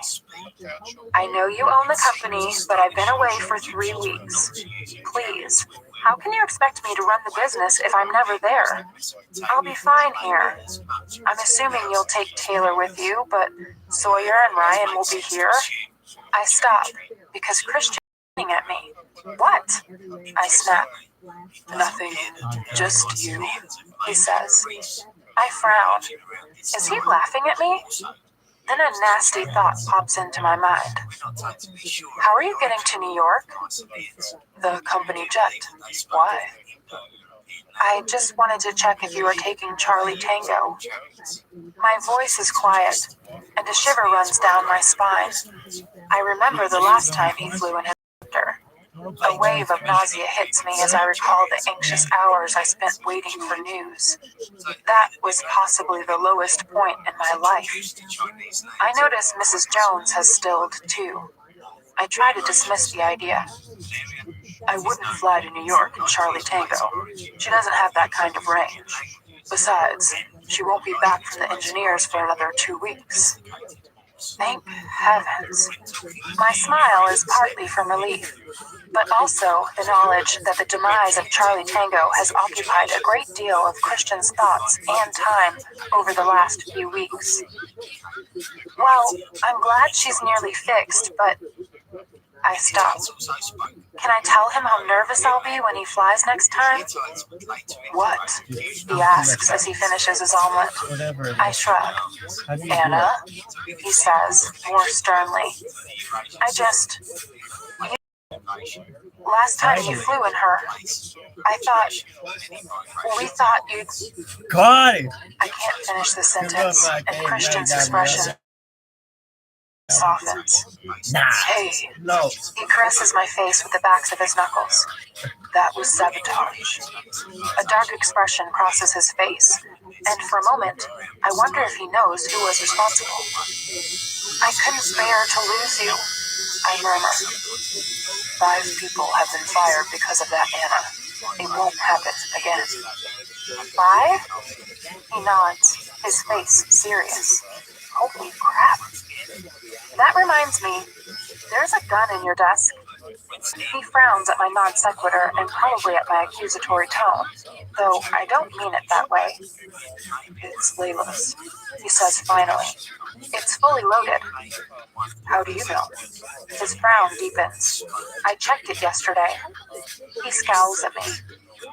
I don't want you with guns. I hope you put the safety back on. I blink at him, momentarily stupefied. Christian, there's no safety on that revolver. Don't you know anything about guns? His eyes widen. No. Taylor coughs discreetly from the entrance. Christian nods at him. We have to go, Christian says. He stands, distracted, and slips on his gray jacket. I follow him into the hallway. He has Layla's gun. I am stunned by this news and briefly wonder what's happened to her. Is she still in... Where is it? East somewhere? New Hampshire? I can't remember. Good morning, Taylor, Christian says. Good morning, Mr. Gray, Mrs. Gray. He nods at us both, but he's careful not to look me in the eye. I'm grateful, recalling my state of undress when we bumped into each other last night. I am just going to brush my teeth, I mutter. Christian always brushes his teeth before breakfast. I don't understand why. You should ask Taylor to teach you how to shoot, I say as we travel down in the elevator. Christian gazes down at me, amused. Should I now? He says dryly. Yes. Anastasia, I despise guns. Too many victims of gun crime, and my dad is vehemently anti-gun. I grew up with their ethos. I support at least 2 gun control initiatives here in Washington. Oh, does Taylor carry a gun? Christian's mouth bends. Sometimes. You don't approve? I ask as Christian ushers me out of the elevator on the ground floor. No, he says, tight-lipped. Let's just say that Taylor and I hold very different views with regard to gun control. I'm with Taylor on this. Christian holds the foyer door open for me and I head out to the car. He has not let me drive alone to SIP since he found out that Charlie Tango was sabotaged. Sawyer smiles pleasantly, holding the door open for me as Christian and I climb into the car. Please. I reach across and grasp Christian's hand. Please what? Learn how to shoot. He rolls his eyes at me. No. End of discussion, Anastasia. And again, I am a child to be scolded. I open my mouth to say something cutting, but decide today in a bad mood. I fold my arms instead and glimpse Taylor regarding me in the rearview mirror. He looks away, concentrating on the road in front, but shakes his head a little, in obvious frustration. Christian drives him crazy too sometimes. The thought makes me smile, and my mood is saved. Where is Layla? I ask as Christian gazes out of his window. I told you, she's in Connecticut with her folks. He glances at me. Did you check? After all, she does have long hair. It could have been her driving the Dodge. Yes, I checked. She's enrolled in an art school in Hamden. She started this week. You've spoken to her? I whisper, all the blood draining from my face. Christian whips his head around at the tone of my voice. No, Lynn has. He searches my face for a clue to my thoughts. I see, I murmur, relieved. What? Nothing. Christian sighs. Anna, what is it? I shrug, not wanting to admit to my irrational jealousy. Christian continues. I'm keeping tabs on her, checking that she stays on her side of the continent. She's better, Anna. Glenn has referred her to a shrink in New Haven, and the reports are very positive. She's always been interested in art, so... He stops, his face still searching mine. And in that moment, I suspect that he is paying for her art classes. Do I want to know? Should I ask him? I mean, it's not as if he can't afford it. But why does he feel the obligation? I sigh. Christian's baggage hardly compares to Bradley Kent from biology class and his half-assed attempts to kiss me. Christian reaches for my hand. Don't sweat this, Anastasia, he murmurs, and I return his reassuring squeeze. I know he's doing what he thinks is right. Mid-morning, I have a break in meetings. As I pick up the phone to call Kate, I notice an email from Christian. From Christian Gray. Subject, flattery. Date, August 23rd, 2011, 9:54. To Anastasia Gray. Mrs. Gray, I have received 3 compliments on my new haircut. Compliments from my staff are new. It must be the ridiculous smile I'm wearing whenever I think about last night. You are indeed a wonderful, talented, beautiful woman, and all mine. Christian Gray, CEO, Gray Enterprises Holdings, Inc. I melt reading it. From Anastasia Gray. Subject, trying to concentrate here. Date, August 23rd, 2011, 10:48. To Christian Gray. Mr. Gray, I am trying to work and don't want to be distracted by delicious memories. Is now the time to confess that I used to cut Ray's hair regularly? I had no idea it would be such useful training.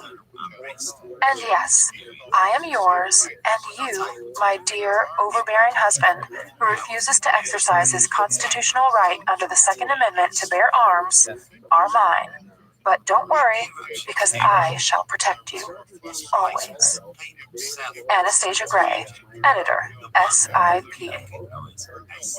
From Christian Gray. Subject, Annie Oakley. Date, August 23rd, 2011, 10:53. To Anastasia Gray. Mrs. Gray, I am delighted to see you have spoken to the IT department and changed your name. Big smile emoticon. I shall keep safe in my bed knowing that my gun-toting wife sleeps beside me. Christian Gray, CEO and Hoplophobe, Gray Enterprises Holdings, Inc. Hoplophobe? What the hell is that? From Anastasia Gray. Subject, long words. Date, August 23rd, 2011, 10:58. To Christian Gray. Mr. Gray, once more you dazzle me with your linguistic prowess. In fact, your prowess in general. And I think you know what I'm referring to. Anastasia Gray, Editor, SIP. From Christian Gray. Subject, gasp. Date, August 23rd, 2011, 11:01. To Anastasia Gray. Mrs. Gray, are you flirting with me? Christian Gray, shocked, CEO, Gray Enterprises Holdings, Inc. From Anastasia Gray. Subject, would you rather? Date, August 23rd, 2011, 11:04. 2. Christian Gray. I flirted with someone else. Anastasia Gray. Brave editor. SIP. From Christian Gray. Subject. Grrr. Date. August 23rd, 2011. 11:09. 2. Anastasia Gray. No.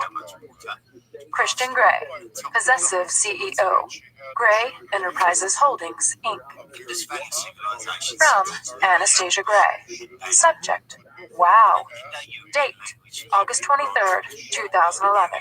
11:14. 2. Christian Gray. Are you growling at me? 'Cause that's kinda hot. Anastasia Gray. Squirming in a good way. Editor. SIP. From Christian Gray. Subject. Beware. Date. August 23rd, 2011. 11:16. 2. Anastasia Gray. Flirting and toying with me, Mrs. Gray? I may pay you a visit this afternoon. Christian Gray. Priapic CEO. Gray Enterprises Holdings, Inc. From Anastasia Gray. Subject. Oh no. Date. August 23rd, 2011. 11:20. 2. Christian Gray. I'll behave. I wouldn't want my boss's boss getting on top of me at work. Winking emoticon. Now let me get on with my job. My boss's boss may fire my ass. Anastasia Gray. Editor. SIP. From Christian Gray. Subject. Unspecified expletive symbols. Date. August 23rd, 2011. 11:23. 2. Anastasia Gray. Believe me when I say there are a great many things he'd like to do to your ass right now. Firing you is not one of them. Christian Gray. CEO and Ass Man, Gray Enterprises Holdings, Inc. His response makes me giggle. From Anastasia Gray. Subject. Go away. Date. August 23rd, 2011. 11:26. 2. Christian Gray. Don't you have an empire to run? Stop bothering me. My next appointment is here. I thought you were a breast man. Think about my ass, and I'll think about yours. ILYX. Anastasia Gray. Now moist. Editor. SIP. I cannot help my despondent mood as Sawyer drives me to the office on Thursday. Christian's threatened business trip to New York has happened, and though he's been gone only a few hours, I miss him already. I fire up my computer and there's an email waiting for me. My mood lifts immediately. From Christian Gray. Subject. Miss you already. Date. August 25th, 2011. 4:32. 2. Anastasia Gray. Mrs. Gray. You were adorable this morning. Behave while I'm away. I love you. Christian Gray. CEO, Gray Enterprises Holdings, Inc. This will be the first night we've slept apart since our wedding. I intend to have a few cocktails with Kate. That should help me sleep. Impulsively, I email him back, although I know that he's still flying. From Anastasia Gray. Subject. Behave yourself. Date. August 25th, 2011. 9:03. 2. Christian Gray. Let me know when you land. I'll worry until you do. And I shall behave. I mean, how much trouble can I get into with Kate? Anastasia Gray. Editor. SIP. I hit send and sip my latte, courtesy of Hannah. Who knew I'd grow to love coffee? Despite the fact that I'm going out this evening with Kate, I feel like a chunk of me is missing. At the moment, it's 35,000 feet somewhere above the Midwest en route to New York. I didn't know I would feel this unsettled and anxious just because Christian's away. Surely over time I won't feel this loss and uncertainty, will I? I let out a heavy sigh and continue with my work. Around lunchtime, I start manically checking my email and my BlackBerry for a text. Where is he? Has he landed safely? Anna asks if I want lunch, but I'm too apprehensive and wave her away. I know it's irrational, but I need to be sure he's arrived safely. My office phone rings, startling me. Gray. Hi. Christian's voice is warm with a trace of amusement. Relief floods through me. Hi. I'm grinning from ear to ear. How was your flight? Long. What are you doing with Kate? Oh no. We're just going out for a quiet drink. Christian says nothing. Sawyer and the new woman, Prescott, are coming to watch over us, I offer, trying to placate him. I thought Kate was coming to the apartment. She is, after a quick drink. Please let me go out. Christian sighs heavily. Why didn't you tell me? He says quietly. Too quietly. I mentally kick myself. Christian, we'll be fine. I have Ryan, Sawyer, and Prescott here. It's only a quick drink. Christian remains resolutely silent, and I know he's not happy. I've seen her only a few times since you and I met. Please, she's my best friend. Anna, I don't want to keep you from your friends, but I thought she was coming back to the apartment. Okay, I acquiesce. We'll stay in. Only while this lunatic is out there. Please. I've said okay, I mutter in exasperation, rolling my eyes. Christian snorts softly down the phone. I always know when you're rolling your eyes at me. I scowl at the receiver. Look, I'm sorry. I didn't mean to worry you. I'll tell Kate.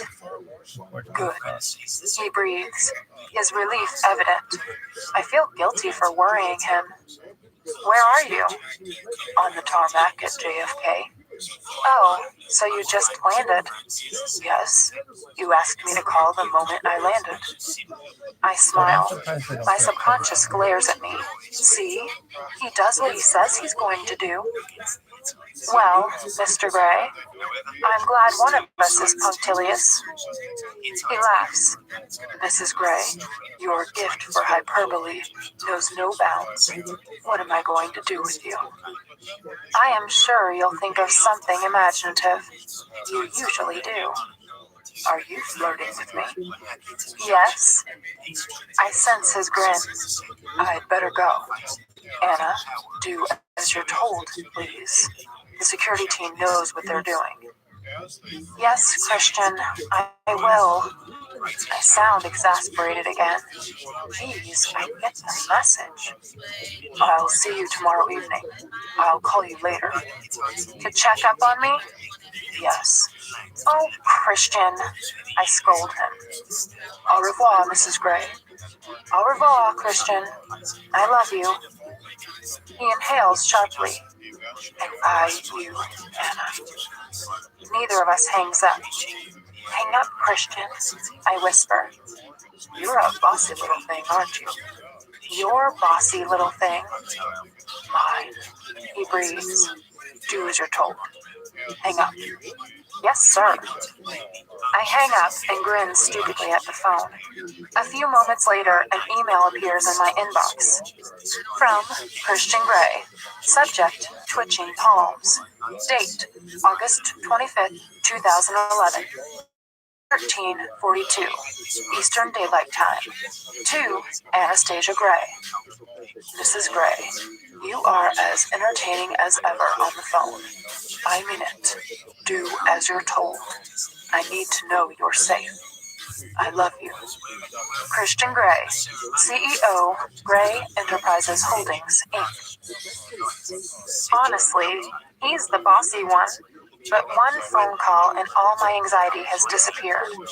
He's arrived safely and he's fussing about me as usual. I hug myself momentarily. God, I love that man. Hannah knocks on my door, distracting me, and brings me back to the now. Kate looks gorgeous. In her tight white jeans and red camisole, she's ready to rock the town. She's chatting animatedly with Claire in reception when I make my entrance. Anna! She cries, scooping me up in a Kate hug. She holds me at arm's length. Don't you look the mogul's wife? Who would have thought? Little Anna Steele. You look so sophisticated. She grins. I roll my eyes at her. I'm wearing a pale cream shift dress with a navy blue belt and navy pumps. It's good to see you, Kate. I hug her back. So, where are we going? Christian wants us to go back to the apartment. Aw, really? Can't we sneak a quick cocktail at the Zigzag Cafe? I've booked us a table. I open my mouth to protest. Please, she whines and pouts prettily. She must be picking this up from Mia. She never pouts normally. I'd really like a cocktail at the Zigzag. We had such fun the last time we went there, and it's close to Kate's apartment. I hold up my index finger. 1. She grins. 1. She links her arm in mine, and we stroll out to the car, which is parked at the curb with Sawyer at the wheel. We're followed by Miss Belinda Prescott, who's new to the security team, a tall African-American with a no-nonsense attitude. I've yet to warm to her, maybe because she's too cool and professional. The jury's definitely out, but, like the rest of the team, she's been hand-picked by Taylor. She's dressed like Sawyer in a dark, somber pantsuit. Can you take us to the Zigzag, please, Sawyer? Sawyer turns to look at me, and I know he wants to say something. He's obviously been given his orders. He hesitates. The Zigzag Cafe. We'll have only one drink. I give Kate a sideways glance, and she's glaring at Sawyer. Poor man. Yes, ma'am. Mr. Gray requested you go back to the apartment. Prescott pipes up. Mr. Gray isn't here. I snap. The Zigzag, please. Sawyer replies with a sideways glance at Prescott, who wisely holds her tongue.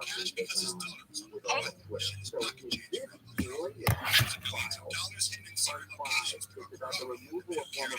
This is another television. I'm gonna show you some of my professional work. I'm a rabbi at actual rabbi at Mitzvah under Rabbi at Mitzvah. And in addition to that, I am a software developer. So I was gonna show you I'm a very serious person and here's some of my work. But this isn't currently published on the internet. It is and a lot of websites and it's tough to see. But I do have a lot of content. I'm a brand maker. I feel that I'm the most great smart people. Actually, before we do that, let me show you some technology. Very important. This thing translates anything. This translates anything to any language. It's very important. This translates any words to any language. This is now translating to Mongolian. This translates any words into any language. This is now translating to Mongolian.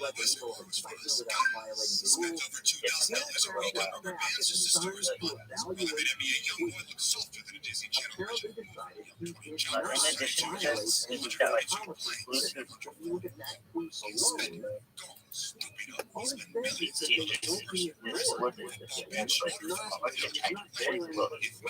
Why? I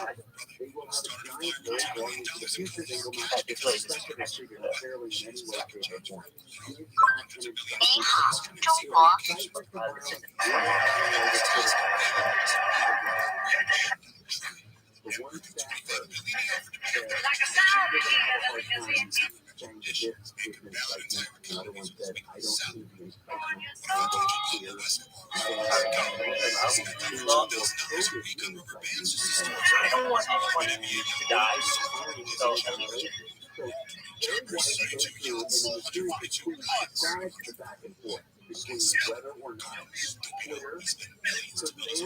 least violating their policy, or if Twitter was going to ban the guy for not violating their policy but hurting their feelings and making them feel bad. I don't have a problem with them banning it. My problem is they didn't follow their own rules when they did so. And when you compare it to other tweets that are allowed on Twitter, and part of this is in the tweet thread, the article that says Israel is the same thing as Israel is a malignant Spent over $2,000 a week on rubber bands just to store his buttons. Brother made NBA young boy look softer than a Disney Channel original movie. 20 choppers, 32 yachts, 142 planes, 140 homes. Can't spend it. Go, stupido. He spent millions to build his own personal prison, football pitch, waterfall, and helicopter landing pad. It made 25 life, brother. Started a fire with $2 million in cold hard cash because his daughter was on the well. She was pocket change for El Patron. Hundreds of billions of dollars hidden in secret locations throughout Rabbi. The men who carried out this task immediately disappeared. They got rich, got tried. Net worth of $25 billion, he offered to pay off the country's national debt, but only if he was exempt from extradition. This man could bail out entire economies with his people in the South. I'm sorry. The tweet remained out. They did not ban the prime minister. There's other examples of people outright inciting violence. Hold on a second. Before you suggest that I am defending President Trump, I'm not. I'm just saying Twitter didn't follow its own policies here. If they're going to invoke these violations of policy against Donald Trump, they should invoke these violations of policy against all these very blatant incitements to violence. Towards the end of it, what I think is I'm sorry. is that Barry White Love you too, honey. outside the United States as well. Donald Trump can be a time traveler. German Chancellor Merkel, I've they have said they don't want to live in a world where this kind of speech is controlled by a private company. But the concerns about the effort to censor things like the Hunter Biden laptop news, the disavowed, She sounded kind of upset when I was trying to order the pizza, so I voices that were silenced on Twitter or tried to cheer her up. banning a president, etc. It's not about the past choices of executives in social media companies, very lightweight. This is about the power of a handful of people at a private company to influence the public discourse and democracy. And if we're going to give, in my thought, my part now, if we're going to give Twitter that much power, Hashtag ViralRabbi. we better be damn careful about it in the future. I love that Elon Musk is doing this. I don't agree with everything he says. I love the fact that the people that he's got doing this are not right-wing or left-wing or liberal or conservative. These are some of the most down-the-middle journalists that we've seen who are simply suggesting, these are the papers, you make the decisions yourselves. When we come back, Brittany Griner, back in the United States, talks about, she's going to get some questions about this. I mean, it's not her deal, but the administration is going to get some questions about this deal specifically. Gary and Shannon will continue with Swamp Watch. Amy King is live in the KFI 24-hour newsroom. Mammoth Mountain has received more than 20 inches of snow, with another 2 feet possible before the storm fully moves out. Further north, wind gusts up to 100 miles an hour were recorded at a Heavenly Ski Resort in Tahoe, prompting the resort to shut down ski lifts. More than 3 feet of snow fell in some areas of the Sierra Nevada. A man's been shot and killed by police in Corona after he took a shot at a police aircraft. Police say the man had threatened to shoot his wife and police officers Friday evening around Peacock Lane. Cops shot him after he took a shot at a hovering police helicopter. People in Huntington Beach say they've been finding arrows on their rooftops. Residents have been happening since the summer. No one's been hurt, but some residents say they're worried to go out at night, and it's just a matter of time before someone ends up being shot by an arrow. Maybe Cupid lives in your neighborhood, kids. Hey, if you're fed up with that old-fashioned water softener and the time-consuming upgrade, you're tired of that undrinkable, smelly, or weird-looking water, LifeSource water is your solution. We've been using LifeSource at my house since October of last year. Shannon's about that same time as well. And Toshi. LifeSource is the best salt-free whole house water system that's available in Ain't LA. gonna be on LifeSource there. will reduce the hard water problems like a water There it is. softener, but with LifeSource you're going to get a whole lot more because unlike water softeners, use to drink filtered, delicious water from every tap in your home.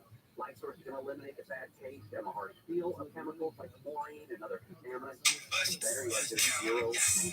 There's no filter. There's no salt. There's no monthly servicing. They install it. You just forget about it. And you can act now and spend your best deal of the year on a LifeSource system. For a limited time, LifeSource will pay your sales tax. Zero tax will equal huge savings. 800-803-2696. So visit lifesourcewater.com. 800-803-2696. LifeSource. Taste and feel the difference.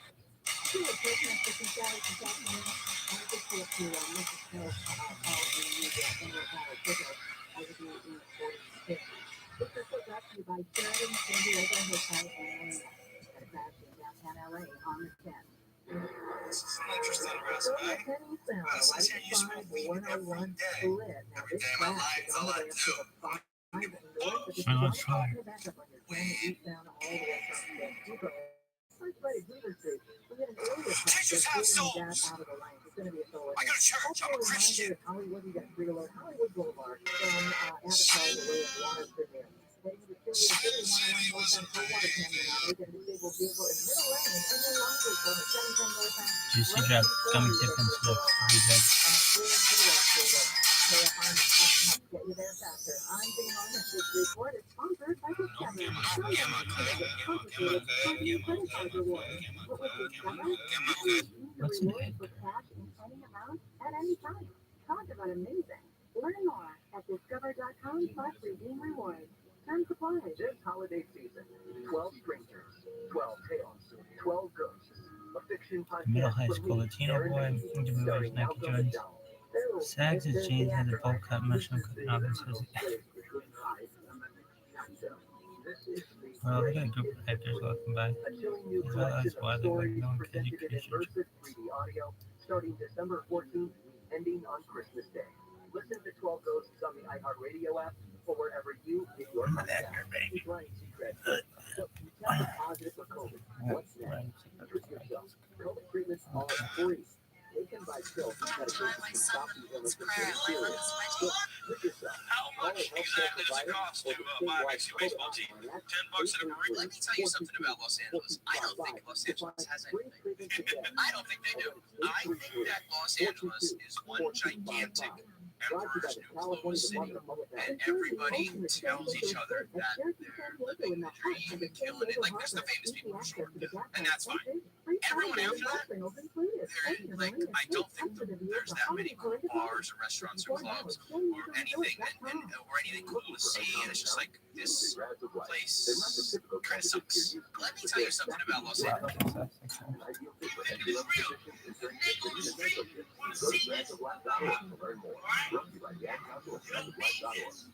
By now, you've heard the news. Vaccine boosters are available for eligible Californians. Boosters support stronger immunity and help maximize protection against COVID-19 and its rarities. Visit myturn.ca.gov to find out if you're eligible and to find a booster near you. That's myturn.ca.gov. Stay healthy and strong. Get boosted. Plus, you buy the California Department of Public Health. 2022 is in a roller coaster year. This spoiled her this Christmas by giving her the next best thing to wear nothing at all. It's making matching new pajamas. Exclusively from Pajamas. That's seriously. Make matching new pajamas feel just like their own pair of skin. Even more wearing than lingerie. The texture and touch of these pajamas is so seductive that you'll both love the feel of them. You'll love the feeling of wearing nothing at all, and you'll love the way they look. Best of all, Pajama Jam has a wrapping for you with free gift packages. Order today, and Pajama Jam will also include a free matching naturally new night with a picture of naturally new pajamas. That is free gift packages and a free offering you money when you order today. Just go to pajamabrand.com. It's fast, easy, and delivery by Christmas is guaranteed. That's pajamabrand.com.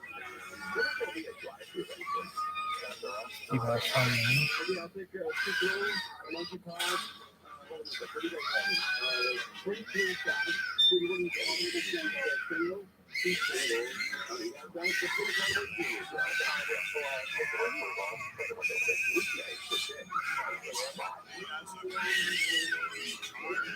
Take that top off.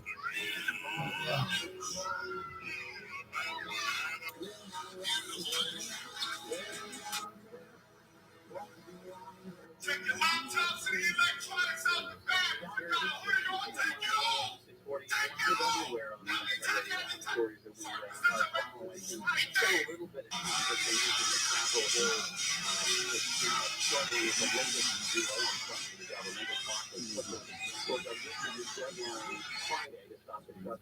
How's that? How's that? Don't tell me what the fuck to do. How's that, pal? You did. You told me not to talk to people I don't know. I'll talk to whoever the fuck I want to know.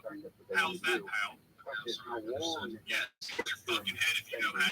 You little pimply little shit. You're not that guy, pal. Trust me, you're not that guy.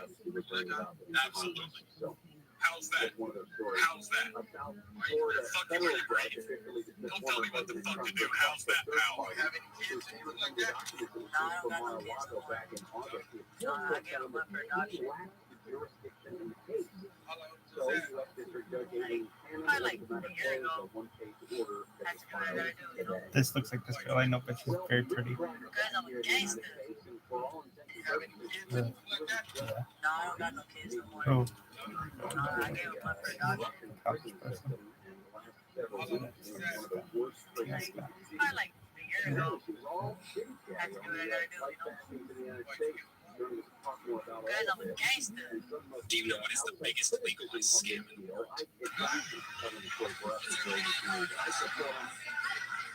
I really care. They don't care about your much.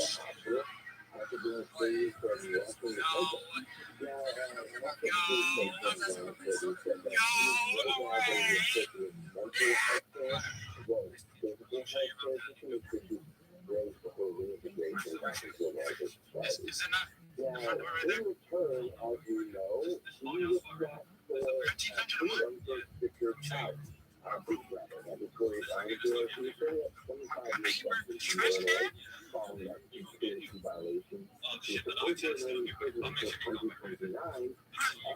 It smells like shit.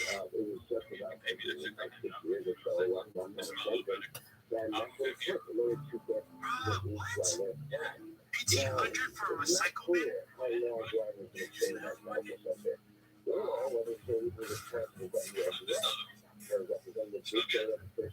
Maybe smell better. Take a shit.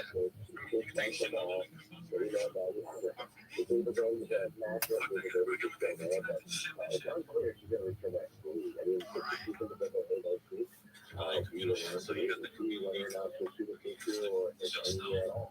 that much from the lieutenant. They probably shifted it up.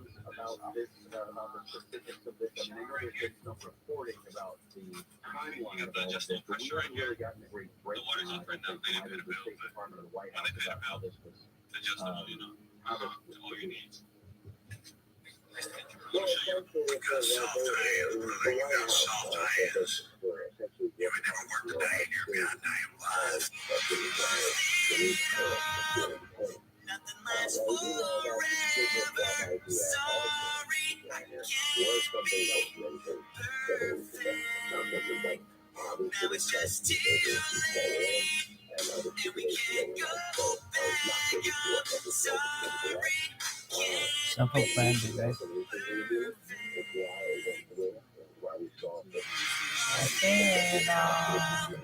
Nothing lasts forever. I'm sorry, I can't be perfect. You can also just click the link in my bio and click on game.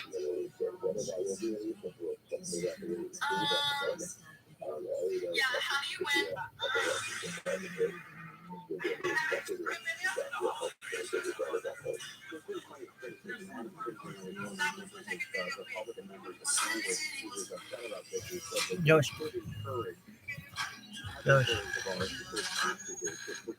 I can't see. In terms of interdimensional value, a basketball player for an arms dealer doesn't seem to be a great deal. Would there be more Russians in our custody that they're trying to get out, perhaps? Something that is very obviously the main one that they wanted wasn't that good for it to be. But the issue at hand, whether it's not like a place in order to get that, What's the most money you've ever seen? $1.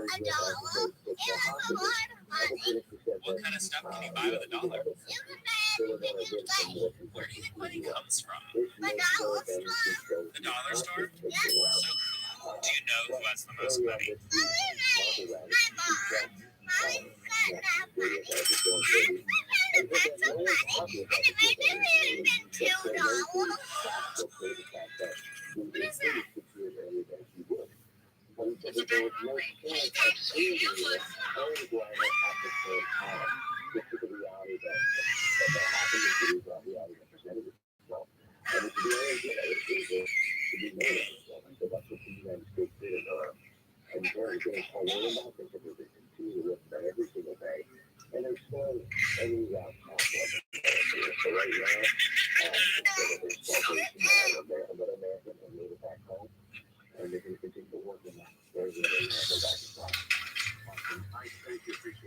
So I said, I'm sorry, but you're not even answering my text. You're just reading them.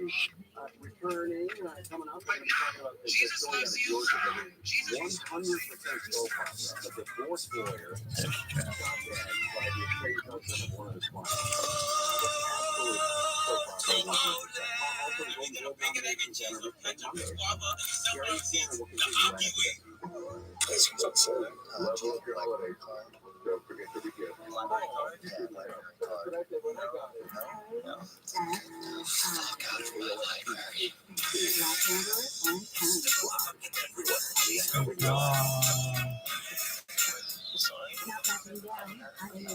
Now backing down, says to resign from the LA City Council without considering the totality of his work was unacceptable. Video was one of 4 people caught on tape talking about redistricting, using racial slurs and offensive comments. Video's term ended at 12:01 this morning. When the recording was released in October, Video went silent and quit showing up at council meetings.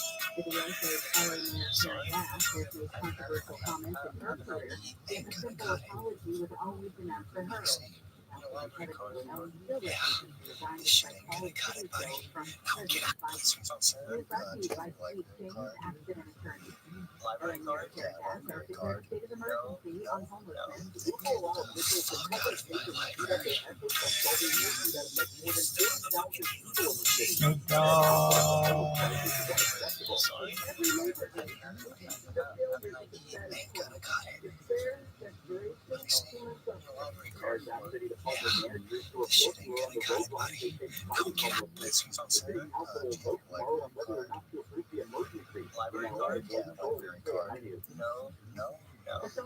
the most common crime committed at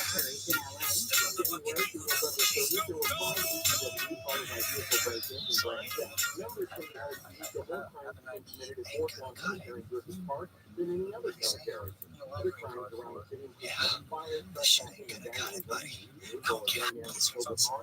Cemetery Royal Heights, shooting remains unsolved. So far this year, there have been 23 crimes committed in cemeteries, the third highest since 2010. The highest in 2017 was 27 crimes. Iran has executed a second person involved in public protests against the government, and apparently angry about security forces killing people who protested against the regime. Authorities publicly hanged him from a construction crane activists Library card? nearly 500 people have been killed since the demonstrations began. Fuck out of my The state of Richmond, Virginia, has removed its last couple of Confederate statues. Statue of Confederate General Joe was erected more than 130 years ago. ain't gonna cut Played it. out around the country for the last 2 years. said- Schools glorify historical supporters of This shit ain't slavery. gonna cut it, buddy. Now get it. Please what's that? Library card. Library card? Yeah, Citizens library in card. the crew with a flathead truck strapped around the statue's arms and moved it from its base with a crane. Statue will be given to the Black History Museum and Cultural Center of Richmond. Three games at the World Cup in Qatar have sensory rooms for fans who might get overwhelmed in a stadium environment. Library card. Rooms are supplied with soft furniture, noise canceling headphones, and interactive toys. Please what's that? People with autism and other learning or sensory difficulties cope with Library the card? Yeah, library card. Co-founder of Sensory Film says the goal of the future is to gradually introduce fans to the games and letting them get in dance for as long as they want, and letting them listen to the sensory experience. Many of you know that I've Weatherman Al Roker has appeared virtually on the Today Show Bust from out his your home for pussy the this first summer time. at Kohl's. Take 50% off and they'll spring items. Then shake that ass for some Kohl's cash. This summer, many of you know that I love reading. It's literally my favorite thing. Roker says he's in a tough time, but that he has faithful thanks of gratitude for all the prayers and thank yous. Hi, I'd like to return these. Oh, of course. Do you have your receipt? No, but they're unopened. They are finished. I really need your receipt. They are sealed. They are brand new. Do you have the credit card that you used? This is ridiculous. I bought these last week. Maybe you can try client services on the 6th floor. Never mind. Just keep them. Jesus. You know, isn't that bad news? Good for something as well.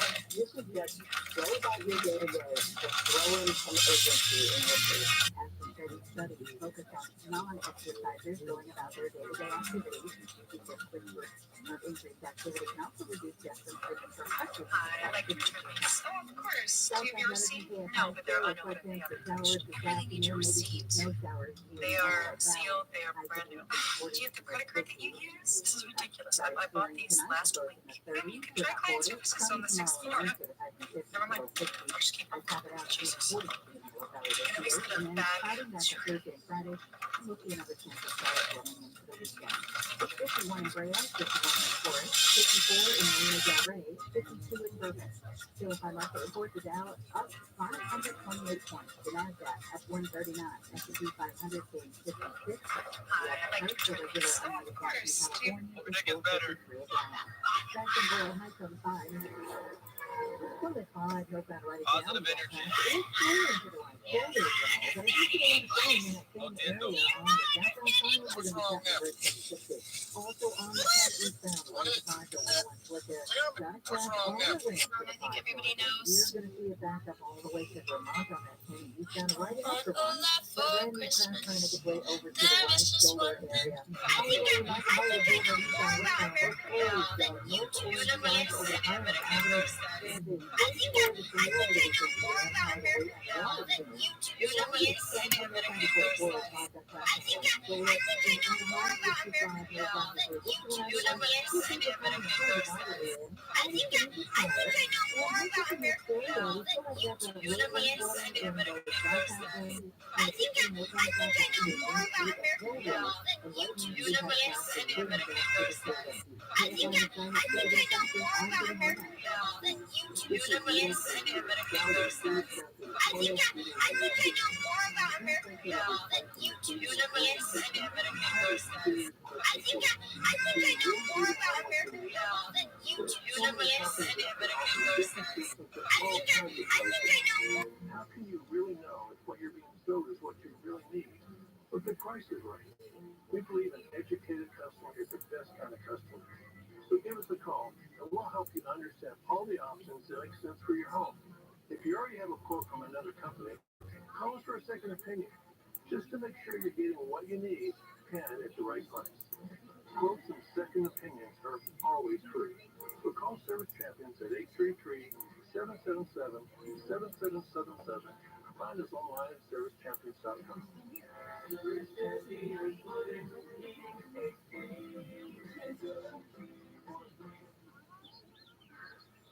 This view was worth the hype. right? And it's a good way to stay on top of my health. Yes, I'm Cologuard, a prescription colon cancer screening option.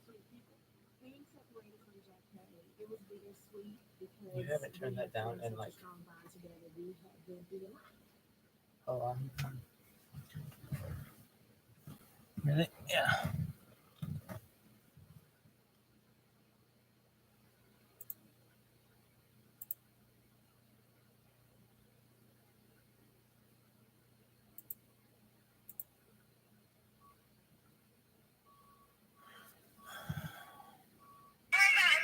Excuse me, sir, do you want 50 chicken sandwiches or should I go and give it to someone else? I'm so sorry, bro. I literally just said, give him someone else. Double? Yeah, definitely double. Double. Yeah, I just said, I'm sorry. So fucking... It's nothing I can do, bro. That's what you said.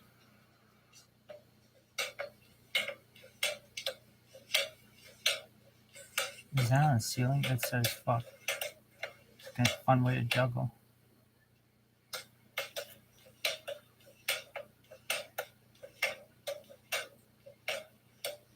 Sure, every parent would love hearing that. Go. What in the hell is my kid doing?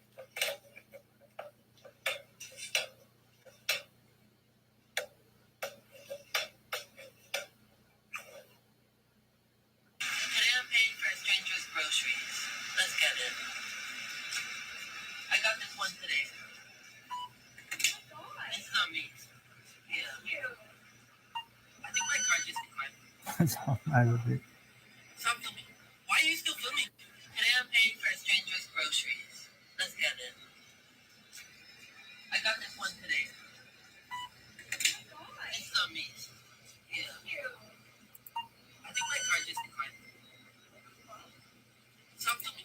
Why are you still filming? Today I'm paying for a stranger's groceries. Let's get it. I got this one today. It's not me. Yeah. I think my card just declined. Stop filming. Why are you still filming? Today I'm paying for a stranger's groceries. Let's get it. I got this one today. It's not me. Yeah. I think my card just declined. Stop filming. Why are you still filming? You know, hey. Sorry? You need any help or anything? No. Oh, you sure? Yes. Anything I can do to help your experience at Target? No, I'm good, thank you. Sure? Yes. No problem. What's your name? Jim. Come here often? No. That's all you do. Can I grab your number by any chance? Really quick, you're really attractive dude. How? Stay the fuck away from me. Be gentle with me. Fuck you and fuck you. Fuck you and fuck. You know, hey. Sorry? You need any help or anything? No. Oh, you sure? Yes. Anything I can do to help your experience at Target? No, I'm good, thank you. Sure? Yes. No problem. What's your name? Jim. Come here often? No. Okay, can I grab your number by any chance really quick? You're a really attractive dude. So want to take a chicken? Drop a tip. Swagger, but we kick it to the curb unless they let.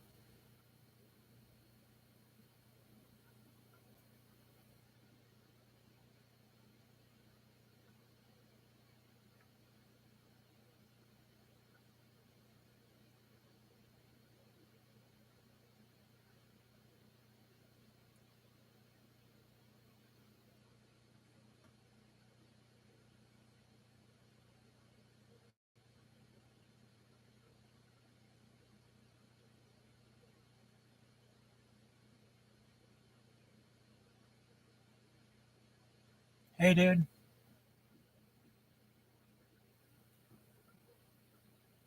Hey, dude.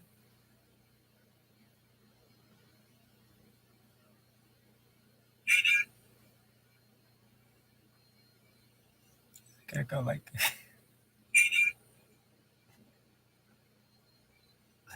Can't go like this.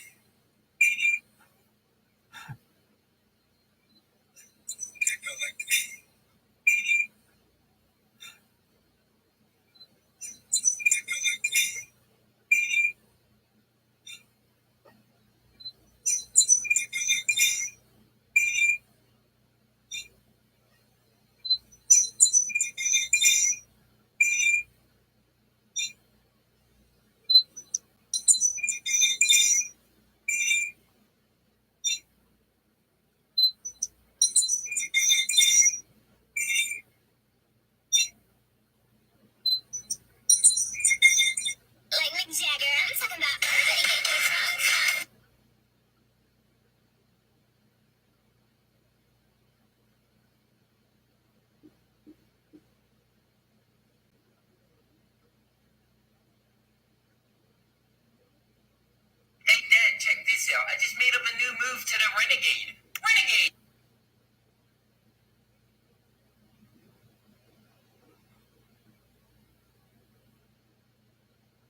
There's billionaires in the last one with over. And then what? 9 billionaires by August.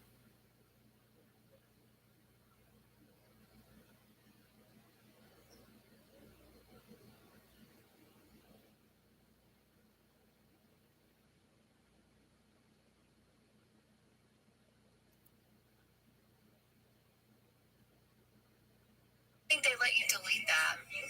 I think it just stays there, like the star and stuff. Show me as an example, just in case, if you can. Jay, let's go. Please and thank you.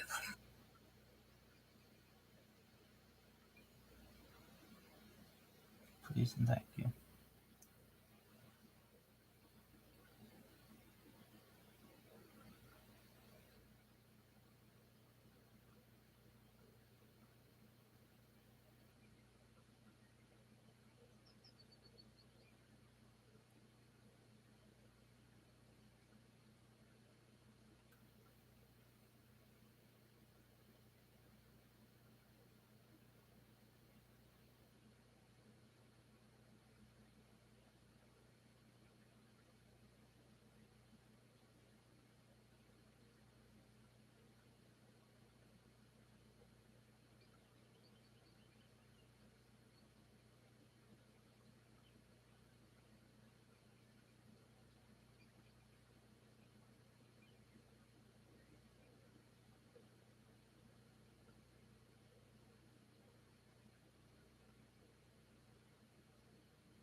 Ready as it comes.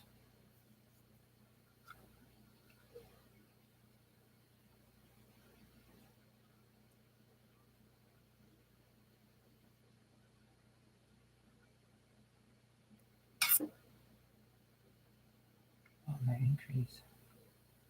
They decrease as this continues.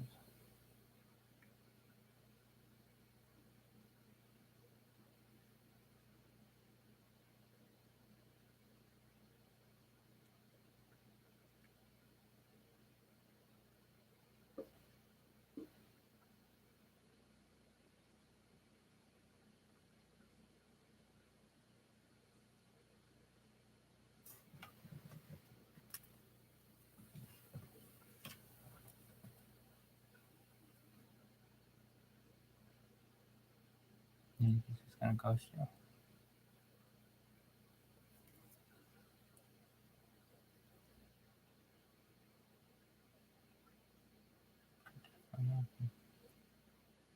How much time you give them? I'll give them 10 hours. Just lost, Joshua, just lost. Like, it's not even done yet. Oh, yeah, no, he's okay. He's like, really? He'd be like, oh, dude, this guy, Nikhil Canaro, he just took a look at your website and was like, oh my god. Oh my god.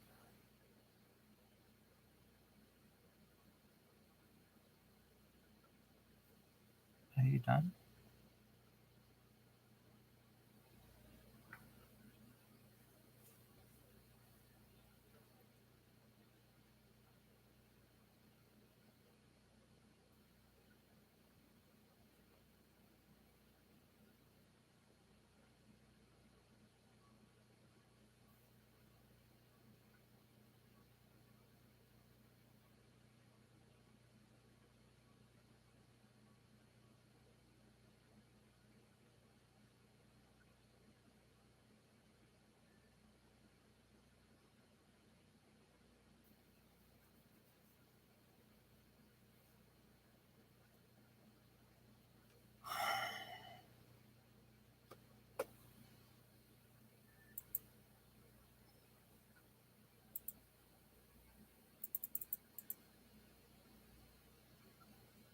I don't know if you guys come in here, ding dong.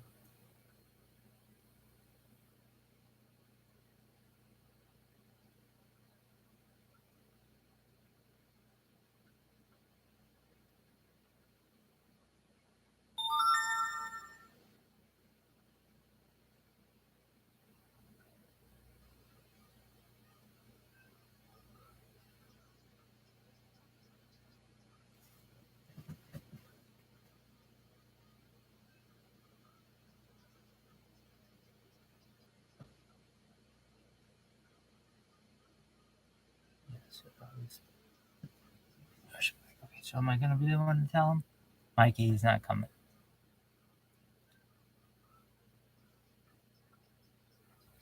Alright, I'm off the torrents.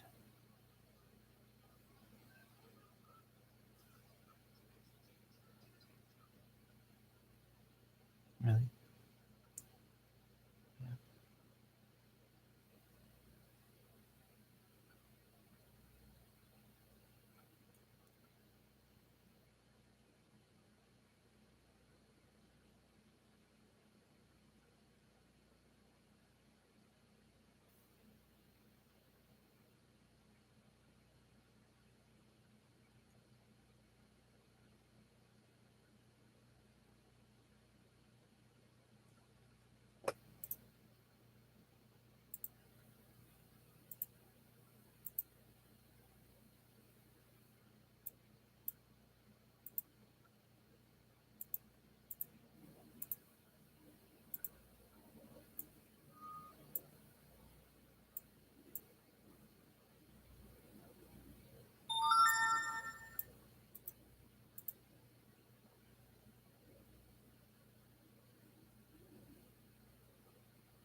then I wouldn't approach him. I would just stay where I was. And if they chose to come closer to me, they could approach me as close as they Gapes at me felt. as if she can't believe her eyes and ears. I purse my lips and shrug. Okay, so I'm a little more assertive than I used to be. Kate nods as Sawyer pulls out into the early evening traffic. You know the additional security is driving Grace and Mia crazy, Kate says casually. I gawk at her, baffled. You didn't know? She seems incredulous. Know what? Security for all of the Grays has been tripled. Gazillioned even. Really? He hasn't told you? I flush. No? Damn it. Christian. Do you know why? Jack Hyde. What about Jack? I thought he was just after Christian. I gasp. Jeez. Why hasn't he told me? Since Monday, Kate says. Last Monday? We identified Jack on Sunday. But why all the Grays? How do you know all this? Elliot. Of course. Christian hasn't told you any of this, has he? I flush once more. No. Oh, Anna, how annoying. I sigh. As ever, Kate has hit the nail squarely on the head in her usual sledgehammer style. Do you know why? If Christian's not going to tell me, then maybe Kate will. Elliot said it's something to do with information stored on Jack Hyde's computer when he was at SIP. Holy crap. You're kidding. A surge of anger pulses through me. How does Kate know about this when I don't? I glance up to see Sawyer eyeing me in the rearview mirror. The red light turns to green and he surges forward, focusing on the road ahead. I hold my finger up to my lips and Kate nods. I bet Sawyer knows too, and I don't. How's Elliot? I ask to change the subject. Kate grins stupidly, telling me all I need to know. Sawyer pulls up at the end of the passageway that leads down to the Zigzag Cafe, and Prescott opens my door. I scoot out and Kate slides out after me. We link arms and meander down the passage, followed by Prescott, who's wearing a thunderous expression on her face. Oh, for heaven's sake, it's just a drink. Sawyer drives off to park the car. So, how does Elliot know Gia? I ask, taking a sip of my second strawberry mojito. The bar is intimate and cozy, and I don't want to leave. Kate and I have not stopped talking. I had forgotten how much I like hanging with her. It's liberating to be out, relaxing, enjoying Kate's company. I contemplate texting Christian, then dismiss the idea. He'll just be mad and make me go home like an errant child. Don't talk to me about that bitch, Kate splutters. Kate's reaction makes me laugh. What's so funny, Steele? She snaps, but not seriously. I feel the same way. You do? Yes, she was all over Christian. She had a fling with Elliot. Kate pouts. No. She nods, her lips pressed together in the patented Catherine Kavanaugh scowl. It was brief. Last year, I think. She's a social climber. No wonder she has her sights set on Christian. Christian is taken. I told her to leave him alone or I would fire her. Kate gapes at me once more, stunned. I nod proudly, and she lifts her glass to salute me, impressed and beaming. Mrs. Anastasia Gray! Way to go! We clink. Does Elliot own a gun? No, he's very anti-gun. Kate stirs her third drink. Christian, too. I think it was Grace and Carrick's influence. I mutter. I'm feeling a little tipsy. Carrick's a good man. Kate nods. He wanted a prenup. I mutter sadly. Oh, Anna. She reaches across the table and grasps my arm. He was only looking out for his boy. As we both know, you have gold digger tattooed on your forehead. She smiles at me, and I poke my tongue out at her, then giggle. Mature, Mrs. Gray, she says, grinning. She sounds like Christian. You'll do the same for your son one day. My son? I gape at her. It hadn't even crossed my mind that my kids will be rich. Holy crap. They'll want for nothing. I mean, nothing. This needs further thought, but not right now. I glance at Prescott and Sawyer seated nearby, watching us and the evening crowd from a side table, while they each nurse a glass of sparkling mineral water. Do you think we should eat? I ask. No, we should drink, Kate says. Why are you in such a drinking mood? Because I don't see enough of you anymore. I didn't know you'd up and marry the first guy who turned your head. She pouts again. Honestly, you married so quickly that I thought you were pregnant. I giggle. Everyone thought I was pregnant. I mutter. Let's not rehash that conversation again, please. And I have to use the restroom. Prescott accompanies me. She says nothing. She doesn't have to. Disapproval radiates off her like a lethal isotope. I haven't been out on my own since I got married. I mutter wordlessly at the closed stall door. I make a face, knowing that she's standing on the other side of the door, waiting while I pee. What precisely is Hyde going to do in a bar anyway? Christian is just overreacting, as usual. Kate, it's late. We should go. It's 10:15 and I have downed my 4th strawberry mojito. I am definitely feeling the effects of the alcohol. Warm and fuzzy. Christian will be fine. Eventually. Sure, Anna. It's been so good to see you. You just seem so much more, I don't know, confident. Marriage obviously agrees with you. My face warms.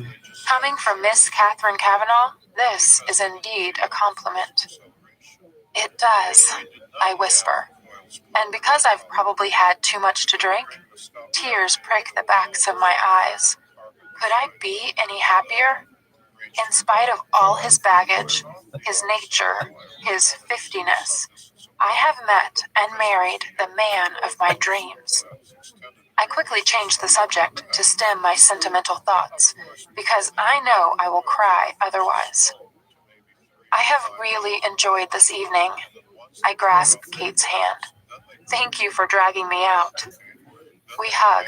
As she releases me, I nod at Sawyer and he hands Prescott the keys to the car. I'm sure Miss Goody Two-Shoes Prescott has told Christian I'm not at home. He'll be mad, I mutter to Kate. And maybe he'll think of some delicious way to punish me. Hopefully. Why are you grinning like a loon, Anna? You like making Christian mad? No, not really, but it's easily done. He's very controlling sometimes.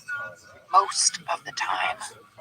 I've noticed, Kate says wryly. We pull up outside Kate's apartment. She hugs me hard. Don't be a stranger, she whispers, and kisses my cheek. Then she's out of the car. I wave, feeling strangely homesick. I have missed girl talk. It's fun and relaxing, and it reminds me that I'm still young. I must make more of an effort to see Kate. But the truth is, I love being in my bubble with Christian. Last night we attended a charity dinner together. There were so many men in suits and well-groomed, elegant women talking about real estate prices and the failing economy and the plunging stock markets. I mean, it was dull. Really dull. So, it's refreshing to let my hair down with someone my own age. My stomach rumbles. I still haven't eaten. Shit. Christian. I scramble through my purse and fish out my BlackBerry. Holy crap. 5 missed calls. 1 text. Where the hell are you? And 1 email. From Christian Gray. Subject, angry. You've not seen angry. Date, August 26, 2011, 00:42, Eastern Standard Time. To Anastasia Gray. Anastasia, Sawyer tells me that you are drinking cocktails in a bar when you said you wouldn't. Do you have any idea how mad I am at the moment? I'll see you tomorrow. Christian Gray, CEO, Gray Enterprises Holdings, Inc. My heart sinks. Oh shit.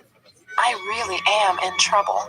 My subconscious glares at me, then shrugs, wearing her, "You made your bed, you lie in it," face. What did I expect? I contemplate calling him, but it's late and he's probably asleep. Or pacing. I decide a quick text may be enough. I'm still in one piece. I had a nice time. Missing you. Please don't be mad.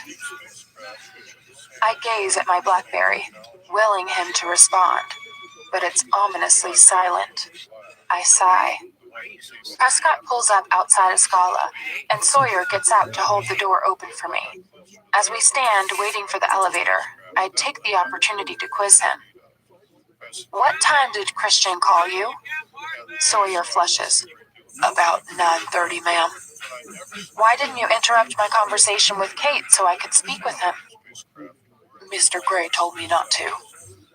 I purse my lips. The elevator arrives and we ride up in silence. I'm suddenly grateful that Christian has a whole night to recover from his conniption, and that he's on the other side of the country. It gives me some time. On the other hand, I miss him. The doors to the elevator open, and for a split second, I stare at the foyer table. What is wrong with this picture? The vase of flowers lies smashed into fragments all over the floor of the foyer. Water and flowers and chunks of china are strewn everywhere, and the table is overturned. My scalp prickles, and Sawyer grabs my arm and pulls me back into the elevator. Stay there, he hisses, drawing a gun. He steps into the foyer and disappears from my field of vision. I cower in the back of the elevator.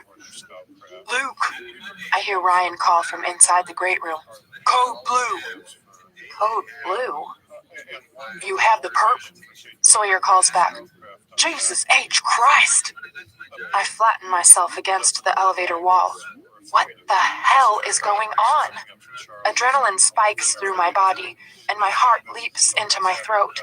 I hear soft voices, and a moment later, Sawyer reappears in the foyer, standing in the puddle of water. He holsters his gun. You can come in, Mrs. Gray, he says gently. What's happened, Luke? My voice is barely a whisper. We've had a visitor. He takes my elbow, and I'm grateful for the support. My legs have turned to jelly. I walk with him through the open double doors. Ryan is standing at the entrance of the great room, a cut above his eyes bleeding, and there's another on his mouth. He looks roughed up, his clothes disheveled. But what's more shocking is Jack Hyde slumped at his feet. Chapter 10. My heart is pounding and blood thrums loudly in my eardrums. The alcohol flowing through my system amplifies the sound. Is he? I gasp, unable to finish the sentence and gazing wide-eyed and terrified at Ryan. I can't even look at the prone figure on the floor. No, ma'am. Just knocked out cold. Relief floods through me. Oh, thank God. And you? I ask, gazing at Ryan. I realize I don't know his first name. He's panting as if he's run a marathon. He wipes the corner of his mouth, removing the trace of blood, and a faint bruise is forming on his cheek. He put up one hell of a fight, but I'm okay, Mrs. Gray. He smiles reassuringly. If I knew him better, I'd say he looked a little smug.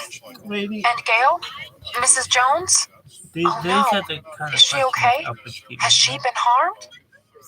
I'm here, Anna. Glancing behind me, I see she's in a nightdress and robe, her hair loose, her face ashen and her eyes wide, like mine, I imagine. Ryan woke me, insisted I come in here. She points behind her into Taylor's office. I'm fine. Are you okay? I nod briskly and realize she's probably just come out of the panic room that adjoins Taylor's office. Who knew we'd need it so soon? Christian had insisted on its installation shortly after our engagement, and I had rolled my eyes. Now, seeing Gail standing in the doorway, I'm grateful for his foresight. A creak from the door to the foyer distracts me. It's hanging off its hinges. What the hell happened to that? Was he alone? I ask Ryan. Yes, ma'am. You wouldn't be standing here if he wasn't, I can assure you. Ryan sounds vaguely affronted. How did he get in? I ask, ignoring his tone. Through the service elevator. He's got quite a pair, ma'am. I stare down at Jack's slumped figure.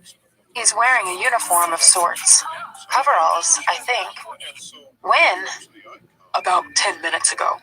I caught him on the security monitor. He was wearing gloves. Kinda strange in August. I recognized him and decided to give him access. That way, I knew we'd have him. You weren't here, and Gail was safe, so I figured it was now or never. Ryan looks very pleased with himself once more, and Sawyer scowls at him in disapproval. Gloves? The thought distracts me, and I glance once more at Jack. Yes, he's wearing brown leather gloves. Creepy. What now? I try to dismiss the ramifications from my mind. We need to secure him, Ryan replies. Secure him? In case he wakes. Ryan glances at Sawyer. What do you need? Asks Mrs. Jones, stepping forward. She's recovered her composure. Something to restrain him. Cord or a rope, Ryan replies. Cable ties. I flush as memories of the previous night invade my mind. Reflexively, I rub my wrists and glance quickly down at them. No bruising. Good. I have something. Cable ties. Will they do? All eyes turn to me. Yes, ma'am. Perfect, Sawyer says, serious and straight-faced.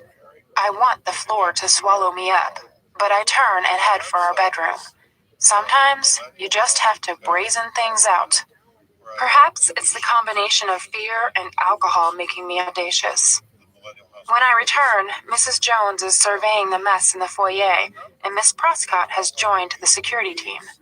I hand the ties to Sawyer, who slowly, and with unnecessary care, ties Hyde's hands behind his back. Mrs. Jones disappears into the kitchen and returns with a first aid kit. She takes Ryan's arm, leads him into the doorway of the great room, and starts tending to the cut above his eye. He flinches as she dabs it with an antiseptic wipe. Then I notice the Glock on the floor with a silencer attached. Holy shit! Jack was armed? Bile rises in my throat, and I fight it down. Don't touch, Mrs. Gray, says Prescott when I bend to pick it up. Sawyer emerges from Taylor's office, wearing latex gloves. I'll take care of that, Mrs. Gray, he says. It's his? I ask. Yes, ma'am, says Ryan, wincing once more from Mrs. Jones's ministrations. Holy crap! Ryan fought an armed man in my home. I shudder at the thought. Sawyer bends and gingerly picks up the Glock. Should you be doing that? I ask. Mr. Gray would expect it, ma'am. Sawyer slides the gun into a Ziploc bag, then squats to pat down Jack. He pauses and partially pulls a roll of duct tape from the man's pocket. Sawyer blanches and pushes the tape back into Hyde's pocket. Duct tape? My mind idly registers as I watch the proceedings with fascination and an odd detachment. Then, bile rises to my throat again as I realize the implications. Rapidly, I dismiss them from my head. Don't go there, Anna. Should we call the police? I mutter, trying to hide my fear. I want Hyde out of my home, sooner rather than later. Ryan and Sawyer glance at each other. I think we should call the police, I say, rather more forcefully, wondering what's going on between Ryan and Sawyer. I've just tried Taylor, and he's not answering his cell. Maybe he's asleep. Sawyer checks his watch. It's 1:45 in the morning on the East Coast. Oh, no. Have you called Christian? I whisper. No, ma'am. Were you calling Taylor for instructions? Sawyer looks momentarily embarrassed. Yes, ma'am. Part of me bristles. This man, I glance down at Hyde again, has invaded my home, and he needs to be removed by the police. But looking at the four of them into their anxious eyes, I decide I must be missing something. So I decide to call Christian. My scalp prickles. I know he's mad at me. Really, really mad at me. And I falter at the thought of what he'll say. And how he'll stress because he's not here and can't be here until tomorrow evening. I know I've worried him enough this evening. Perhaps I shouldn't call him. And then it occurs to me, shit, what if I'd been here? I pale at the thought. Thank heavens I was out. Maybe I won't be in so much trouble after all. Is he okay? I ask, pointing at Jack. He'll have an aching skull when he wakes, Ryan says, gazing down at Jack with contempt. But we need paramedics here to make sure. I reach into my purse and pull out my BlackBerry, and before I can give too much thought to the extent of Christian's anger, I dial his number. It goes straight to voicemail. He must have switched it off because he's so mad. I cannot think what to say. Turning away, I walk down the hallway a little, away from everyone. Hi, it's me. Please don't be mad. We've had an incident at the apartment, but it's under control, so don't worry. No one is hurt. Call me. I hang up. Call the police, I tell Sawyer. He nods, takes out his cell, and makes the call. Officer Skinner is deep in conversation with Ryan at the dining room table. Officer Walker is with Sawyer in Taylor's office. I don't know where Prescott is. Perhaps in Taylor's office? Detective Clark is barking questions at me as we sit on the couch in the great room. He's tall, dark, and would be good-looking if it weren't for his permanent scowl. I suspect he's been woken and dragged from his warm bed because the home of one of Seattle's most influential and wealthy businessmen has been breached. He used to be your boss? Clark asks tersely. Yes. I am tired, beyond tired, and I want to go to bed. I still haven't heard from Christian. On the plus side, the paramedics have removed Hyde. Mrs. Jones hands Detective Clark and me each a cup of tea. Thanks. Clark turns to me. And where is Mr. Gray? New York, on business. He'll be back tomorrow evening. I mean, this evening. It's after midnight.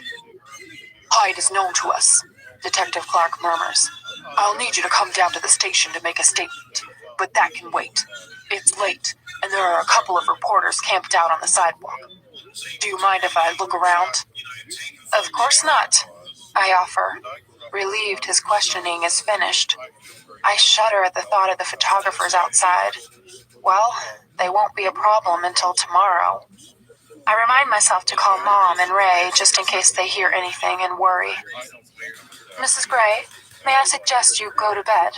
Mrs. Jones says, her voice warm and full of concern. Looking into her warm, kind eyes, I suddenly feel an overwhelming need to cry. She reaches over and rubs my shoulder. We're safe now, she murmurs. This will all look better in the morning, once you've had some sleep, and Mr. Gray will be back tomorrow evening. I glance nervously up at her, keeping my tears at bay. Christian is going to be so mad. Can I get you anything before you go to bed? She asks. I realize how hungry I am. I'd love something to eat. She smiles broadly. Sandwich and some milk? I nod with gratitude, and she heads into the kitchen. Ryan is still with Officer Skinner. In the foyer, Detective Clark is examining the mess outside the elevator. He looks thoughtful, despite his scowl. And suddenly, I feel homesick. Homesick for Christian. Holding my head in my hands, I wish fervently that he were here. He'd know what to do. What an evening. I want to crawl into his lap, have him hold me and tell me that he loves me, even though I don't do as I'm told. But that won't be possible until this evening. Inwardly, I roll my eyes. Why didn't he tell me about the increased security for everyone? What exactly is on Jack's computer? He's so frustrating. But right now, I just don't care. I want my husband. I miss him. Here you are, Anna dear. Mrs. Jones interrupts my inner turmoil. When I glance up at her, she hands me a peanut butter and jelly sandwich, her eyes twinkling. I haven't had one of these for years. I smile shyly and dig in.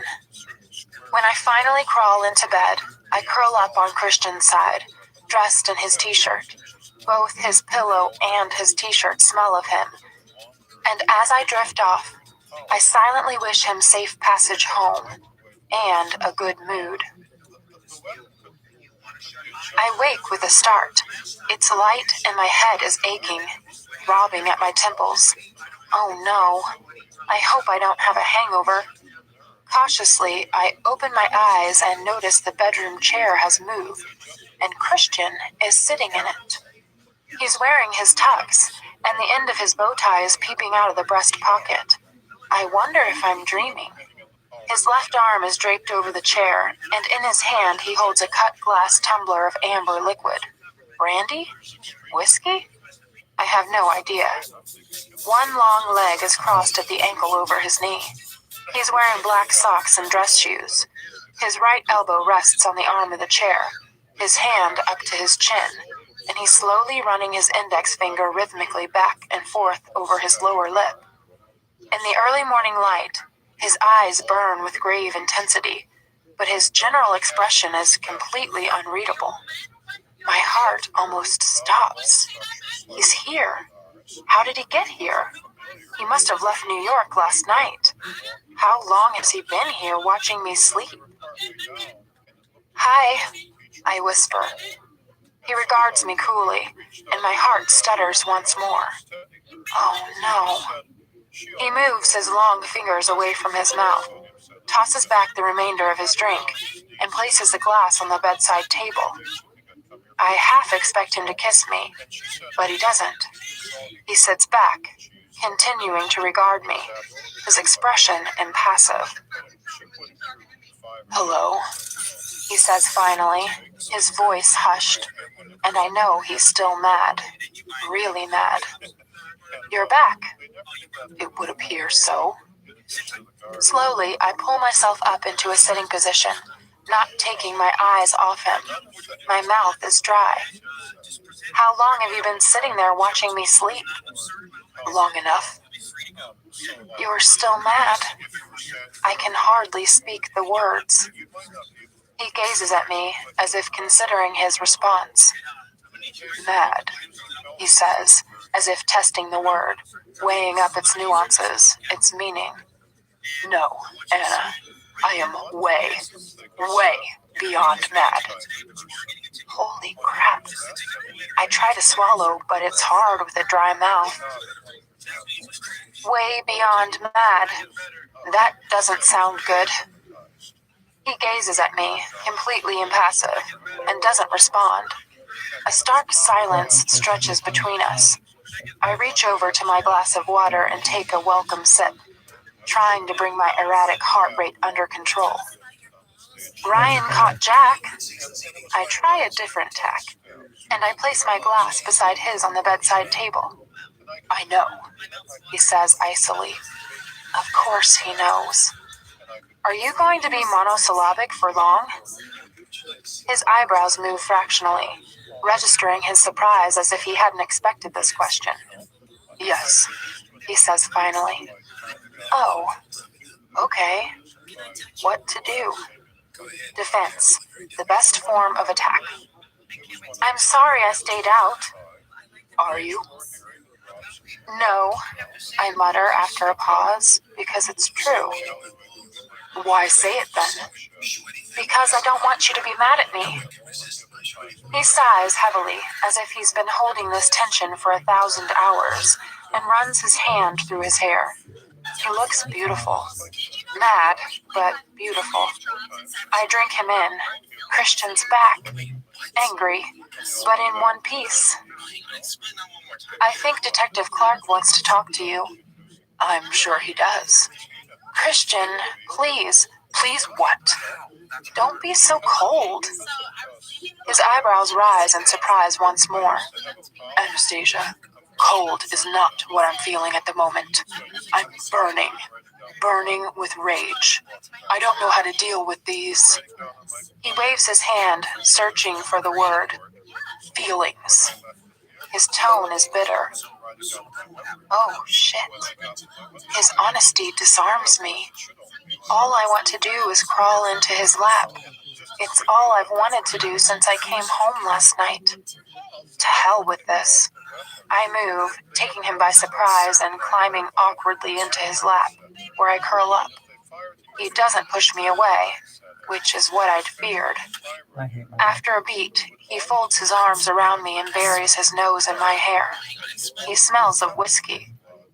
How much did he drink? He smells of body wash, too. He smells of Christian.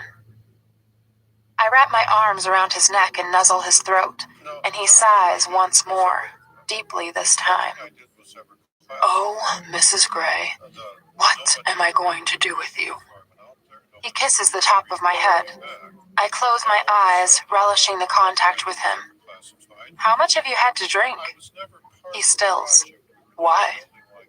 You don't normally drink hard liquor. This is my second glass. I've had a trying night, Anastasia. Give a man a break. I smile. If you insist, Mr. Gray. I breathe into his neck. You smell heavenly. I slept on your side of the bed because your pillow smells of you. He nuzzles my hair. Did you now? I wondered why you were on this side. I'm still mad at you. I know. His hand rhythmically strokes my back. And I'm mad at you, I whisper. He pauses. And what, pray, have I done to deserve your ire? I'll tell you later when you're no longer burning with rage. I kiss his throat. He closes his eyes and leans into my kiss, but makes no move to kiss me back.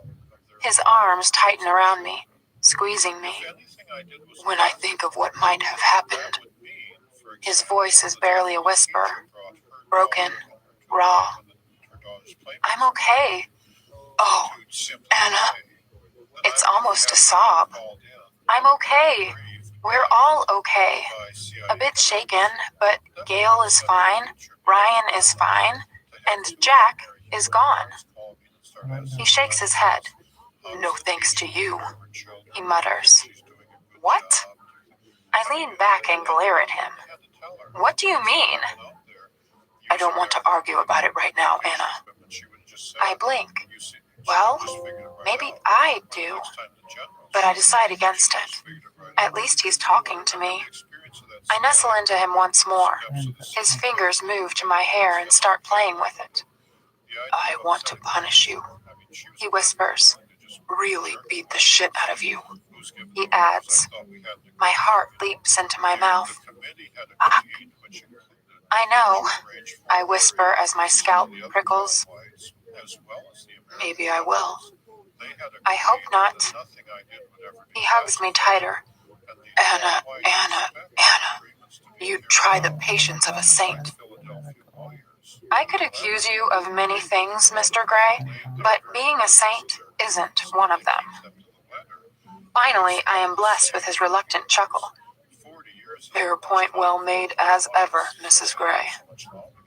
He kisses my forehead and shifts. Back to bed. You had a late night, too. He moves quickly, picking me up and depositing me back on the bed. Lie down with me? No. I have things to do. He reaches down and collects the glass. Go back to sleep. I'll wake you in a couple of hours. Are you still mad at me? Yes. I'll go back to sleep then. Good. He pulls the duvet over me and kisses my forehead once more. Sleep. And because I'm so groggy from the night before, relieved that he's back, and emotionally fatigued by our early morning encounter, I do exactly as I'm told. As I drift off, I'm curious though grateful, given the nasty taste in my mouth, to know why he hasn't deployed his usual coping mechanism and leaped on me to have his wicked way. There's some orange juice for you here, Christian says, and my eyes flutter open again. I have had the most restful 2 hours of sleep I can remember, and I wake refreshed, my head no longer throbbing. The orange juice is a welcome sight, as is my husband. He's in his sweats, and I'm momentarily zapped back to the Heathman Hotel and the first time I ever woke up with him. His gray tank top is damp with his sweat. Either he's been working out in the basement gym, or he's been for a run. But he shouldn't look this good after a workout. I'm going to take a shower, he murmurs, and disappears into the bathroom. I frown. He's still distant. He's either distracted by all that's happened, or still mad, or what? I sit up and reach for the orange juice, drinking it down too quickly. It's delicious, ice cold, and it makes my mouth a much better place. I clamber out of bed, anxious to close the distance, real and metaphysical, between my husband and me. I glance quickly at the alarm. It's 8 o'clock.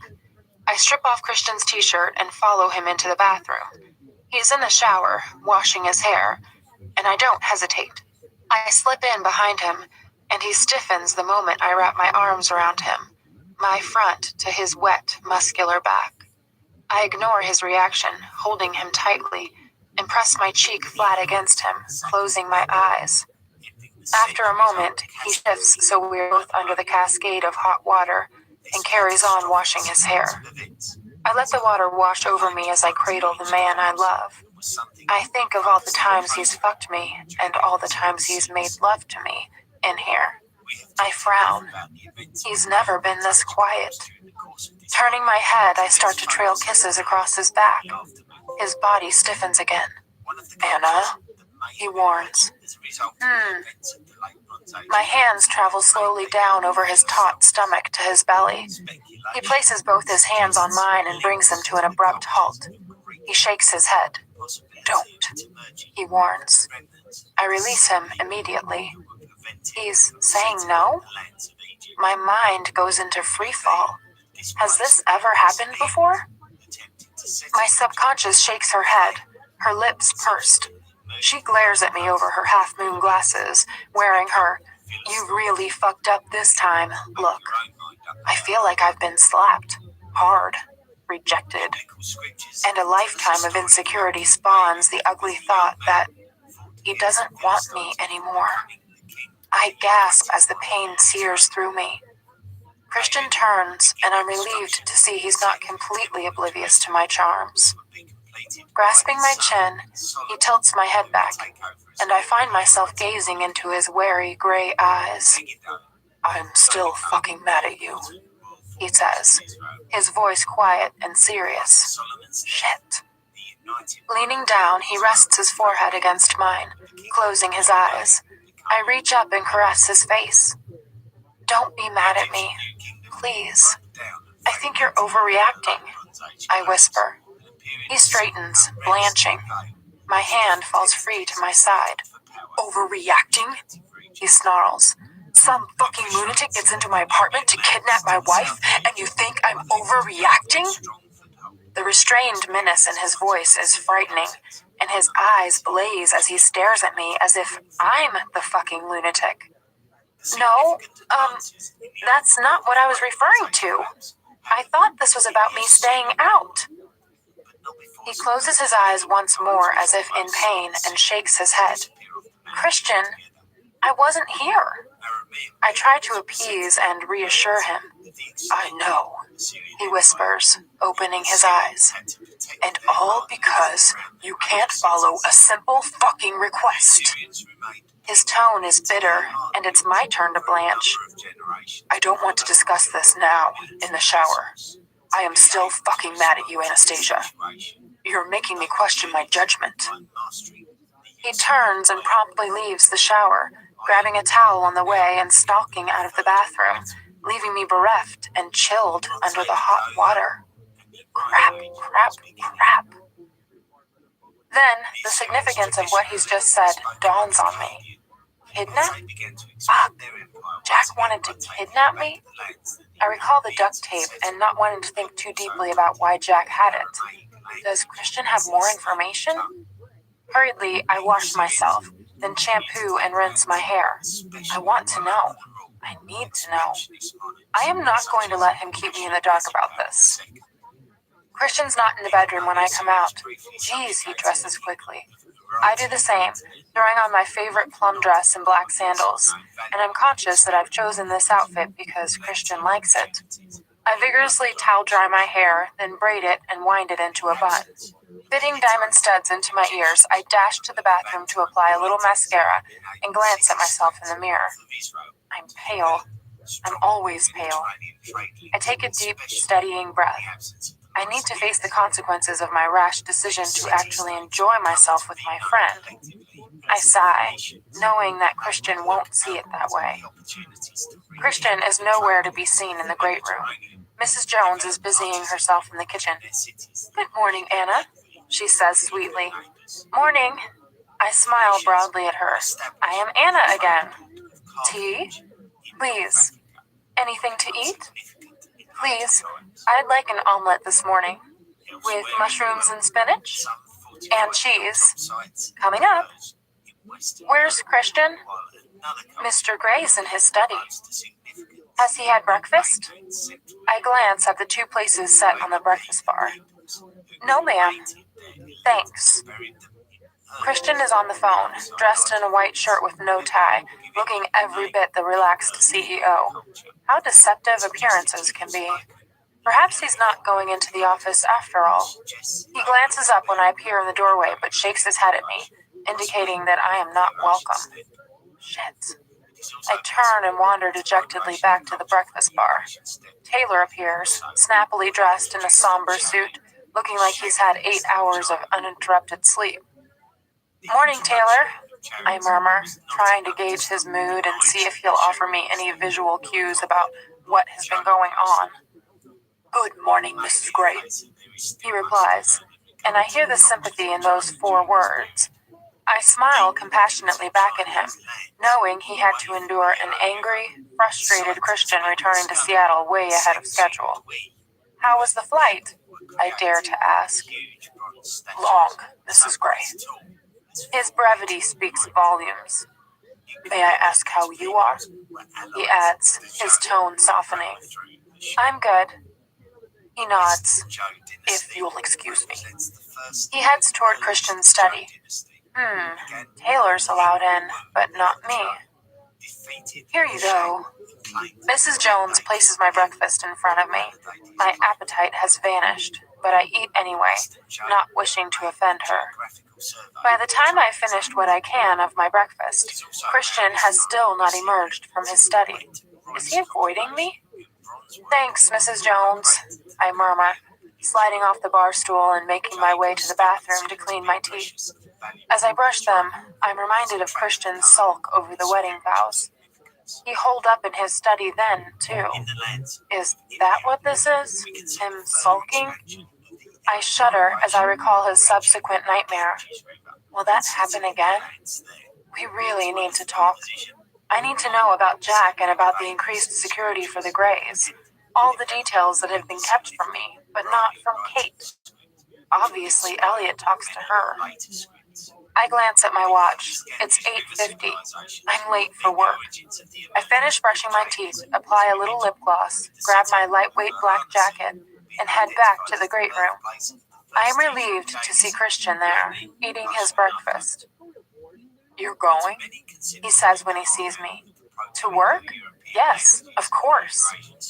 Bravely, I walk toward him and rest my hands on the edge of the breakfast bar. He gazes at me blankly. Christian, we've hardly been back a week. I have to go to work. But he stops and rakes his hand through his hair. Mrs. Jones walks quietly out of the room. Discreet, Gail. Discreet. I know we have a great deal to talk about. Perhaps if you've calmed down, we can do it this evening. His mouth pops open with dismay. Calmed down? His voice is eerily soft. I flush. You know what I mean. No, Anastasia, I don't know what you mean. I don't want to fight. I was coming to ask you if I could take my car. No, you can't. He snaps. Okay. I acquiesce immediately. He blinks. He was obviously expecting a fight. Prescott will accompany you. His tone is slightly less belligerent. Damn it, not Prescott. I want to pout and protest, but decide against it. Surely now that Jack has been caught, we can cut back on our security. I remember my mom's words of wisdom talk the day before my wedding. Anna, honey, you really have to choose your battles. It'll be the same with your kids when you have them. Well, at least he's letting me go to work. Okay, I mutter. And because I don't want to leave him like this, with so much unresolved and so much tension between us, I step tentatively toward him. He stiffens, his eyes widening, and for a moment, he looks so vulnerable it pulls at some deep, dark place in my heart. Oh, Christian, I'm so sorry. I kiss him chastely on the side of his mouth. He closes his eyes as if relishing my touch. Don't hate me, I whisper. He grabs my hand. I don't hate you. You haven't kissed me, I whisper. He eyes me suspiciously. I know, he mutters. I'm desperate to ask him why, but I'm not sure I want to know the answer. Abruptly, he stands and grabs my face between his hands, and, in a flash, his lips are hard on mine. I gasp with surprise, inadvertently granting his tongue access. He takes full advantage, invading my mouth, claiming me, and just as I'm beginning to respond, he releases me, his breath quickening. Taylor will take you and Prescott to SIP, he says, his eyes flaring with need. Taylor, he calls. I flush, trying to recover some composure. Sir, Taylor is standing in the doorway. Tell Prescott Mrs. Gray is going to work. Can you drive them, please? Certainly. Turning on his heel, Taylor disappears. If you could try to stay out of trouble today, I would appreciate it, Christian mutters. I'll see what I can do. I smile sweetly. A reluctant half-smile tugs at Christian's lips, but he doesn't give in to it. I'll see you later, then, he says coolly. Laters, I whisper. Prescott and I take the service elevator down to the basement garage in order to avoid the media outside. Jack's arrest and the fact that he was apprehended in our apartment are now public knowledge. As I settle into the Audi, I wonder if there will be more paparazzi waiting at SIP like the day our engagement was announced. We drive a while in silence, until I remember to call first Ray and then my mom to reassure them that Christian and I are safe. Mercifully, both calls are short, and I hang up just as we arrive outside SIP. As I feared, there's a small crowd of reporters and photographers lying in wait. They turn as one, looking expectantly at the Audi. Are you sure you want to do this, Mrs. Gray? Taylor asks. Part of me just wants to go home, but that means spending the day with Mr. Burning Rage. I hope that with a little time, he will gain some perspective. Jack is in police custody, so 50 should be happy, but he's not. Part of me understands why. Too much of this is out of his control, including me. But I don't have time to think about this now. Take me around to the delivery entrance, please, Taylor. Yes, ma'am. It's 1 o'clock and I've managed to immerse myself in work all morning. There's a knock and Elizabeth pops her head around the door. Can I have a moment? She asks brightly. Sure, I mutter, surprised at her unscheduled visit. She enters and sits down, tossing her long black hair over her shoulder. I just wanted to check you're okay. Roach asked me to pay you a visit. She adds hurriedly, as her face reddens. I mean, with all that went on last night. Jack Hyde's arrest is all over the newspaper, but no one seems to have made the connection yet with the fire at GEH. I'm fine, I answer, trying not to think too deeply about how I feel.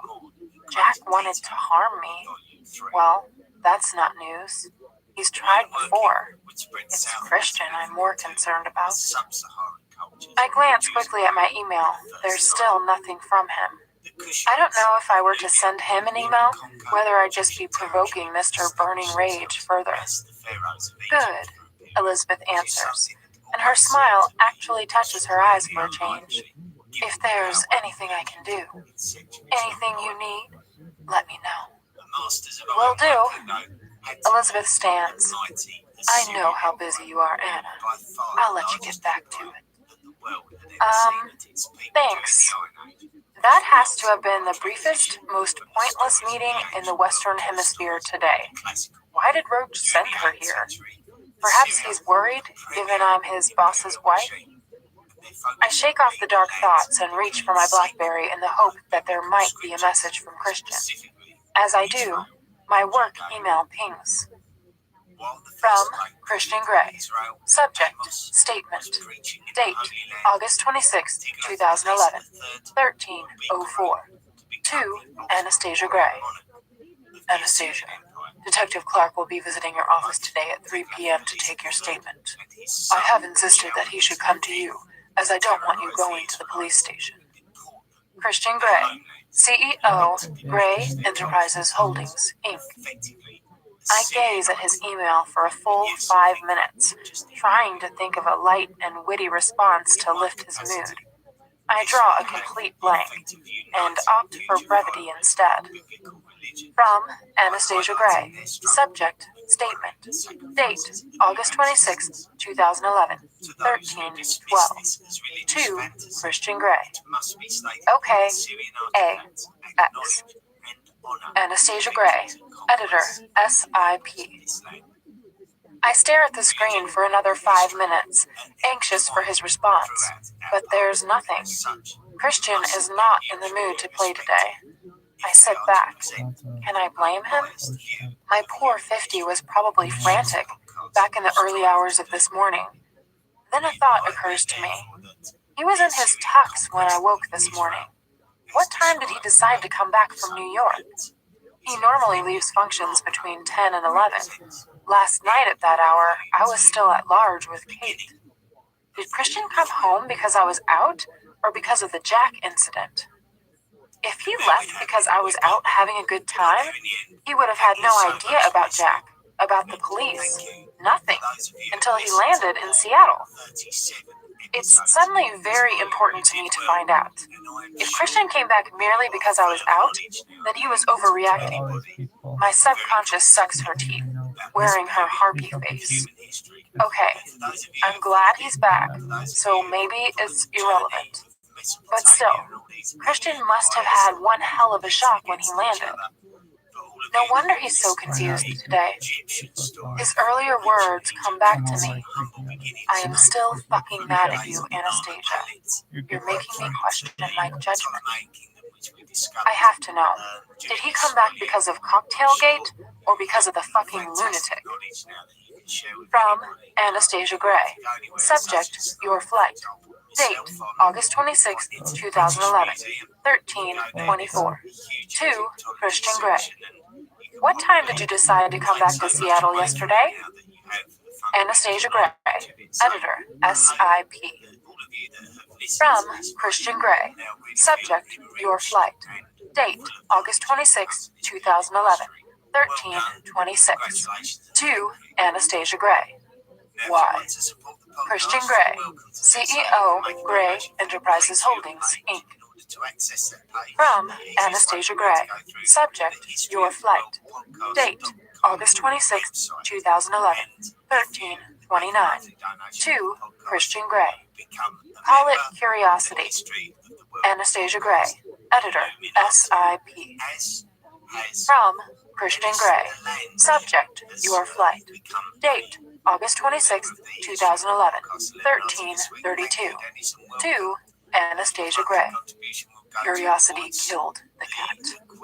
Christian Gray, CEO, Gray Enterprises Holdings, Inc. From Anastasia Gray. Subject, huh? Date, August 26, 2011, 13:35. To Christian Gray. What is that oblique reference to? Another threat? You know where I am going with this, don't you? Did you decide to return because I went out for a drink with my friend after you asked me not to? Or did you return because a madman was in your apartment? Anastasia Gray, editor, SI. I stare at my screen. There is no response. I glance at the clock on my computer. 1:45 and still no response. From Anastasia Gray. Subject, here's the thing. Date, August 26, 2011, 13:56. To Christian Gray. I will take your silence as an admission that you did indeed return to Seattle because I changed my mind. I am an adult female and went for a drink with my friend. I did not understand the security ramifications of changing my mind because you never tell me anything. I found out from Kate that security has, in fact, been stepped up for all the Grays, not just us.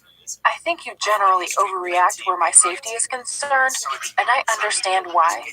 But you're like the boy crying wolf.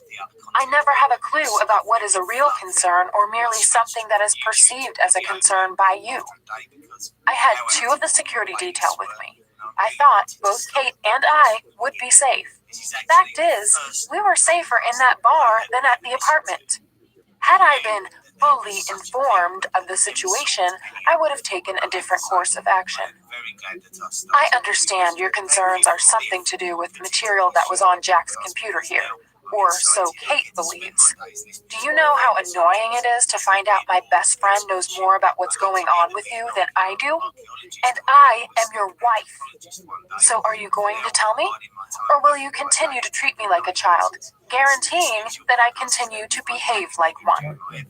You are not the only one who is fucking pissed, okay? Anna. Anastasia Gray, editor, SIP. I hit send. There. Stick that in your pipe and smoke it, Gray. I take a deep breath. I have worked myself up into quite a rage.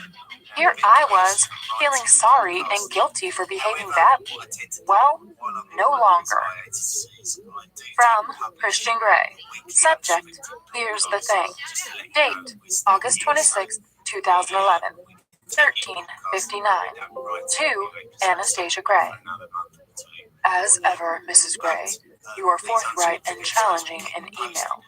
Perhaps we can discuss this when you get home to our apartment. You should watch your language. I am still fucking pissed, too. Christian Gray, CEO, Gray Enterprises Holdings, Inc. Watch my language? I scowl at my computer, realizing this is getting me nowhere. I don't respond, but pick up a manuscript recently received from a promising new author and begin to read. My meeting with Detective Clark is uneventful. He is less growly than the night before, maybe because he's managed some sleep, or maybe he just prefers working during the day. Thank you for your statement, Mrs. Gray. You're welcome, Detective. Is Hyde in police custody yet? Yes, ma'am. He was released from the hospital earlier this morning. With what he's charged with, he should be with us for a while. He smiles, his dark eyes crinkling in the corners. Good. This has been an anxious time for my husband and me. I spoke at length with Mr. Gray this morning. He's very relieved. Interesting man, your husband. You have no idea. Yes, I think so. I offer him a polite smile, and he knows he's being dismissed. If you think of anything, you can call me. Here's my card. He wrestles a card out of his wallet and hands it to me. Thank you, Detective. I'll do that. Good day to you, Mrs. Gray. Good day. As he leaves, I wonder exactly what Hyde has been charged with. No doubt Christian won't tell me. I purse my lips. We ride in silence to Escala. Sawyer is driving this time, Prescott at his side, and my heart grows heavier and heavier as we head back. I know Christian and I are going to have an almighty fight, and I don't know if I have the energy.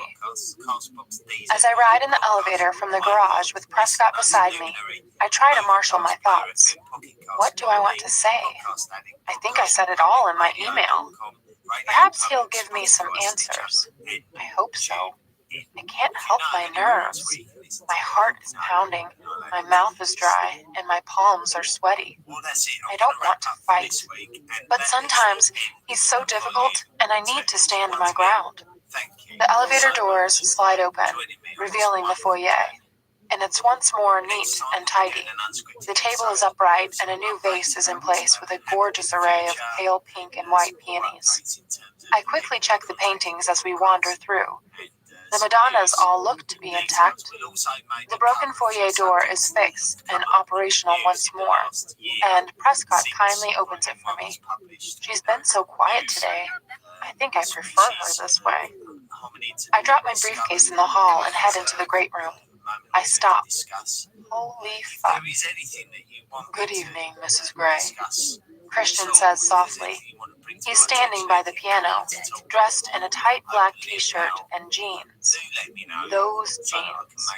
The ones he wore in the playroom. Oh my. They are overwashed, pale blue denim, snug, ripped at the knee, and hot. He saunters over to me, his feet bare, the top button of the jeans undone, his smoldering eyes never leaving mine. Good to have you home. I've been waiting for you. Chapter 11. Have you now? I whisper. My mouth goes drier still, my heart pounding in my chest. Why is he dressed like this? What does it mean? Is he still sulking? I have. His voice is kitten soft, but he's smirking as he strolls closer to me. He looks hot, his jeans hanging that way from his hips. Oh no, I'm not going to be distracted by Mr. Sex on Legs. I try to gauge his mood as he stalks toward me. Angry? Playful? Lustful? It's impossible to tell. I like your jeans, I murmur. He grins a disarming, wolfish grin that doesn't reach his eyes. Shit, he's still mad. He's wearing these to distract me. He halts in front of me, and I'm seared by his intensity. He gazes down, wide, unreadable eyes burning into mine. I swallow. I understand you have issues, Mrs. Gray, he says silkily, and he pulls something from the back pocket of his jeans. I can't tear my gaze from his, but hear him unfold a piece of paper. He holds it up, and glancing briefly in its direction, I recognize my email. My gaze returns to his, as his eyes blaze bright with anger. Yes, I have issues, I whisper, feeling breathless. I need distance if we're going to discuss this, but before I can step back, he leans down and runs his nose along mine. My eyes flutter to a close as I welcome his unexpected, gentle touch. So do I, he whispers against my skin, and I open my eyes at his words. He straightens and gazes intently at me once more. I think I'm familiar with your issues, Christian. My voice is wry, and he narrows his eyes, suppressing the amusement that sparks there momentarily. Are we going to fight? I take a precautionary step back.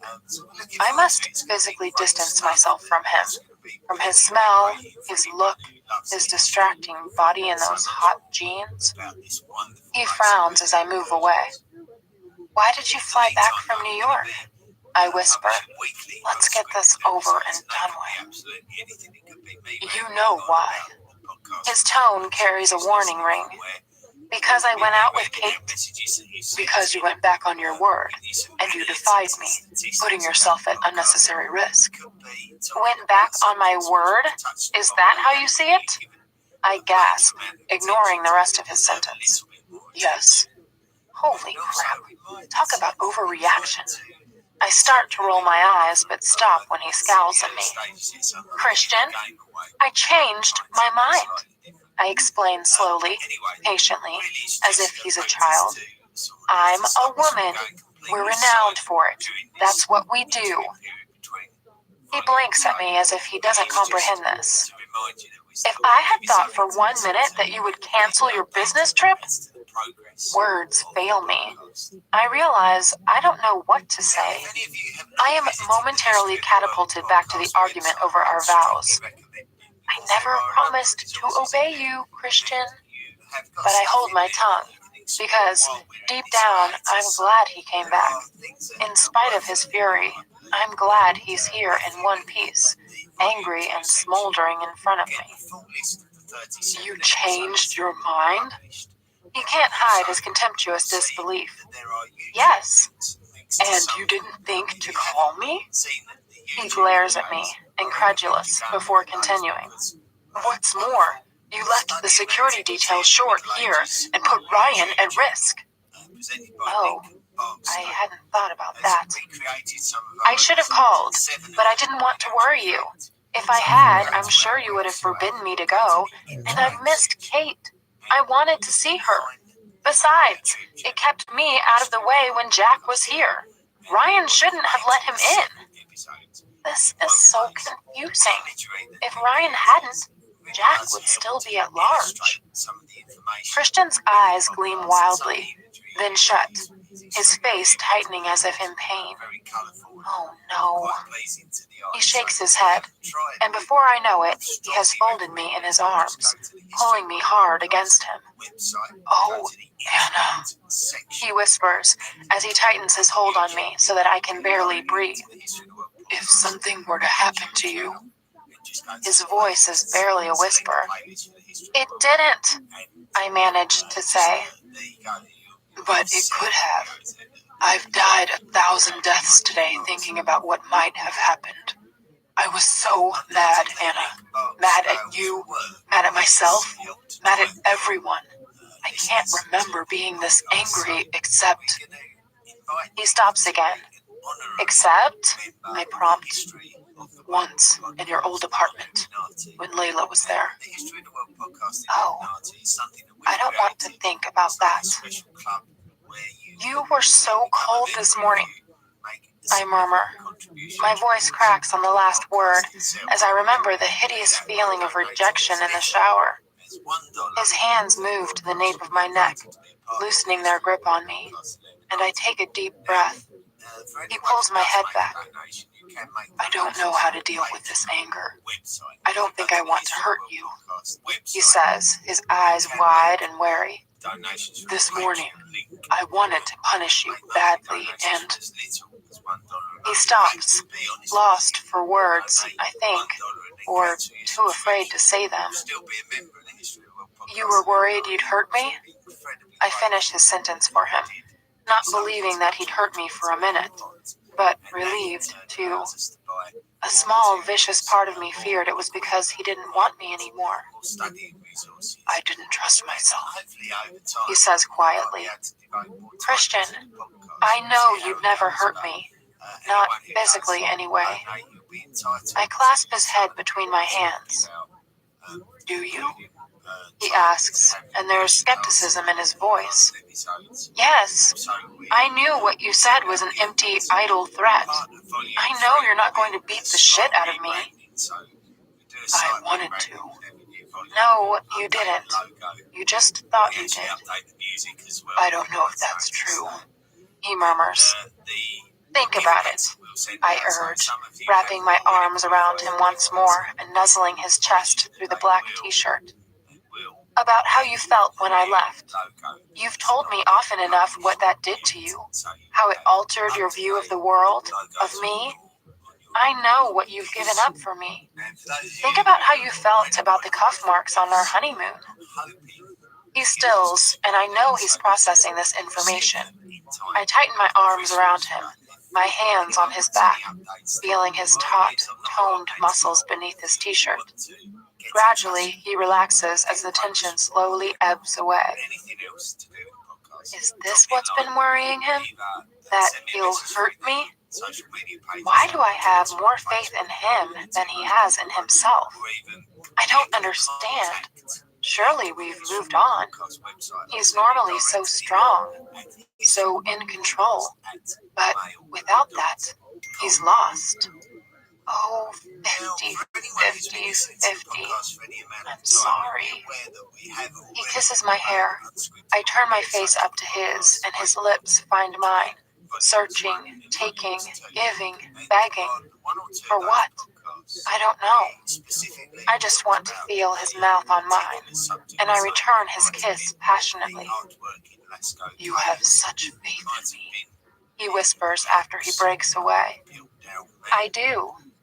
He strokes my face with the backs of his knuckles and the tip of his thumb, gazing intently into my eyes. His anger has gone. My 50 is back from wherever he's been. It's good to see him. I glance up and smile shyly. Besides, I whisper, you don't have the paperwork.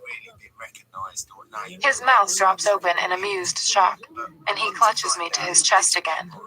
You're right, I don't. He laughs. We stand in the middle of the great room, locked in our embrace, just holding each other. Come to bed, he whispers, after heaven knows how long. Oh my. Christian, we need to talk. Later, he urges softly. Christian, please, talk to me. He sighs. About what? You know, you keep me in the dark. I want to protect you. I'm not a child. I am fully aware of that, Mrs. Gray. He runs his hands down my body and cups my backside. Flexing his hips, he presses his growing erection into me. Christian, I scold. Talk to me. He sighs once more with exasperation. What do you want to know? His voice is resigned as he releases me. I balk. I didn't mean you had to let me go. Taking my hand, he reaches down to pick up my email from the floor. Lots of things. I wonder, as I let him lead me to the couch. Sit, he orders. Some things never change, I muse, doing as I'm told. Christian sits beside me and, leaning forward, puts his head in his hands. Oh no, is this too hard for him? Then he sits up, rakes both hands through his hair, and turns to me, at once expectant and reconciled to his fate. Ask me, he says simply. Oh, well, that was easier than I thought. Why the additional security for your family? Hyde was a threat to them. How do you know? From his computer. It held personal details about me and the rest of my family, especially Carrick. Carrick? Why him? I don't know yet. Let's go to bed. Christian, tell me. Tell you what?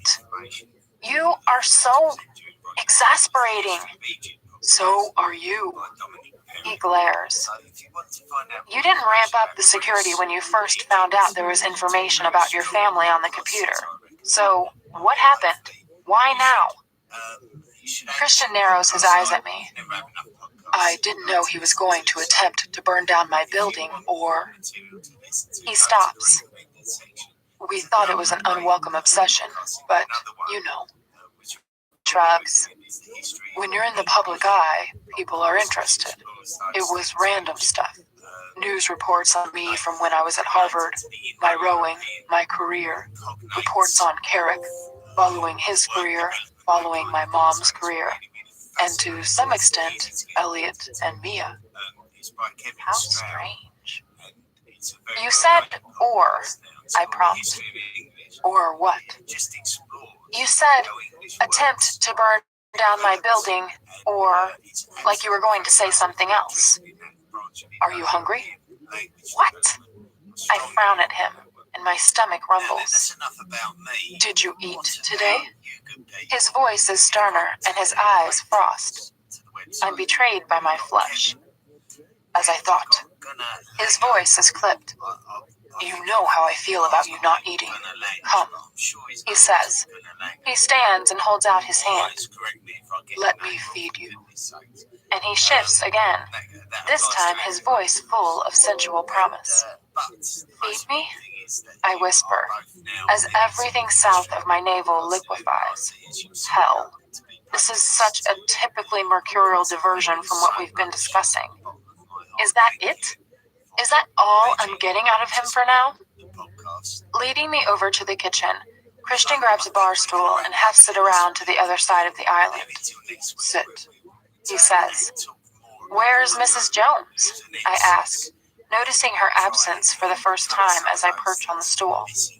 I've given her and Taylor the night off. Oh. Why? He gazes at me for a beat, and his arrogant amusement is back. Because I can. So you're going to cook? My voice betrays my incredulity. O ye of little faith, Mrs. Gray, close your eyes. Wow, I thought we were going to have a full-on fight, and here we are, playing in the kitchen. Close them, he orders. I roll them first, then oblige. Not good enough, he mutters. I open one eye and see him take a plum-colored silk scarf out of the back pocket of his jeans. It matches my dress. Holy cow. I look quizzically at him. When did he get that? Close, he orders again. No peeking. You're going to blindfold me? I mutter, shocked. All of a sudden, I'm breathless. Yes. Christian. He places a finger upon my lips, silencing me. I want to talk. We'll talk later. I want you to eat now. You said you were hungry. He lightly kisses my lips. The silk of the scarf is soft against my eyelids as he ties it securely at the back of my head. Can you see? He asks. No, I mutter, figuratively rolling my eyes. He chuckles softly. I can tell when you're rolling your eyes, and you know how that makes me feel. I purse my lips.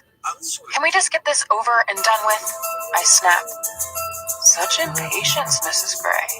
So eager to talk. His tone is playful. Yes! I must feed you first, he says, and brushes his lips over my temple, calming me instantly. Okay, have it your way. I resign myself to my fate and listen to his movements around the kitchen. The fridge door opens and Christian places various dishes on the countertop behind me. He pads over to the microwave, pops something in, and turns it on. My curiosity is piqued. I hear the toaster lever drop, the turn of the control, and the quiet tick of the timer. Toast? Yes, I am eager to talk, I murmur, distracted. An assortment of exotic, spicy aromas fills the kitchen, and I shift in my chair.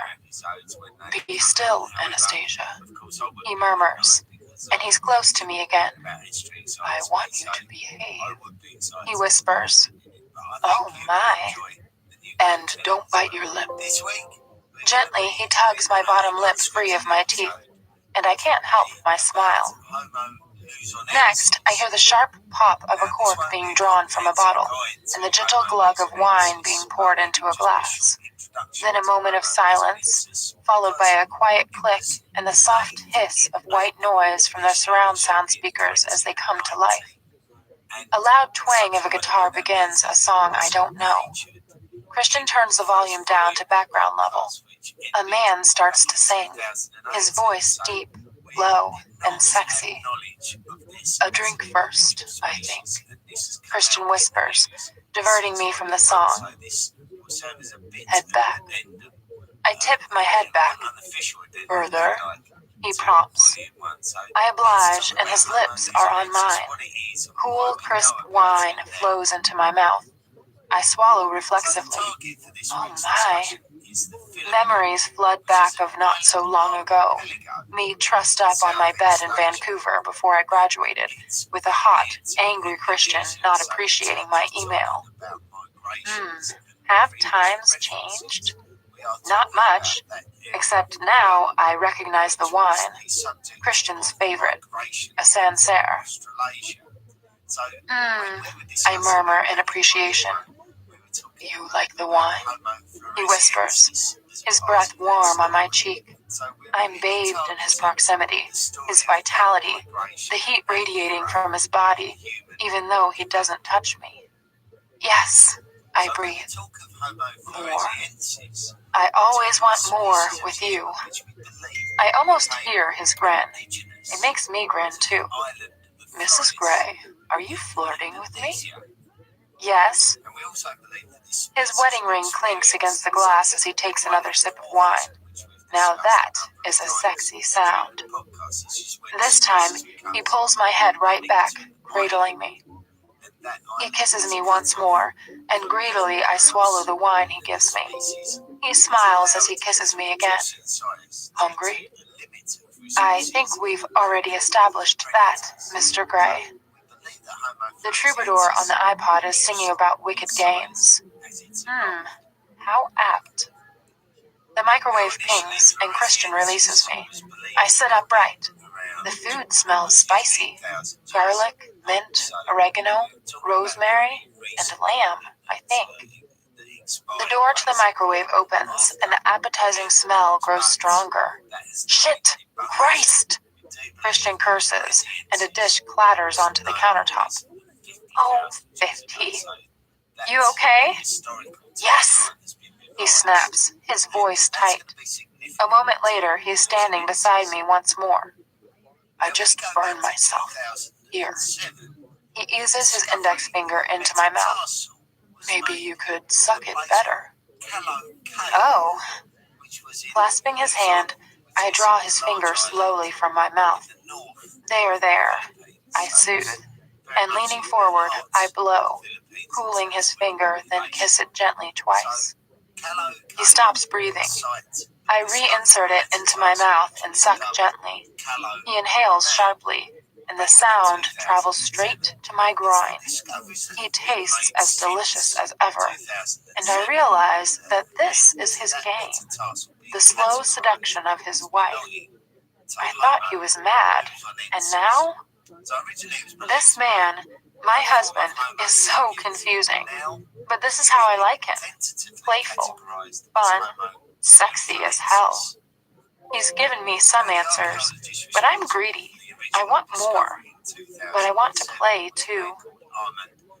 After the anxiety and tension of today, and the nightmare of last night with Jack, this welcome diversion. What are you thinking? Christian murmurs, stopping my thoughts in their tracks as he pulls his finger out of my mouth. How mercurial you are. He stills beside me. 50 Shades, baby. He says eventually, and plants a tender kiss at the corner of my mouth. My 50 Shades, I whisper. Grabbing his t-shirt, I pull him back to me. Oh, no you don't, Mrs. Gray. No touching. Not yet. He takes my hand, pries it off his t-shirt, and kisses each finger in turn. Sit up, he commands. I pout. Thank you if you pout. Now open wide. Oh, shit. I open my mouth, and he pops in a forkful of spicy hot lamb covered in a cool, minty yogurt sauce. I chew. You like? Yes.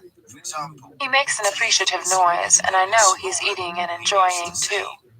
More. I nod. He gives me another forkful, and I chew it enthusiastically. He puts the fork down and he tears bread, I think. Open, he orders. This time it's pita bread and hummus. I realize Mrs. Jones, or maybe even Christian, has been shopping at the delicatessen I discovered about 5 weeks ago, only 2 blocks from Escala. I chew gratefully. Christian in a playful mood increases my appetite. More. He asks. I nod. More of everything, please. I'm starving. I hear his delighted grin. Slowly and patiently, he feeds me, occasionally kissing a morsel of food from the corner of my mouth, or wiping it off with his fingers. Intermittently, he offers me a sip of wine in his unique way. Open wide, then bite. He murmurs. I follow his command. One of my favorites. Stuffed vine leaves. Even cold, they are delicious, though I prefer them heated up. But I don't want to risk Christian burning himself again. He feeds it to me slowly, and when I've finished, I lick his fingers clean. More. He asks, his voice low and husky. I shake my head. I'm full.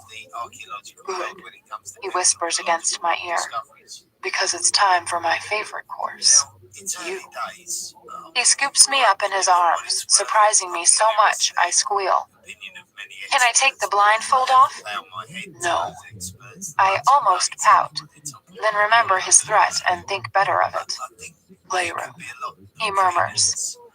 Oh, I don't know if that's a good idea. You up for the challenge? He asks, and because he's used the word challenge, I can't say no.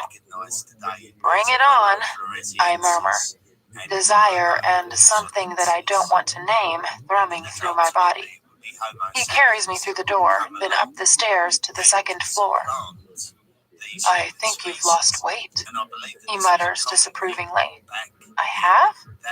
Good. I remember his comment when we arrived back from our honeymoon, and how much it smarted. Jeez, was that just a week ago?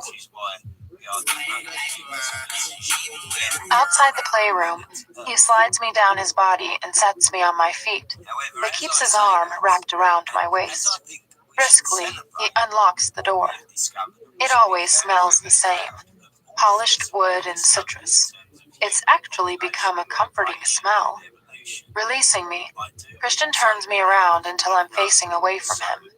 He undoes the scarf, and I blink in the soft light. Gently, he pulls the hairpins from my updo, and my braid falls free. He grasps it and tugs gently, so I have to step back against him. I have a plan, he whispers in my ear, sending delicious shivers down my spine. I thought you might, I answer. He kisses me beneath my ear. Oh, this is great. I do. His tone is soft, mesmerizing. He tugs my braid to the side and plants a trail of soft kisses down my throat. First, we have to get you naked. His voice hums low in his throat and resonates through my body. I want this, whatever he has planned. I want to connect the way we know how. He turns me around to face him. I glance down at his jeans, the top button still undone, and I can't help myself. I brush my index finger around the waistband, avoiding his t-shirt, feeling the happy trail tickle my knuckle.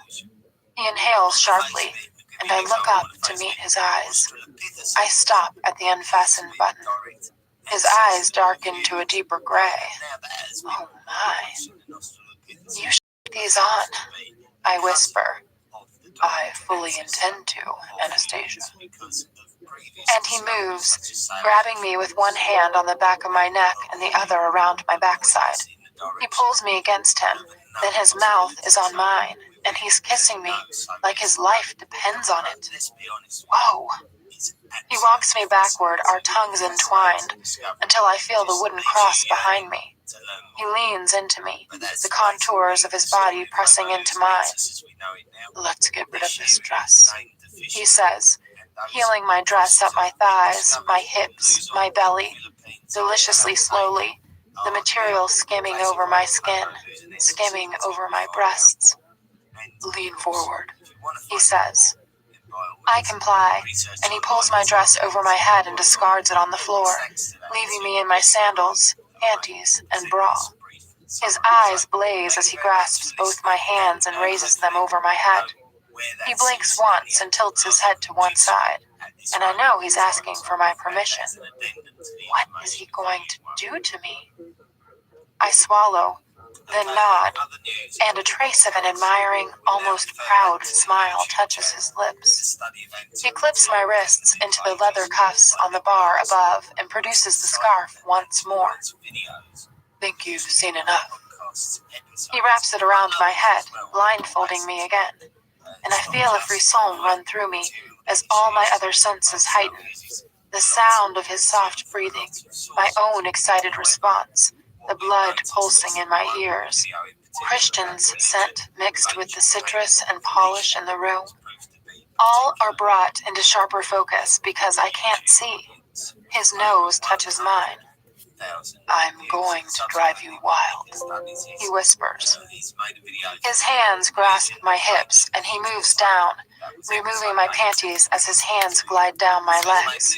Drive me wild. Wow. Lift your feet, one at a time. I oblige and he removes first my panties, then each sandal in turn. Gently grasping my ankle, he tugs my leg gently to the right. Step, he says. He cuffs my right ankle to the cross, then proceeds to do the same with my left. I am helpless, spread-eagled on the cross. Standing, Christian steps toward me, and my body is bathed in his warmth once more, though he doesn't touch me. After a moment, he grasps my chin, tilts my head up, and kisses me chastely. Some music and toys, I think. You look beautiful like this, Mrs. Gray. I may take a moment to admire the view. His voice is soft. Everything clenches deep inside. After a moment, maybe two, I hear him pad quietly to the museum chest and open one of the drawers. The butt drawer? I have no idea. He takes something out and places it on the top, followed by something else.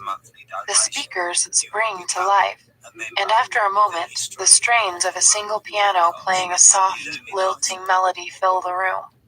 It's familiar. Bach, I think, but I don't know what piece it is. Something about the music makes me apprehensive, perhaps because the music is too cool, too detached. I frown, trying to grasp why it unsettles me.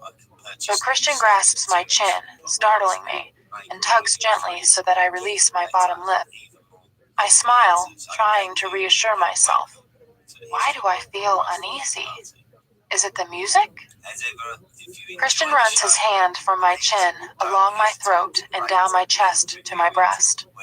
Using his thumb, he pulls on the cup, freeing my breast from the restraint of my bra. He makes a low, appreciative humming noise in his throat and kisses my neck. His lips follow the path of his fingers to my breast, kissing and sucking all the way. His fingers move to my left breast, releasing it from my bra. I moan as he skates his thumb across my left nipple, and his lips close around my right, tugging and teasing gently until both nipples are long and hard. Ah! He doesn't stop. With exquisite care, he slowly increases the intensity on each. I pull fruitlessly against my restraints as sharp pleasure spikes from my nipples to my groin. I try to squirm, but I can hardly move, and it makes the torture all the more intense. Christian, I plead. I know, he murmurs, his voice hoarse. This is what you make me feel. What? I groan, and he begins again, subjecting my nipples to his sweet, agonizing touch over and over, taking me closer. Please, I mewl. He makes a low primal sound in his throat, then stands, leaving me bereft, breathless, and squirming against my restraints. He runs his hands down my sides, one pausing on my hip while the other travels down my belly. "Let's see how you're doing," he croons softly. Gently, he cups my sex, brushing his thumb across my clitoris and making me cry out. Slowly, he inserts one, then two fingers inside me. I groan and thrust my hips forward, eager to meet his fingers and the palm of his hand. "Oh, Anastasia, you are so ready," he says. He circles his fingers inside me, around and around, while his thumb strokes my clitoris, back once more. It's the only point on my body where he's touching me, and all the tension, all the anxiety of the day is concentrated on this one part of my anatomy. Holy shit. It's intense and strange. The music. I begin to build. Christian shifts, his hand still moving against and in me, and I hear a low buzzing noise. "What?" I gasp. "Hush," he soothes, and his lips are on mine, effectively silencing me. I welcome the warmer, more intimate contact, kissing him voraciously. He breaks the contact and the buzzing noise gets nearer. "This is a wand, baby. It vibrates." He holds it against my chest, and it feels like a large ball-like object vibrating against me. I shiver as it moves across my skin, down between my breasts, across to first one, then the other nipple, and I'm awash with sensation, tingling everywhere, synapses firing as dark need pools at the base of my belly. "Ah!" while Christian's fingers continue to move inside me. I'm close. All this stimulation. Tilting my head back, I moan loudly and Christian stills his fingers. All sensation stops. "No! Christian!" I plead, trying to thrust my hips forward for some friction. "Still, baby," he says while my impending orgasm melts away. He leans forward once more and kisses me. "Frustrating, isn't it?" he murmurs. Oh no. Suddenly, I understand his game. "Christian, please." "Hush," he says, and kisses me. And he starts to move again. Wand, fingers, thumb. A lethal combination of sensual torture. He shifts so his body brushes against mine. He's still dressed, and the soft denim of his jeans brushes against my leg, his erection at my hip. So tantalizing, and stops. "No," I yell loudly. Is on my shoulder as he withdraws his fingers from me and moves the wand down. It oscillates over my stomach, my belly, onto my sex, against my clitoris. Fuck, it's intense. "Ah!" I cry out, pulling hard on the restraints. My body is so sensitized I feel I am going to explode, and just as I am, Christian stops again. "Christian!" I cry out. "Frustrating, yes," he murmurs against my throat. "Just like you. Promising one thing, and then..." His voice trails off. "Christian, please," I beg. He pushes the wand against me again and again, stopping just at the vital moment each time. Ah! Each time I stop, it feels more intense again, right? "Please," I whimper. My nerve endings are screaming for release. The buzzing stops, and Christian kisses me. He runs his nose down mine. "You are the most frustrating woman I have ever met." No. Christian, I never promised to obey you. Please. Please. He moves in front of me, grabs my behind, and pushes his hips against me, making me gasp. His groin rubbing into mine, the buttons of his jeans pressing into me, barely containing his erection.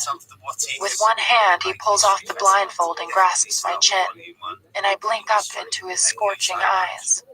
You drive me crazy, he whispers, flexing his hips against me once, twice, 3 times more, causing my body to spark, ready to burn.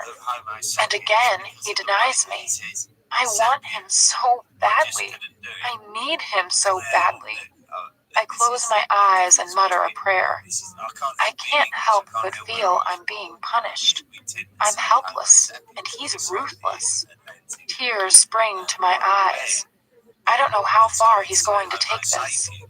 Please, I whisper once more. But he gazes down at me, implacable. He's just going to continue. For how long? Can I play this game? No, I can't do this. I know he's not going to stop. He's going to continue to torture me. His hand travels down my body once more. No! And the dam bursts. All the apprehension, the anxiety, and the fear from the last couple of days overwhelming me anew. Tears spring to my eyes. I turn away from him. This is not love. It's revenge. Red! I whimper. Red! The tears course down my face. He stills. No! He gasps, stunned. Jesus Christ, no! He moves quickly, unclipping my hands, clasping me around my waist and leaning down to unclip my ankles, while I put my head in my hands and weep. No, Anna. Please, no. Picking me up, he moves to the bed, sitting down and cradling me in his lap while I sob inconsolably. I'm overwhelmed, my body wound up to breaking point, my mind a blank, and my emotions scattered to the wind. He reaches behind him, drags a satin sheet off the 4-poster bed, and drapes it around me. The cool sheets feel alien and unwelcome against my sensitized skin. He wraps his arms around me, hugging me close, rocking me gently backward and forward. I'm sorry, Christian murmurs, his voice raw. He kisses my hair over and over again. Anna, forgive me, please. Turning my face into his neck, I continue to cry, and it's a cathartic release.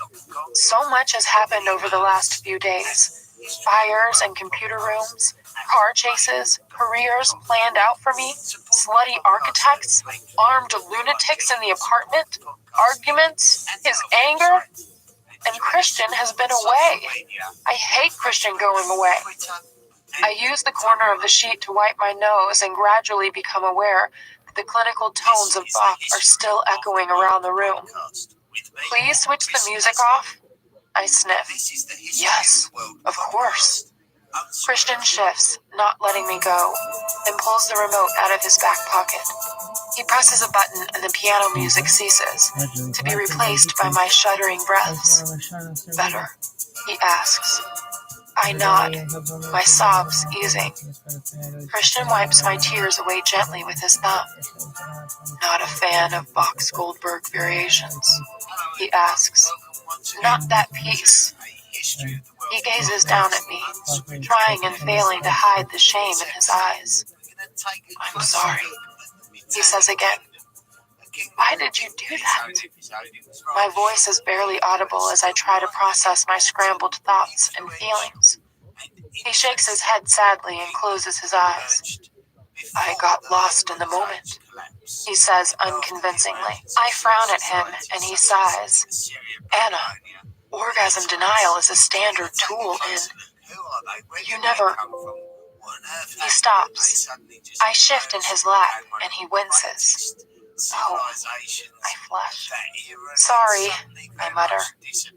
He rolls his eyes, then leans back suddenly. taking me with him so that we're both lying on the bed, me in his arms. My bra is uncomfortable, and I adjust it. Need a hand? He asks quietly. I shake my head.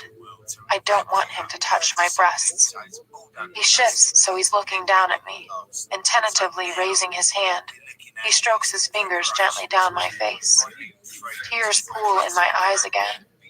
How can he be so callous one minute and so tender the next? Please don't cry, he whispers. I'm dazed and confused by this man. My anger has deserted me in my hour of need. I feel numb. I want to curl up in a ball and withdraw. I blink, trying to hold back my tears as I gaze into his harrowed eyes. I take a shuddering breath, my eyes not leaving his. What am I going to do with this controlling man? Learn to be controlled? I don't think so. I never what? I ask. Do as you're told. You changed your mind. You didn't tell me where you were. Anna, I was in New York, powerless and livid. If I'd been in Seattle, I'd have brought you home. So you are punishing me? He swallows, then closes his eyes. He doesn't have to answer, and I know that punishing me was his exact intention. You have to stop doing this, I murmur. His brow furrows. For a start, you only end up feeling shittier about yourself. He snorts. That's true, he mutters. I don't like to see you like this. And I don't like feeling like this. You said on The Fair Lady that you hadn't married a submissive. I know. His voice is soft and raw. Well, stop treating me like one. I'm sorry I didn't call you. I won't be so selfish again. I know you worry about me. He gazes at me, scrutinizing me closely, his eyes bleak and anxious. Okay, good, he says eventually. He leans down but pauses before his lips touch mine, silently asking if it's allowed. I raise my face to his, and he kisses me tenderly. Your lips are always so soft when you've been crying, he murmurs. I never promised to obey you, Christian, I whisper. I know. Deal with it, please, for both our sakes. And I will try to be more considerate of your controlling tendencies. He looks lost and vulnerable, completely at sea. I'll try, he murmurs, his voice burning with sincerity. I sigh, a long, shuddering sigh. Please do. Besides, if I had been here, I know, he says and blanches. Lying back, he puts his free arm over his face. I curl around him and lay my head on his chest. We both lie silent for a few moments. His hand moves to the end of my braid. He pulls the tie from it, freeing my hair, and gently, rhythmically combs his fingers through it. This is what this is really about. His fear. His irrational fear for my safety. An image of Jack Hyde slumped on the floor in the apartment with a Glock comes to mind. Well, maybe not so irrational. Which reminds me. What did you mean earlier when you said or? I asked. Or? Something about Jack.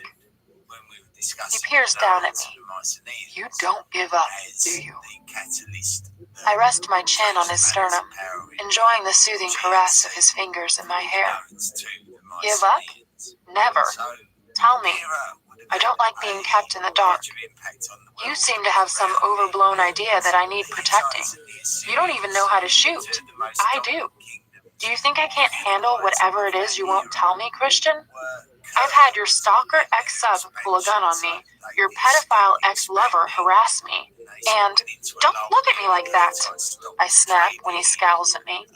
Your mother feels the same way about her. You talked to my mother about Elena? Christian's voice raises a few octaves. Yes, Grace and I talked about her. He gapes at me. She's very upset about it. Blames herself. I can't believe you spoke to my mother. Shit. He lies down and puts his arm over his face again. I didn't go into any specifics. I should hope not. Grace doesn't need all the gory details. Christ, Anna. My dad, too?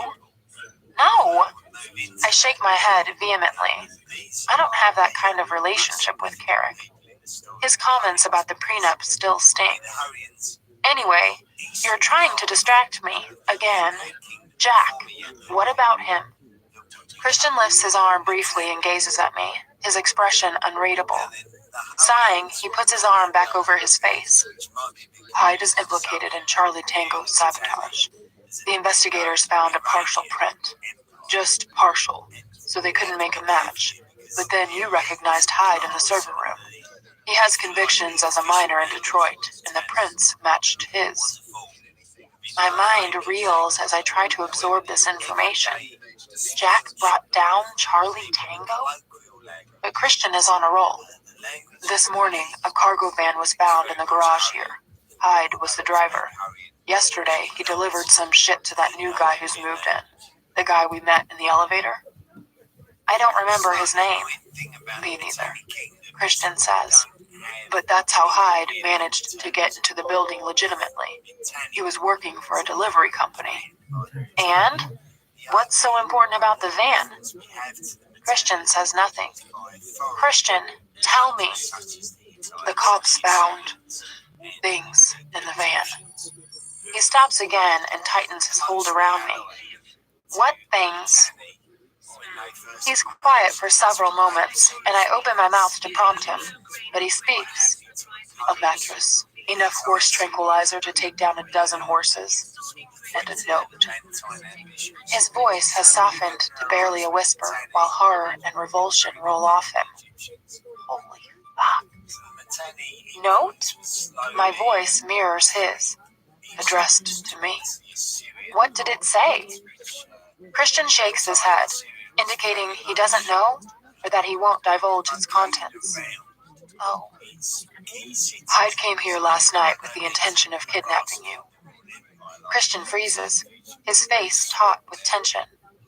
As he says those words, I recall the duct tape, and a shudder runs through me. Though deep down, this is not news to me. Shit, I mutter. Quite, Christian says tightly. I try to remember Jack in the office. Was he always insane?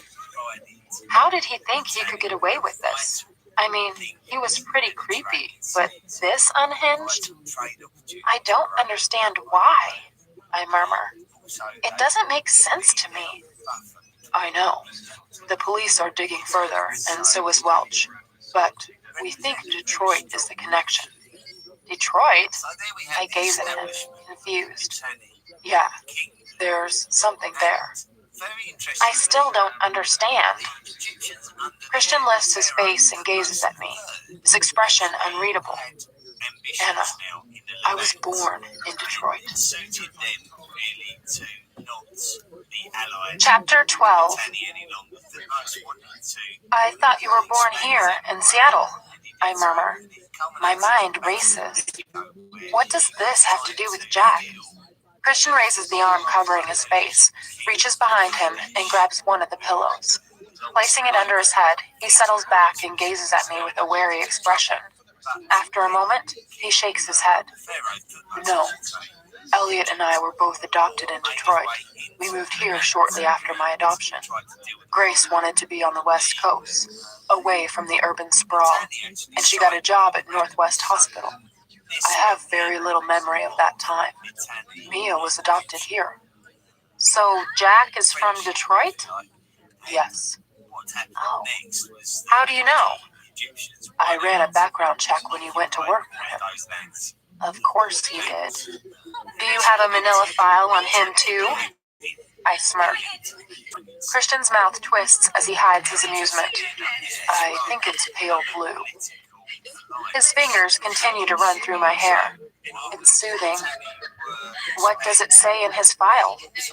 Christian blinks. Reaching down, he strokes my cheek. You really want to know? Is it that bad? He shrugs. I've known worse. He whispers. No. Is he referring to himself? And the image I have of Christian as a small, dirty, fearful, lost boy comes to mind. I curl around him, holding him tighter, pulling the sheet over him, and I lay my cheek against his chest. What? He asks, puzzled by my reaction. Nothing, I murmur. No. This works both ways, Anna. What is it? I glance up, assessing his apprehensive expression. Resting my cheek upon his chest once more, I decide to tell him. Sometimes I picture you as a child, before you came to live with the Greys. Christian stiffens. I wasn't talking about me. I don't want your pity, Anastasia. That part of my life is done. Gone. It's not pity, I whisper, appalled. It's sympathy and sorrow. Sorrow that anyone could do that to a child. I take a deep, steadying breath as my stomach twists and tears prick my eyes anew. That part of your life is not done, Christian. How can you say that? You live every day with your past. You told me yourself. 50 Shades, remember? My voice is barely audible. Christian snorts and runs his free hand through his hair, though he remains silent and tense beneath me. I know it's why you feel the need to control me, keep me safe. And yet, you choose to defy me, he murmurs, baffled, his hand stilling in my hair. I frown. Holy cow, do I do that deliberately? My subconscious removes her half-moon glasses and chews the end, pursing her lips and nodding. I ignore her. This is confusing. I'm his wife, not his submissive, not some company he's acquired. I'm not the crack whore who was his mother. Fuck. The thought is sickening. Dr. Flynn's words come back to me. Just keep doing what you're doing. Christian is head over heels. It's a delight to see. That's it. I'm just doing what I've always done. Isn't that what Christian found attractive in the first place? Oh, this man is so confusing. Dr. Flynn said I should give you the benefit of the doubt. I think I do. I'm not sure. Perhaps it's my way of bringing you into the here and now, away from your past, I whisper. I don't know. I just can't seem to get a handle on how far you'll overreact. He's silent for a moment. Fucking Flynn, he mutters to himself. He said I should continue to behave the way I've always behaved with you. Did he now? Christian says dryly. Okay. Here goes nothing. Christian, I know you loved your mom and you couldn't save her. It wasn't your job to do that. But I'm not her. He freezes again. Don't. He whispers. No, listen. Please. I raise my head to stare into wide eyes that are paralyzed with fear. He's holding his breath. Oh, Christian. My heart constricts. I'm not her. I'm much stronger than she was. I have you, and you're so much stronger now. And I know you love me. I love you too, I whisper. His brow creases as if my words were not what he expected. Do you still love me? He asks. Of course I do. Christian, I will always love you, no matter what you do to me. Is this the reassurance he wants? He exhales and closes his eyes, placing his arm over his face again, but hugging me closer too. Don't hide from me. Reaching up, I grasp his hand and pull his arm away from his face. You've spent your life hiding. Please don't. Not from me. He looks at me with incredulity and frowns. Hiding? Yes. He shifts suddenly, rolling over onto his side and moving me so that I am lying beside him on the bed. He reaches up, smooths my hair off my face, and tucks it behind my ear. You asked me earlier today if I hated you. I didn't understand why. And now... He stops, staring down at me as if I'm a complete conundrum. You still think I hate you? Now my voice is incredulous. No. He shakes his head. Not now. He looks relieved. But I need to know. Why did you say for it? I blanch. What can I tell him? That he frightened me? That I didn't know if he'd stop? That I begged him and he didn't stop? That I didn't want things to escalate? Like that one time in here. I shudder as I recall him whipping me with his belt. I swallow. Because you were so angry and distant and cold. I didn't know how far you'd go. His expression is unreadable. Were you going to let me come? My voice is barely a whisper, and I feel a blush steal over my cheeks, but I hold his gaze. No, he says eventually. Holy crap. That's harsh. His knuckle gently grazes my cheek, but effective. He murmurs. He gazes down at me as if he's trying to see into my soul, his eyes darkening. After an eternity, he murmurs, I'm glad you did. Really? I don't understand. His lips twist in a sad smile. Yes, I don't want to hurt you. I got carried away. He reaches down and kisses me, lost in the moment. He kisses me again. Happens a lot with you. Oh? And for some bizarre reason, the thought pleases me. I grin. Why does that make me happy? He grins too. I don't know why you're grinning, Mrs. Gray. Me neither. He wraps himself around me and places his head on my chest. We are a tangle of naked and denim-clad limbs and satin-red sheets. I stroke his back with one hand and run the fingers of my other hand through his hair. He sighs and relaxes in my arms. It means I can trust you. To stop me. I never want to hurt you. He murmurs. I need... He halts. You need what? I need control, Anna. Like I need you. It's the only way I can function. I can't let go of it. I can't. I've tried. And yet, with you... He shakes his head in exasperation. I swallow. This is the heart of our dilemma. His need for control and his need for me. I refuse to believe these are mutually exclusive. I need you too, I whisper, hugging him tighter. I'll try, Christian. I'll try to be more considerate. I want you to need me, he murmurs. Holy cow. I do. My voice passionate. I need him so much. I love him so much. I want to look after you. You do, all the time.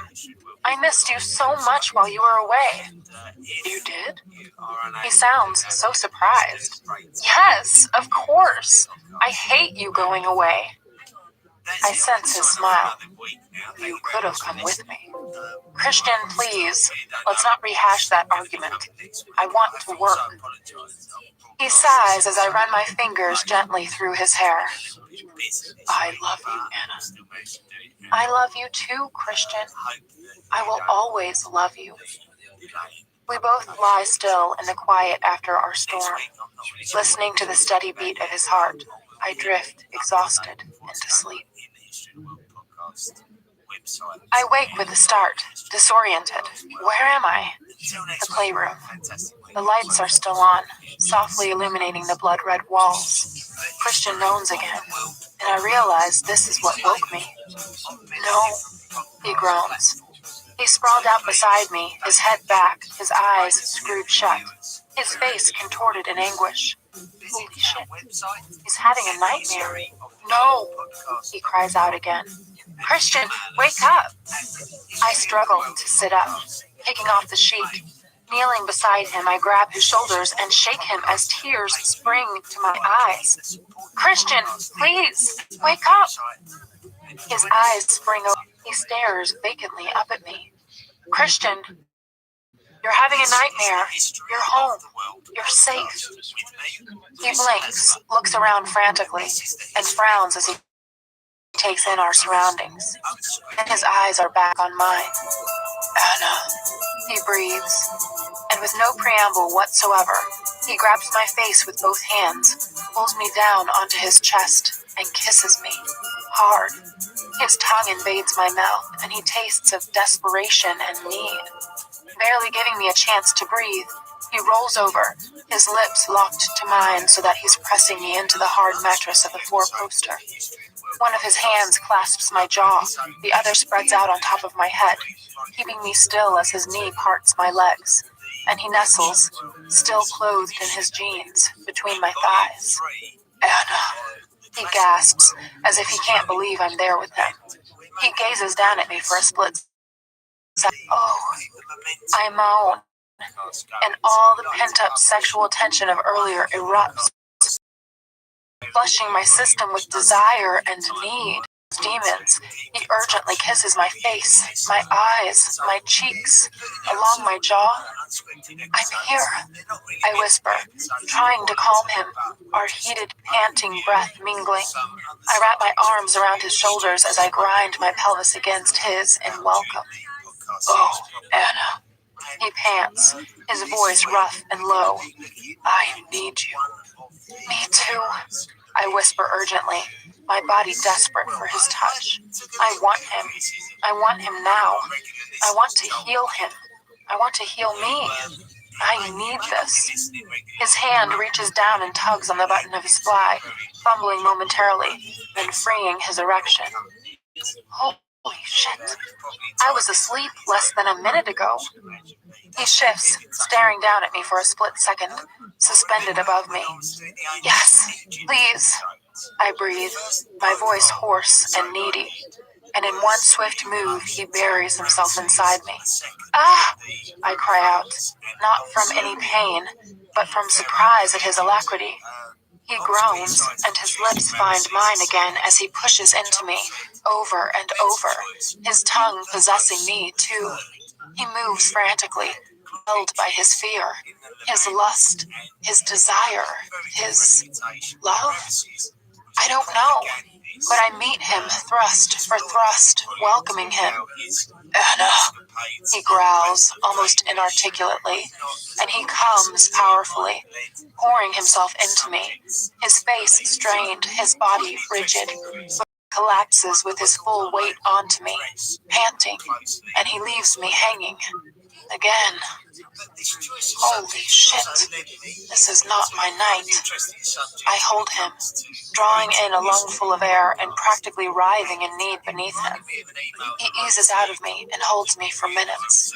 Many minutes. Finally, he shakes his head and leans up on his elbows, taking some of his weight. He gazes down at me as if seeing me for the first time. Oh, Anna. Sweet Jesus. He bends and kisses me tenderly. You okay? I breathe, caressing his lovely face. Most definitely stirred. My own lost boy. He frowns and stares intently into my eyes as if finally registering where he is. You? He asks, concern in his voice. I wriggle beneath him, and after a moment he smiles, a slow, carnal smile. Mrs. Gray, you have needs, he murmurs. He kisses me swiftly, then scoots off the bed. Kneeling on the floor at the end of the bed, he reaches up, grabs me just above the knees, and pulls me toward him so my behind is on the edge of the bed. Sit up, he murmurs. I struggle into a sitting position, my hair falling like a veil around me, down to my breasts. His gray gaze holds mine as he gently pushes my legs apart as far as they'll go. I lean back on my hands, knowing full well what he's going to do. But he's just, you are so fucking beautiful, Anna. He breathes, and I watch his copper-haired head dip and plant a trail of kisses up my right thigh, heading north. My whole body clenches in anticipation. He glances up at me, his eyes darkening through long lashes. Watch, he rasps. Then his mouth is on me. Oh my! I cry out as the world is concentrated at the apex of my thighs, and it's so erotic. Fuck! Watching his tongue against what feels like the most sensitive part of my body. And he shows no mercy, teasing and taunting, worshipping me. My body tenses and my arms start to tremble from the strain of staying upright. No! I murmur. Gently, he eases one long finger inside me, and I can bear it no more. Collapsing back onto the bed, relishing his mouth and fingers on and in me. Slowly and gently, he massages that sweet, sweet spot deep inside me. And that's it. I'm gone. I explode around him, crying out an incoherent rendition of his name as my intense orgasm arches my back off the bed. I think I see stars. It's such a visceral, primal feeling. Vaguely, I'm aware that he's nuzzling my belly, giving me soft, sweet kisses. Reaching down, I caress his hair. I'm not finished with you yet, he murmurs. And before I fully come back to Seattle, planet Earth, he's reaching for me, grasping my hips and pulling me off the bed to where he's kneeling, into his waiting lap and onto his waiting erection. I gasp as he fills me. Holy cow. Oh, baby. He breathes as he wraps his arms around me and stills, cradling my head and kissing my face. He flexes his hips, and pleasure spikes hot and hard from deep within me. He reaches for my behind and lifts me, rocking his groin upward. Ah! I moan, and his lips are on mine again as he slowly, oh so slowly, lifts and rocks. I throw my arms around his neck, surrendering to his gentle rhythm and to wherever he'll take me. I flex my thighs, riding him. He feels so good. Leaning backward, I tilt my head back, my mouth open wide in a silent expression of my pleasure, reveling in his sweet lovemaking. Anna, he breathes, and he leans down, kissing my throat, holding me tight, slowly easing in and out, pushing me higher and higher, so exquisitely timed, a fluid carnal force. Blissful pleasure radiates outward from deep, deep inside me as he holds me so intimately. I love you, Anna, he whispers close to my ear, his voice low and harsh, and he lifts me again. Up, down, up, down. I curl my hands back around his neck into his hair. I love you too, Christian. Opening my eyes, I find he's gazing at me, and all I see is his love, shining bright and bold in the soft glow of the playroom light, his nightmare seemingly forgotten. And as I feel my body build toward my release, I realize this is what I wanted, this connection, this demonstration of our love. Come for me, baby, he whispers, his voice low. I screw my eyes shut as my body tightens at the low sound of his voice, and I come loudly, spiraling into an intense climax. He stills, his forehead against mine, as he softly whispers my name, wraps his arms around me, and finds his own release. He lifts me gently and lays me on the bed. I lie in his arms, wrung out and finally sated. He nuzzles my neck, Better now, he whispers. Shall we go to bed, or do you want to sleep here? Mrs. Gray, talk to me. He sounds amused. Is that the best you can do? Come, let me put you to bed. I don't like sleeping here. Reluctantly, I shift and turn to face him. Wait, I whisper. He blinks at me, looking all wide-eyed and innocent, and at the same time thoroughly fucked and pleased with himself. Are you okay? I ask. He nods, smiling smugly like an adolescent boy. I am now. Oh, Christian, I scold and gently stroke his lovely face. I was talking about your nightmare. His expression freezes momentarily, then he closes his eyes and tightens his arms around me, burying his face in my neck. Don't, he whispers, his voice hoarse and raw. My heart lurches and twists once more in my chest, and I clutch him tightly, running my hands down his back and through his hair. I'm sorry, I whisper, alarmed by his reaction. Holy fuck. How can I keep up with these mood swings? What the hell is his nightmare about? I don't want to cause him any more pain by making him relive the details. It's okay, I murmur softly, desperate to bring him back to the playful boy of a moment ago. It's okay, I repeat over and over, soothingly. Let's go to bed, he says quietly after a while, and he pulls away from me, leaving me empty and aching as he rises from the bed. After him, keeping the satin sheet wrapped around me, and bend to pick up my clothes. Leave those, he says, and before I know it, he's scooped me up in his arms. I don't want you to trip over the sheet and break your neck.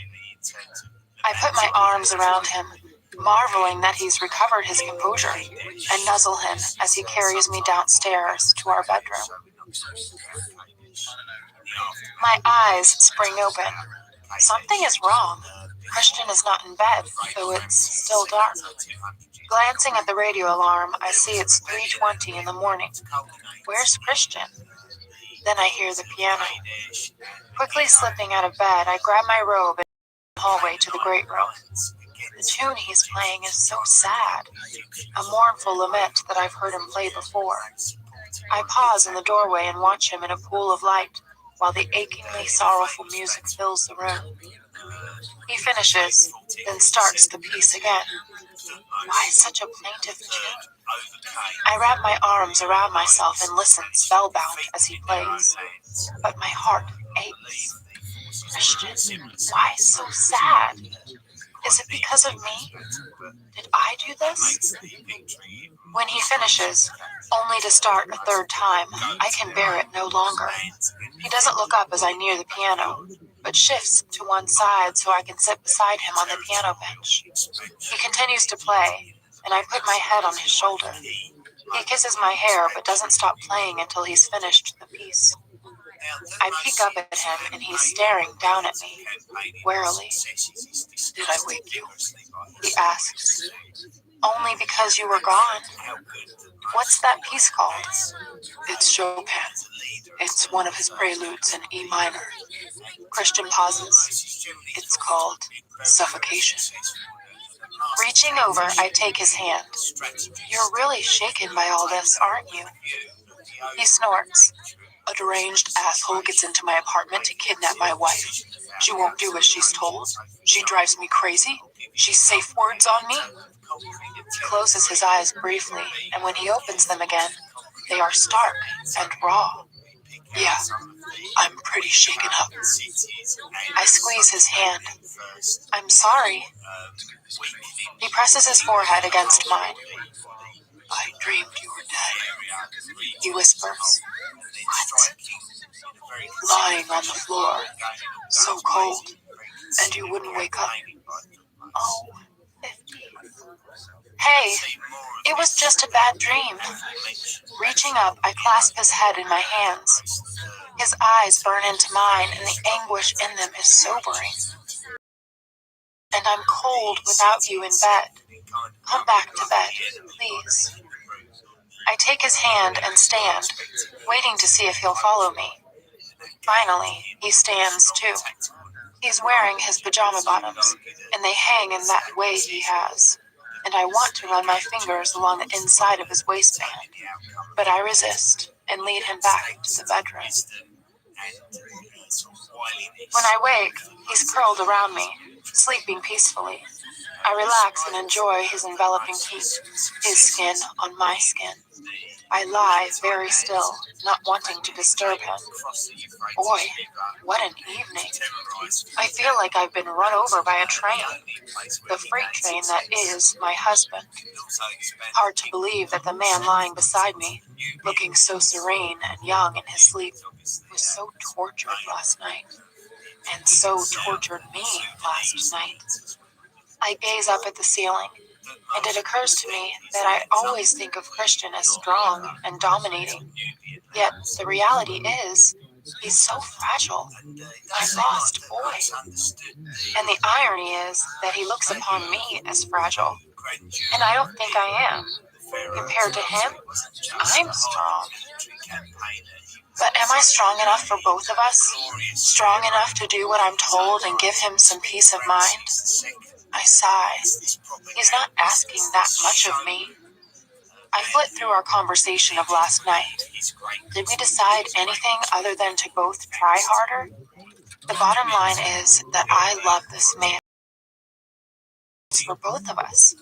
One that lets me keep my integrity and independence, but still be more for him. I am his more, and he is mine.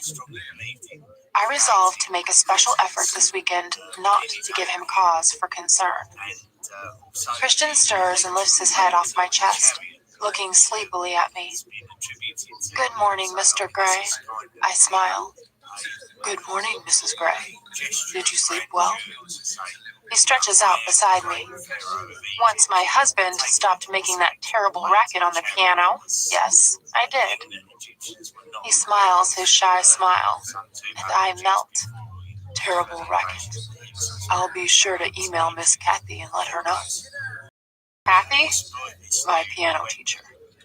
I giggle. That's a lovely sound. He says, shall we have a better day today? Okay, I agree. What do you want to do? After I have made love to my wife and she's cooked me breakfast, I'd like to take her to Aspen. I gape at him. Aspen? Yes. Aspen, Colorado? The very same, unless they moved it. After all, you did pay $24,000 for the experience. I grin at him. That was your money. Our money. It was your money when I made the bid. I roll my eyes. Oh, Mrs. Gray, you and your eye rolling. He whispers as he runs his hand up my thigh. Won't it take hours to get to Colorado? I ask to distract him. Not by jet, he says silkily as his hand reaches my behind. Of course, my husband has a jet. How could I forget? His hand continues to skim up my body, lifting my nightdress as it goes, and soon I've forgotten everything. Taylor drives us onto the tarmac at SeaTac and around to where the GEH jet is waiting. It's a gray day in Seattle, but I refuse to let the weather dampen my soaring spirits. Christian is in a much better mood. He's excited about something, lit up like Christmas and twitching like a small boy with a big secret. I wonder what scheme he's concocted. He looks dreamy, all tousled hair, white t-shirt, and black jeans. Not CEO-like at all today. He takes my hand as Taylor glides to a stop at the foot of the jet steps. I have a surprise for you, he murmurs and kisses my knuckles. I grin at him. Good surprise? I hope so. He smiles warmly. What can it be? Sawyer leaps out from the front and opens my door. Taylor opens Christian's, then retrieves our cases from the trunk. Stefan is waiting at the top of the stairs when we enter the aircraft. I glance into the cockpit and see First Officer Bailey flipping switches on the imposing instrument panel. Christian and Stefan shake hands. Good morning, sir. Stefan smiles. Thanks for doing this on such short notice. Christian grins back at him. Our guests here? Yes, sir. Guests? I turn and gasp. Kate, Elliot, Mia, and Ethan are all smiling and sitting in the cream-colored leather seats. Wow! I spin around to Christian. Surprise, he says. How? When? Who? I mumble inarticulately, trying to contain my delight and elation. You said you didn't see enough of your friends. He shrugs and gives me a lopsided, apologetic smile. Oh, Christian, thank you. I throw my arms around his neck and kiss him hard in front of everyone. He puts his hands on my hips, hooking his thumbs through the belt loops of my jeans, and deepens the kiss. Oh my. Keep this up, and I'll drag you into the bedroom, he murmurs. You wouldn't dare, I whisper against his lips. Oh, Anastasia. He grins, shaking his head. He releases me, and without further preamble, stoops down, grabs my thighs, and lifts me over his shoulder. Christian, put me down! I smack his behind. I briefly catch Stefan's smile as he turns and heads into the cockpit. Taylor is standing at the doorway, trying to stifle his grin. Ignoring my pleas and my futile struggles, Christian strides through the narrow cabin past me and facing each other in the single seats, and past Kate and Elliot, who is whooping like a demented gibbon. If you'll excuse me, he says to our four guests, I need to have a word with my wife in private. Christian!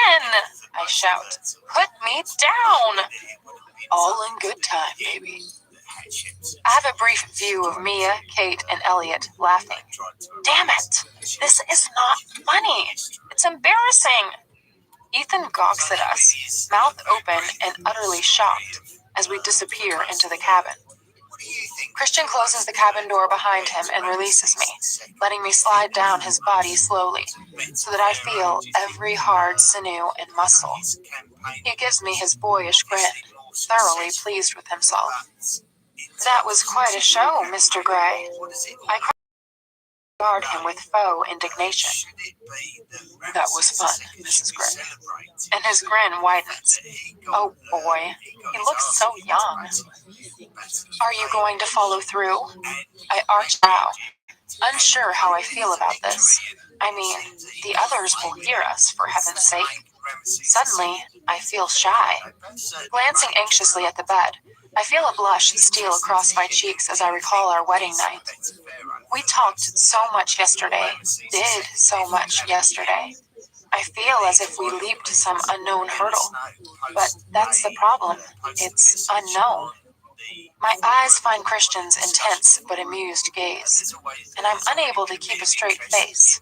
His grin is too infectious. I think it might be rude to keep our guests waiting, he says silkily as he steps toward me.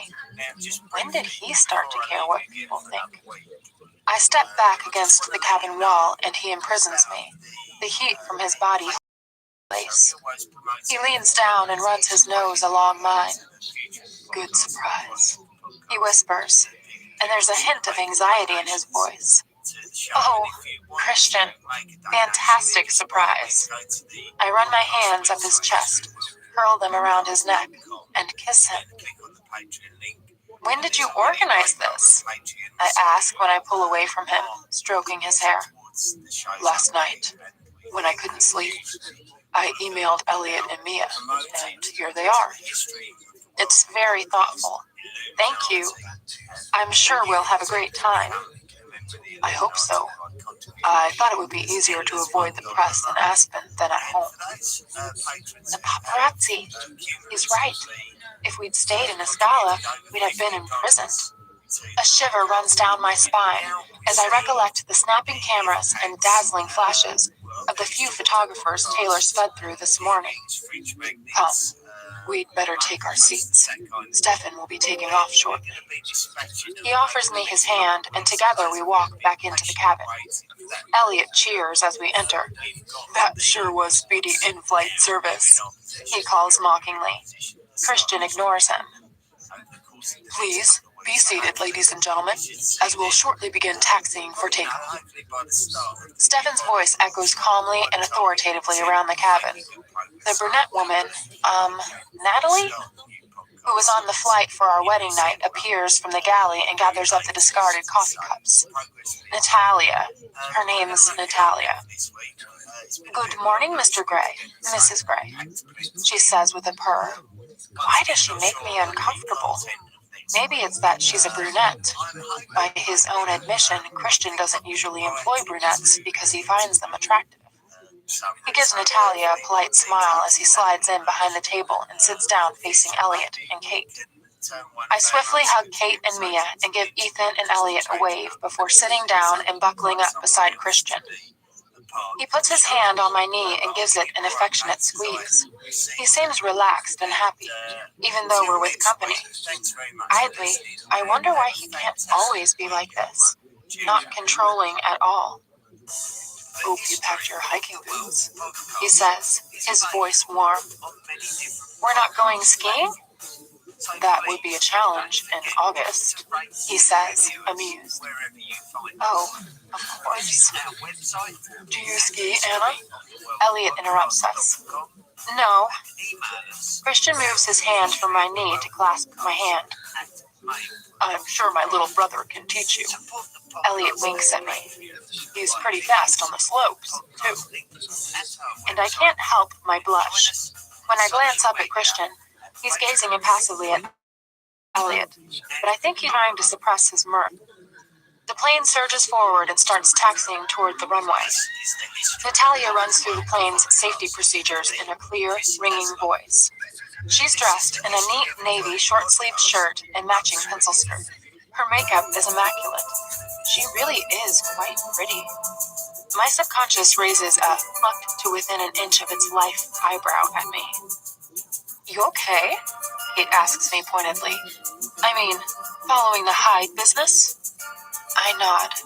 I don't want to think or talk about Hyde, but Kate seems to have other plans. So why did he go postal? She asks, cutting to the heart of the matter in her inimitable style. She tosses her hair behind her as she prepares to investigate further. Eyeing her coolly, Christian shrugs. I fired his ass, he says bluntly. Oh? Why? Kate tilts her head to one side, and I know she's in full Nancy Drew mode. He made a pass at me, I mutter. I try to kick Kate's ankle beneath the table and miss. Shit. When? Kate glares at me. Ages ago. You never told me he made a pass at you, she splutters. I shrug apologetically. It can't just be a grudge about that, surely. I mean, is way too extreme. Kate continues, but now she directs her questions at Christian. Is he mentally unstable? What about all the information he has on you Grays? Her grilling Christian this way makes my hackles rise, but she's already established that I know nothing, so she can't ask me. The thought is annoying. We think there's a connection with Detroit, Christian says mildly. Too mildly. Oh no, Kate, please give it up for now. Hyde is from Detroit too? Christian nods. The plane accelerates, and I tighten my grip on Christian's hand. He glances at me reassuringly. He knows I hate takeoffs and landings. He squeezes my hand and his thumb strokes my knuckles, calming me. What do you know about him? Elliot asks, oblivious to the fact that we're hurtling down the runway in a small jet about to launch itself into the sky, and equally oblivious to Christian's growing exasperation with Kate. Kate leans forward, listening attentively. This is off the record, Christian says directly to her. Kate's mouth sets in a subtle but thin line. I swallow. Oh, shit. We know a little about him, Christian continues. His dad died in a brawl in a bar. His mother drank herself into oblivion. He was in and out of foster homes as a kid, in and out of trouble too, mainly boosting cars. Spent time in juvie. His mom got back on track through some outreach program, and Hyde turned himself around. Won a scholarship to Princeton. Princeton? Kate's curiosity is piqued. Yep, he's a bright boy. Christian shrugs. Not that bright. He got caught. Elliot mutters. But surely he can't have pulled this stunt alone, Kate asks. Christian stiffens beside me. We don't know yet. His voice is very quiet. Holy crap. There could be someone working with him? I turn and gape in horror at Christian. He squeezes my hand once more but doesn't look me in the eye. The plane lifts smoothly into the air, and I get that horrible sinking feeling in my stomach. How old is he? I ask Christian, leaning close so only he can hear. Much as I'd like to know what's going on, I don't want to encourage Kate's questions. I know they're irritating Christian, and I'm sure she's on the list since Cocktailgate. 32? Why? Curious, that's all. Christian's jaw tightens. Don't be curious about Hyde. I'm just glad the fucker's locked up. It's almost a reprimand, but I choose to ignore his tone. Do you think he's working with someone? The thought that someone else might be involved makes me sick. It would mean this isn't over. I don't know, Christian answers, and his jaw tightens once more. Maybe someone who has a grudge against you? I suggest. Holy shit. I hope it's not the bitch troll. Like Elena? I whisper. I realize I've muttered her name out loud, but only he can hear. I glance anxiously at Kate, but she's deep in conversation with Elliot, who looks pissed at her. You do like to demonize her, don't you? Christian rolls his eyes and shakes his head in disgust. She that she wouldn't do this kind of thing. He pins me with a steady gray gaze. Let's not discuss her. I know she's not your favorite topic of conversation. Have you confronted her? I whisper, not sure if I really want to know. Anna, I haven't spoken to her since my birthday party. Please, drop it. I don't want to talk about her. He raises my hand and brushes my knuckles with his lips. His eyes burn into mine, and I know I shouldn't pursue this line of questioning right now. Get a room, Elliot teases. Oh, right, you already have, but you didn't need it for long. Christian glances up and pins Elliot with a cool glare. Fuck off, Elliot, he says without malice. Dude, just telling you how it is. Elliot's eyes light up with mirth. Like you'd know, Christian murmurs sardonically, raising an eyebrow. Elliot grins, enjoying the banter. You married your first girlfriend. Elliot gestures at me. Oh shit, where is this going? I flush. Can you blame me? Christian kisses my hand again. No. Elliot laughs and shakes his head. I flush and Kate slaps Elliot's thigh. Stop being an ass, she scolds him. Listen to your girlfriend, Christian says to Elliot, grinning, and his earlier concern seems to have disappeared. My ears pop as we gain altitude, and the tension in the cabin dissipates as the plane levels out. Kate scowls at Elliot. Is something up between them? I'm not sure. Elliot is right. I snort at the irony. I was Christian's first girlfriend, and now I'm his wife. The 15 and the evil Mrs. Robinson, they don't count. But then Elliot doesn't know about them, and clearly Kate hasn't told him. I smile at her, and she gives me a conspiratorial wink. My secrets are safe with Kate. Okay, ladies and gentlemen, we'll be cruising at an altitude of approximately 32,000 feet, and our estimated flight time is 1 hour and 56 minutes. Stefan says you are now. Chapter 13. We land smoothly at Sardi Field at 12:25 p.m. Mountains, she grins smugly.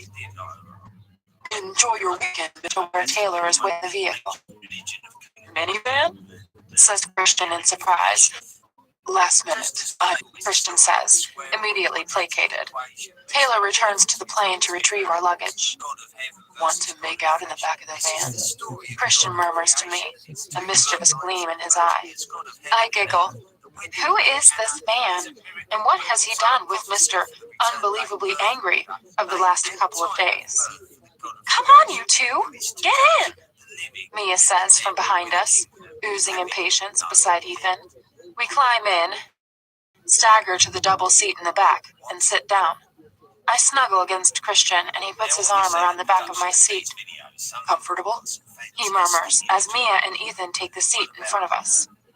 Yes, I smell, and he kisses my forehead, and for some unfathomable reason, I feel shy with him today. Why? Last night? Being with company? I can't put my finger on it. Elliot and Kate join us last as Taylor opens the liftgate to load the luggage. 5 minutes later, we are on our way. I gaze out the window as we head toward Aspen. The trees are green, but a whisper of the coming fall is evident here and there in the yellowing tips of the leaves. The sky is a clear crystal blue, though there are darkening clouds to the west. All around us in the distance loom the Rockies, the highest peak directly ahead. They're lush and green, and the highest are capped with snow and look like a child's drawing of mountains. We're in the winter playground of the rich and famous, and I own a house here. I can barely believe it. And from deep within my psyche, the familiar unease that's always present when I try to wrap my head around Christian's wealth looms and taunts me, making me feel guilty. What have I done to deserve this lifestyle? I've done nothing. Nothing except fall in love. Have you been to Aspen before, Anna? Ethan turns and asks, dragging me out of my reverie. No, first time. You? Kate and I used to come here a lot when we were teens. Dad's a keen skier. Mom, less so. I'm hoping my husband will teach me how to ski. I glance up at my man. Don't bet on it, Christian mutters. I won't be that bad. You might break your neck. His grin gone. Oh, I don't want to argue and sour his good mood, so I changed the subject. How long have you had this place? Nearly 2 years. It's yours now too, Mrs. Gray. He says softly. I know, I whisper. But somehow I don't feel the courage of my convictions. Leaning in, I kiss his jaw and nestle once more at his side, listening to him laugh and joke with Ethan and Elliot. Mia chimes in occasionally, but Kate is quiet, and I wonder if she's brooding about Jack Hyde or something else. Then I remember. Aspen. Christian's house here was redesigned by Gia Mateo and rebuilt by Elliot. I wonder if that's what's preoccupying Kate. I can't ask her in front of Elliot, given his history with Gia. Does Kate even know about Gia's connection to the house? I frown, wondering what can be bothering her, and resolve to ask her when we're on our own. We drive through the center of Aspen, and my mood brightens as I take in the town. There are squat buildings of mostly red brick, Swiss-style chalets, and numerous little turn-of-the-century houses painted in fun colors. Plenty of banks and designer shops, too, betraying the affluence of the local populace. Of course, Christian fits in here. Why did you choose Aspen? I ask him. What? He regards me quizzically. To buy a place. I learned to ski here, and I love it. He took a loose strand of hair behind my project or something. Mia runs up the steps to where a woman stands in the doorway. She's tiny and dusted with gray. Mia flings her arms around me. Who's that? I ask, as Christian helps me out of the van. Mrs. Bentley. She lives here with her husband. They look after the place. Holy cow. More staff? Mia is making introductions. Ethan, then Kate. Elliot hugs Mrs. Bentley too. As Taylor unloads the van, Christian takes my hand and leads me to the front door. Welcome back, Mr. Gray. Mrs. Bentley smiles. Carmela, this is my wife, Anastasia, Christian says proudly. His tongue caresses my name, making my heart stutter. Mrs. Gray. Mrs. Bentley nods a respectful greeting. I hold out my hand and we shake. It's no surprise to me that she's much more formal with Christian than the rest of the family. I hope you've had a pleasant flight. The weather is supposed to be fine all weekend, though I'm not sure. She eyes darkening gray clouds behind us. Lunch is ready whenever you want. She smiles again, her dark eyes twinkling, and I warm to her immediately. Here. Christian grabs me and lifts me off my feet. What are you doing? I squeal. Carrying you over yet another threshold, Mrs. Gray. It would be like, I grin as he carries me into the wide hallway, and after a brief kiss, he sets me gently down onto the hardwood floor. The interior decor is stark and reminds me of the great room at Escala. All white walls, dark wood, and contemporary abstract art. The hallway opens up into a large sitting area where 3 off-white leather couches surround a stone fireplace that dominates the room. The only color is from the soft cushions scattered on the couches. Mia grabs Ethan's hand and drags him farther into the house. Christian narrows his eyes at their departing figures, his mouth thinning. He shakes his head, then turns to me. Kate whistles loudly. Nice place. I glance around to see Elliot helping Taylor with our luggage.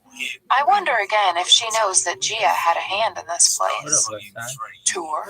Christian asks me. And went me to Escala.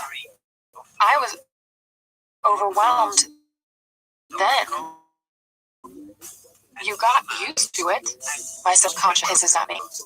Christian frowns and takes my hand. Then downstairs, complete with a large plasma screen TV, soft couches, and a billiards table. I gape at it and blush when Christian catches me. Fancy a game? He asks, a wicked gleam in his eye. I shake my head, and his brow furrows once more. Taking my hand again, he leads me up to the first floor. There are 4 bedrooms upstairs, each with an ensuite bathroom. The master suite is something else. The bed is huge, bigger than the bed at home, and faces an enormous picture window looking out over Aspen and toward the verdant mountains. That's Ajax Mountain, or Aspen Mountain, if you like, Christian says, eyeing me warily.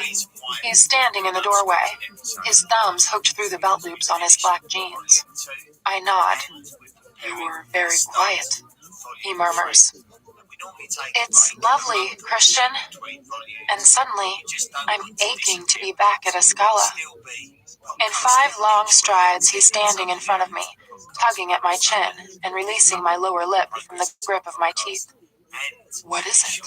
He asks, his eyes searching mine. You're very rich. Yes. Sometimes it just takes me by surprise how wealthy you are. We are, I mutter automatically. Don't stress about this, Anna, please. It's just a house. And what did Gia do here, exactly? Gia? He raises his eyebrows in surprise. Yes, she remodeled this place? She did. She designed the den downstairs. Elliot did the build. He rakes his hand through his hair and frowns at me. Why are we talking about Gia? Did you know she had a fling with Elliot? Christian gazes at me for a moment, his expression unreadable. Elliot's fucked most of Seattle, Anna. I gasp. Mainly women, I understand. Christian jokes. I think he's amused by my expression. No! Christian nods. It's none of my business. He holds his palms up. I don't think Kate knows.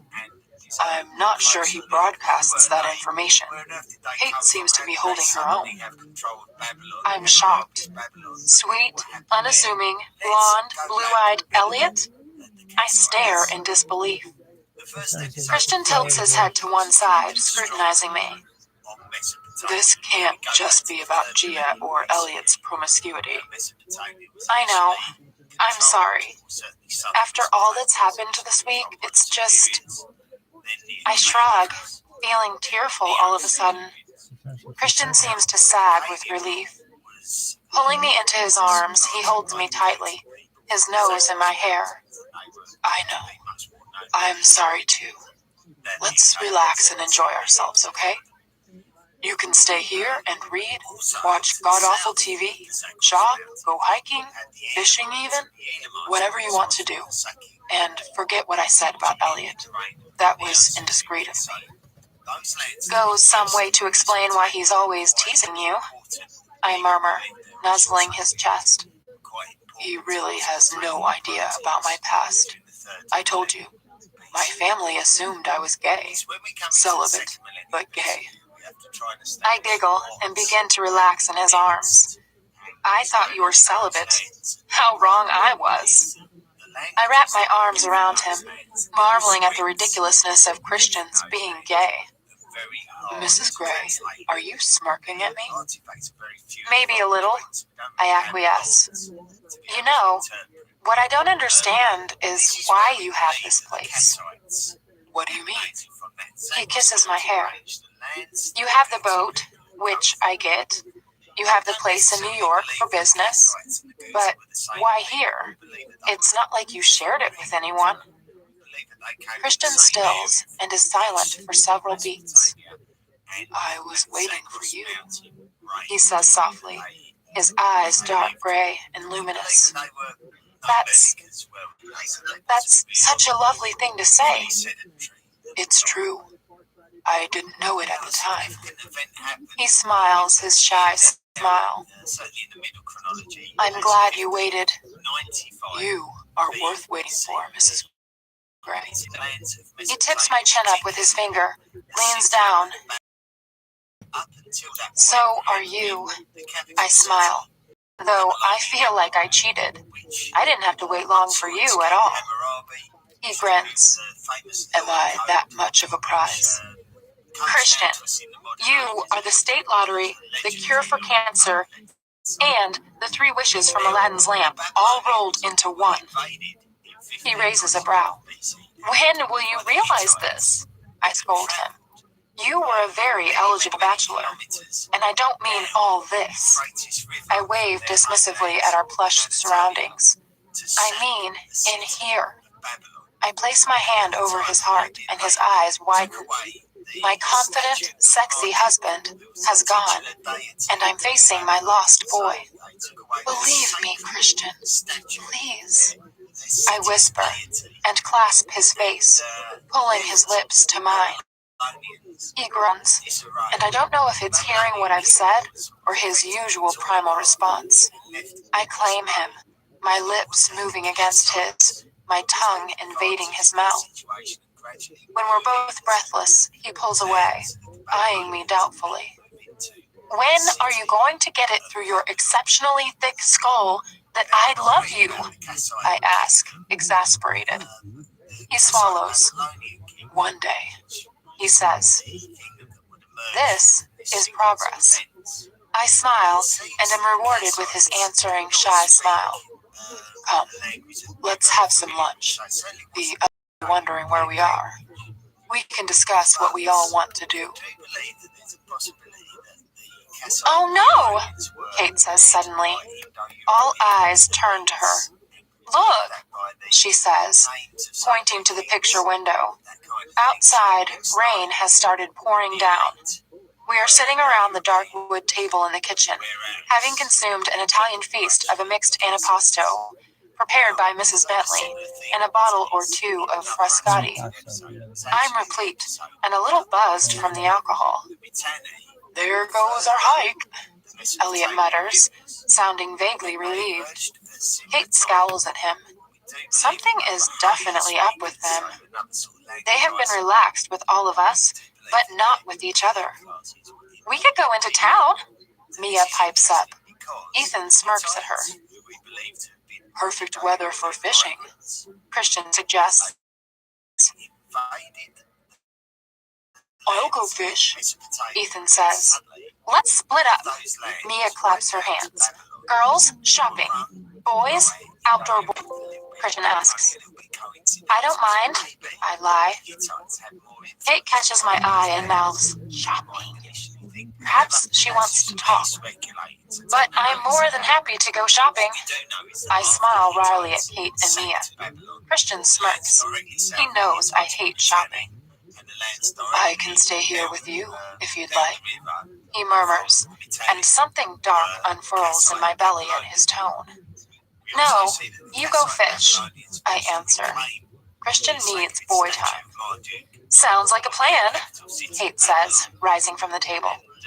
Taylor will accompany you, Christian says, and it's a given, not up for discussion. We don't need babysitting, Kate retorts bluntly, direct as ever. I put my hand on Kate's arm. Kate, Taylor should come.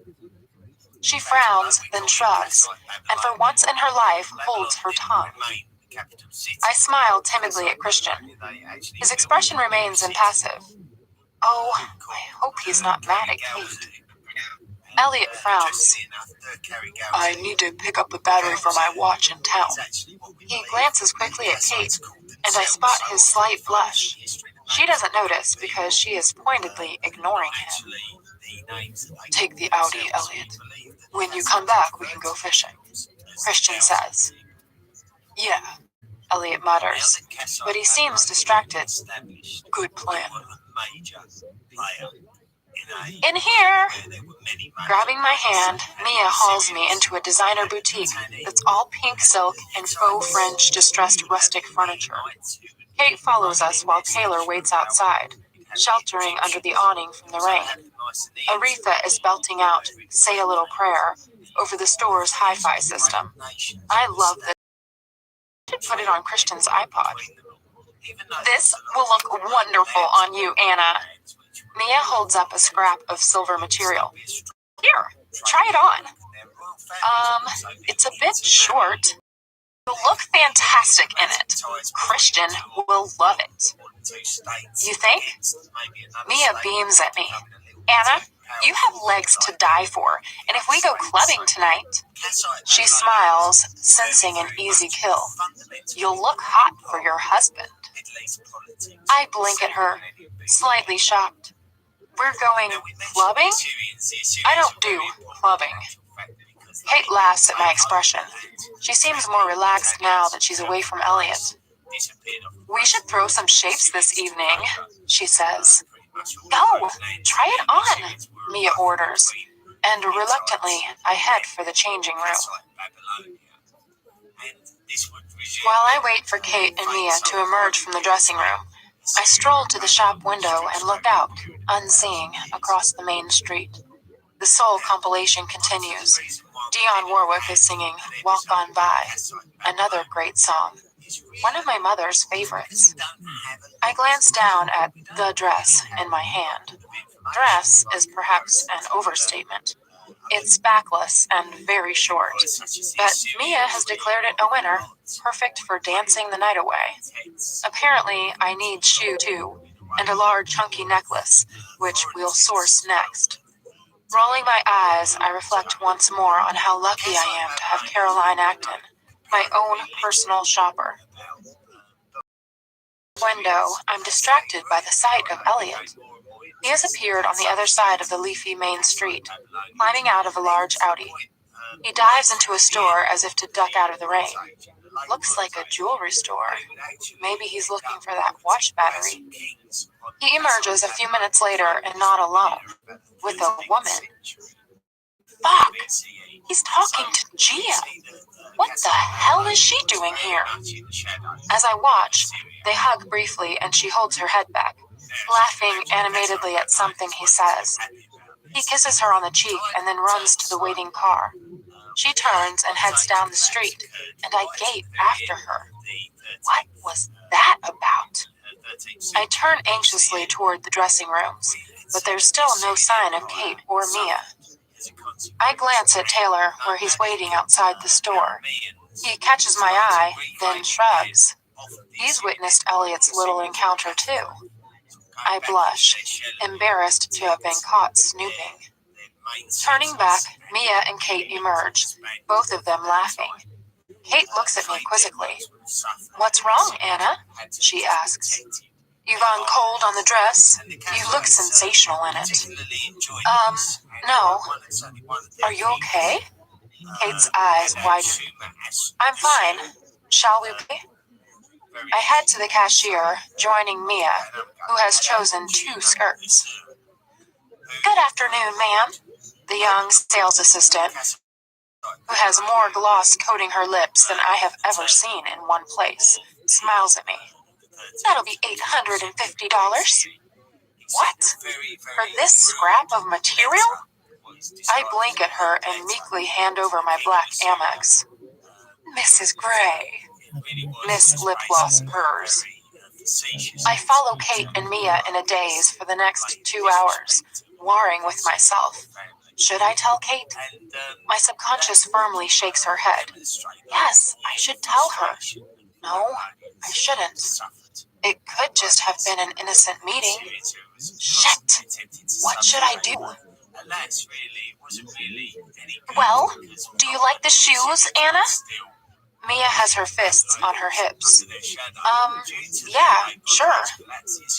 I end up with a pair of unfeasibly high Manolo Blahniks with straps that look like they were made from mirrors.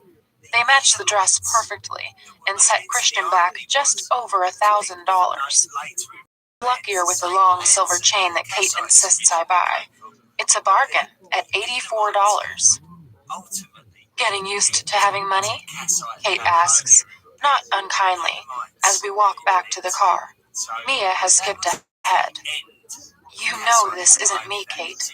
I'm kind of uncomfortable about all this, but I'm reliably informed it's part of the package." I put my lips at her, and she puts her arm around me. "You'll get used to it, Anna," she says sympathetically. "You'll look great." "Kate, how are you and Elliot getting along?" I ask. Her wide blue eyes dart to mine. Oh no. She shakes her head. "I don't want to talk about it now." She nods toward Mia. "But things are..." She doesn't finish her sentence. This is unlike my tenacious Kate. Shit. I knew something was up. Do I tell her what I saw? What did I see? Elliot and Miss well-groomed sexual pret-talking, hugging, and that kiss on the cheek. Surely they are just old friends. No, I won't tell her. Not right now. I give her my, "I completely understand and will respect your privacy" nod. She reaches for my hand and gives it a grateful squeeze. And there it is, a swift glimpse of pain and hurt in her eyes that she quickly stifles with a blink. I feel a sudden surge of protectiveness for my dear friend. What the hell is Elliot Man-Whore Gray playing at? Once back at the house, Kate decides we deserve cocktails after our shopping extravaganza and whips up some strawberry daiquiris for us. We curl up on the sitting room couches in front of the blazing log fire. "Elliot has just been a little distant lately," Kate murmurs, gazing into the flames. Kate and I finally have a moment to ourselves as Mia puts away her purchases. "Oh? And I think I'm in trouble for getting you into trouble. You heard about that?" "Yes. Christian called Elliot. Elliot called me." I roll my eyes. Oh, 50-50-50. "I'm sorry. Christian is protective. You haven't seen Elliot since Cocktailgate?" "No." "Oh. I really like him, Anna." she whispers. And for one dreadful minute, I think she's going to cry. This is not like Kate. Does this mean the return of the pink pajamas? She turns to me. I've fallen in love with him. At first, I thought it was just the great sex.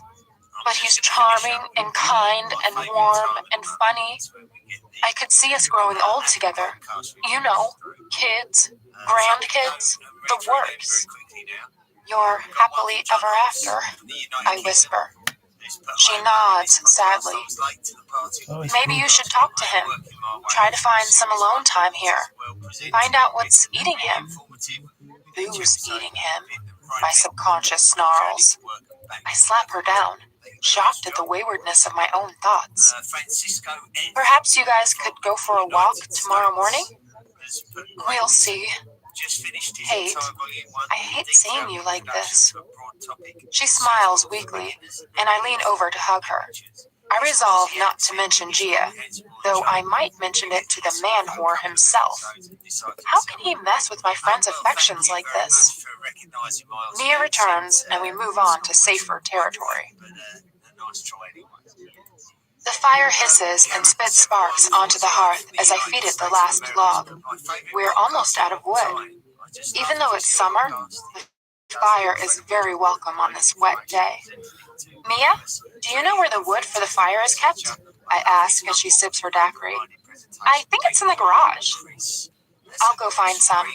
It'll give me an opportunity to explore. The rain has eased off when I venture outside and head to the 3-car garage adjoining the house. The side door is unlocked and I enter, switching on the light to fight the gloom.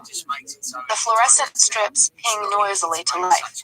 There's a car in the garage, and I realize it's the Audi I saw Elliot in this afternoon. There are also 2 snowmobiles, but what really grabs my attention are the 2 trail bikes, both 125cc. Memories of Ethan bravely endeavoring to teach me how to ride last summer flash through my mind. Unconsciously, I rub my arm where I badly bruised it in a fall. You ride? Elliot asks from behind me. I whirl around.